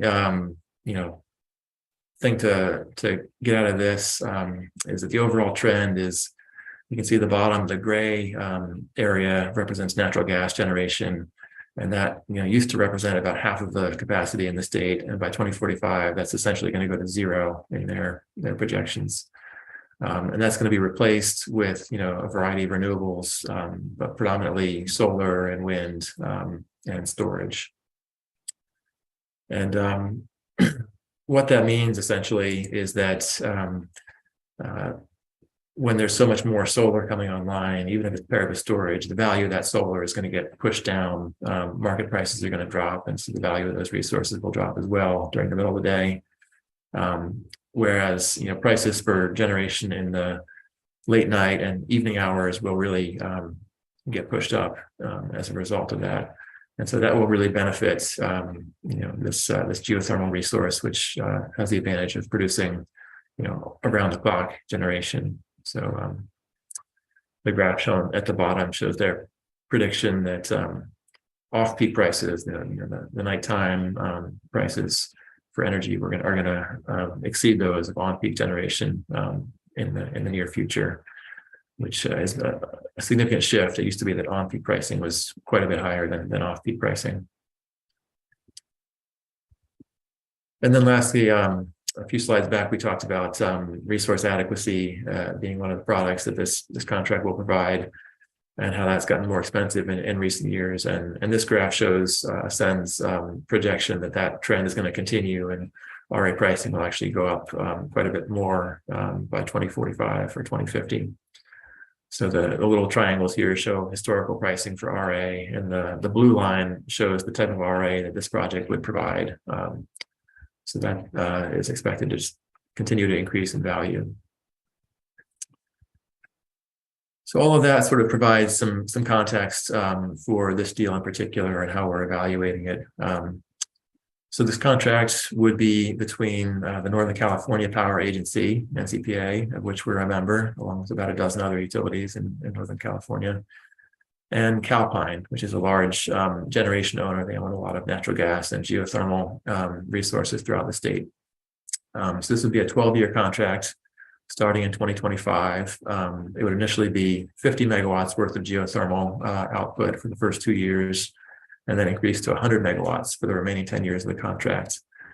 Palo Alto's share would be 10% of that total, so 5 megawatts and then 10 megawatts.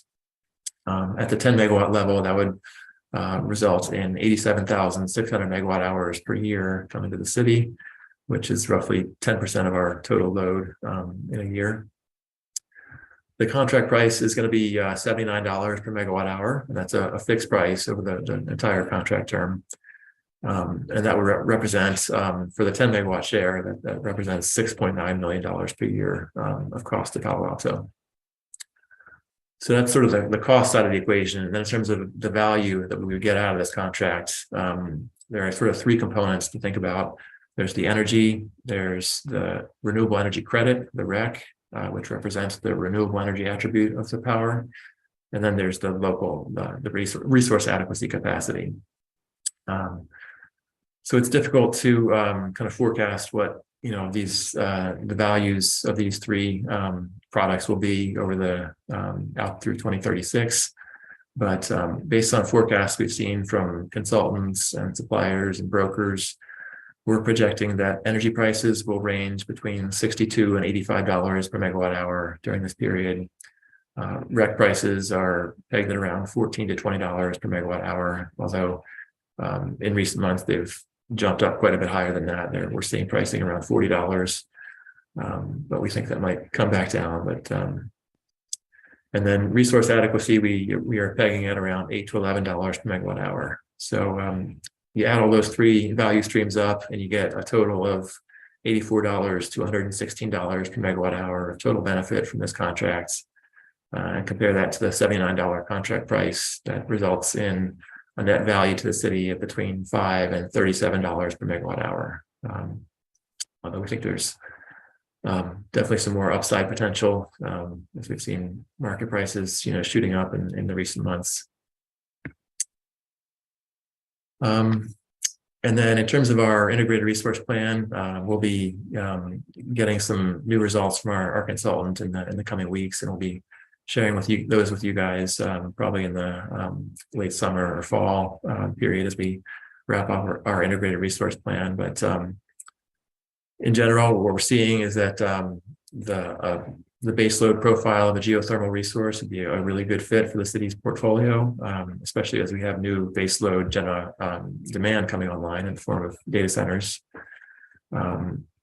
Also, as we've seen market prices increase quite a bit in recent months, with no sign of falling back down, this contract price that we locked in a while ago is starting to look increasingly attractive, especially since it'll be providing generation, during the evening hours when the grid is going to be getting increasingly short of generation. In terms of next steps, so the contract will be between NCPA and Calpine, as I mentioned, and then we have third phase agreements for all of the NCPA members who are going to be getting shares of this contract.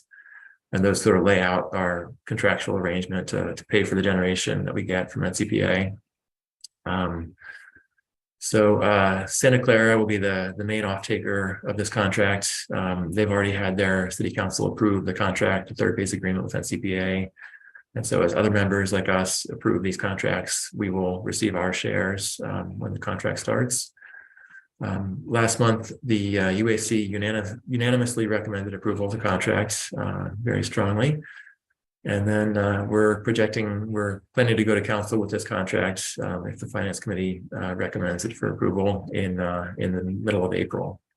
That's to meet the deadline that NCPA has set for members to get it approved by the end of April. And then the contract again will start in 2025. So that's all I have. Happy to answer any questions you have. Greer? Thanks. You answered, your presentation was really thorough, answered a couple of questions I had. It only raised one. I was curious, you showed the slide of the kind of the projection out to 2045. And I saw that solar generated power seems to drop off pretty significantly near the end. And why is that? Are you talking about our Yeah. load resources? This one here? There we go. This is just because some of these contracts, they're, they have 20 to 25 year terms. So we're showing them kind of phasing out as the contract reaches the end of its term. But, there's probably going to be opportunities to extend these contracts if we see fit. But, we'll kind of, we'll cross that bridge when we get there and, compare that, the offer from the developer, the supplier, with whatever else we see in the market, and, take whatever is most advantageous to the city at that point. Okay, thanks. That makes more sense. Yeah, no, I appreciate it. Seemed like some good negotiating to get some good rates here, and seems like a good opportunity for the city. So thank you. Julie? Thank you so much. What an exciting presentation. I learned so much about geothermal in this and really appreciate it.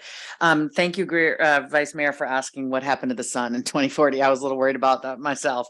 Wait a minute, I didn't read about this. Given our plans to move to electrification, to fully embrace electrification, it feels a little disheartening to see the mid projection line. I would just hate for somebody to look at this chart and worry. I appreciate when you showed the others. But as we get out there in the world, I want people to know that we're planning on the higher load. But anyway, I would love for you to explain to me in layperson's terms what local resource adequacy RA means. I was really struggling with that, and I would love for you to explain it to me like I'm a smart 8th grader. Yes, I'll give it a shot. So the product resource adequacy refers to payments that we give to generators simply for keeping their units operational and online and on the grid. So this is sort of like kind of a reserve payment or a retainer agreement that generation has. Some of these generators, like, storage resources, they might only operate for a couple hours a day, but, giving them a capacity payment ensures that they have enough revenue to, kind of remain available and, to maintain the reliability of the system as a whole, essentially, even if they're not getting a lot of energy or a lot of value from their energy that they're putting onto the grid. Okay. So that's what resource adequacy is as a concept. And then, as I mentioned, there are kind of 3 different flavors of it. There's local and there's system and there's flexible. Yeah. Flexible is just kind of a very small incremental value that's given to resources like hydro and solar, or it's not solar, but storage that can kind of ramp up and down very quickly to kind of help adjust, and maintain balance on the grid as loads, shift, or the sun goes behind the clouds and generation drops off. Okay. Local RA refers to generation that's located. You're good, Jim. You're good. Thank you. Okay. All I right. appreciate it. I'm aware of how late it is, and I'm starting to want to nerd out to learn a lot more. But you've given me enough. And so my final question is on the contract itself. You say the total value will exceed the cost of the contract to the tune of $550K a year in the first 2 and 1.1 million in each year in the remaining 10. And I'm just wondering why that is. What is changing in year 3 and subsequent years such that that's going to be true? Oh, the shift in year 3 is simply because our share, the contract will double in size, going from 50 megawatts to 100. So that's just a scaling up of the total benefit as we get more of that Okay. contract. Thank you so much. Appreciate it. Thanks, Jim. I certainly support the contract, and you giving this presentation on kind of a first cut of the integrated resource plan, and you talked about the update to that. This is something that has been part of the interest of the SCAP ad hoc committee, is understanding this more. And so I'm trying to think about what would be the right forum for a deeper dive on this. We have both the finance committee's interests here and the SCAP committee, and I would probably have about 20 or 30 questions if we had time tonight. So I want to look for the right forum or forums to really be able to go into a whole series of questions, but I'll just lay out a couple of things. As you probably know, Peninsula Clean Energy has come up with a plan for 24/7, 365 carbon neutrality, 99% carbon neutrality is, I think, the way they framed it. That last 1% they think is not cost effective. So I'm going to be real interested in how what we think of their approach and how that that might be able to be integrated with our approaches.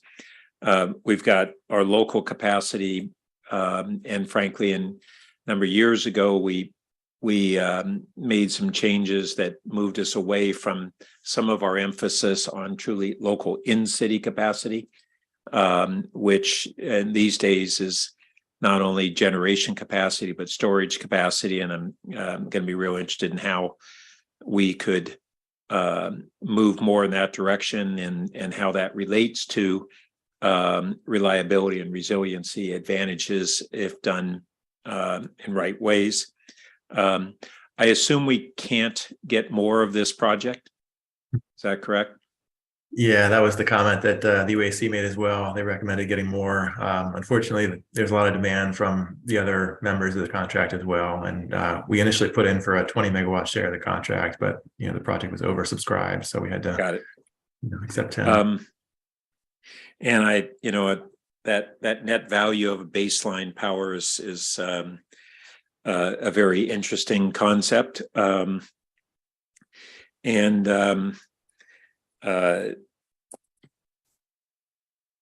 The one other final thing is just I haven't heard any discussion on whether our hydro sources are looking at adding increases in pumped hydro capacity to really improve baseline power out of hydro.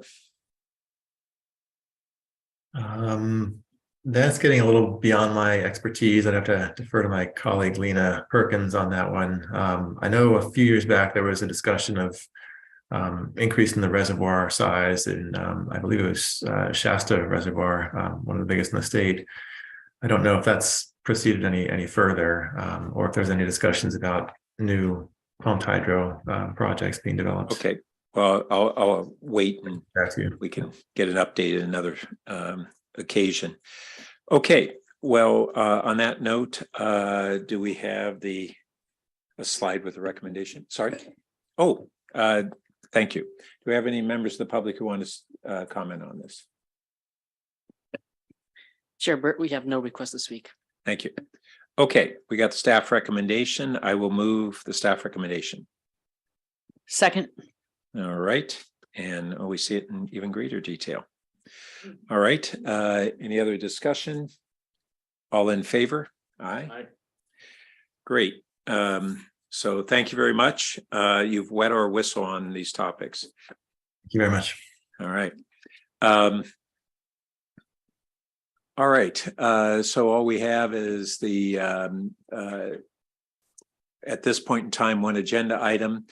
I frankly, I don't know whether we'd want to bring Jim back when and just be able to have it was a lot of information in that report, and maybe even in that same meeting, just be able to have a little bit of a study session on that, so that we're really understanding all those elements, because he had to go through that a lot of stuff pretty quickly. So on the 4th, whether we'd want to do that. Let me double check that he's available on that date. I know he has a vacation coming up. I'm not sure Okay. when it is. All right. Well, if he's not available to answer at this time, we can wait. I think I can, that could probably work. Yeah, April 4th. So did the committee wish to continue the item to the 4th? No, just a more of a study session briefing to be able to just go into the information in greater depth and understand it better. So If I could add, we also are planning to go. I'm sorry, and not specifically on the contract, but on the balance of the information in his report. So then would the committee be expecting staff to put out another staff report on this? No. I think what we've already got is sufficient. We're just yearning for more conversation and it's Yeah. 10 PM. Yeah. Could I maybe bring up that we're planning to take the initial findings we get from our consultant on their analysis of our portfolio to the UAC in June. I don't know if you'd be interested in seeing sort of that version of that presentation when we're ready to do that. I mean, if the committee wishes for us to agendize, we can look at just agendizing, I guess, this item again. Yeah. The information. Sorry, so staff's normal process is that we would draft a memo to provide and tee up the conversation for the committee or the council body. We can just have a repeat. We'll use this presentation, and all we want to do is be able to go through it more slowly and methodically and ask a series of questions. Sure. So that's what I'm saying. I guess I'm trying to provide or gain clarity, acknowledging what our normal processes are and what the intent of the committee is. So it sounds like we can just provide the presentation. Yep. Okay. It doesn't need to be, we don't want it to be additional work for you. We're eager to know more of the background and say some things about Just hydro. agendize it. We'll just I mean, agendize. And then it'll be just the presentation. Yeah, we'll reissue that. Right. Okay, great. Okay, great. Anything else, or we're ready to adjourn? Meeting's adjourned. Thank you. Thank you. Thank you very much.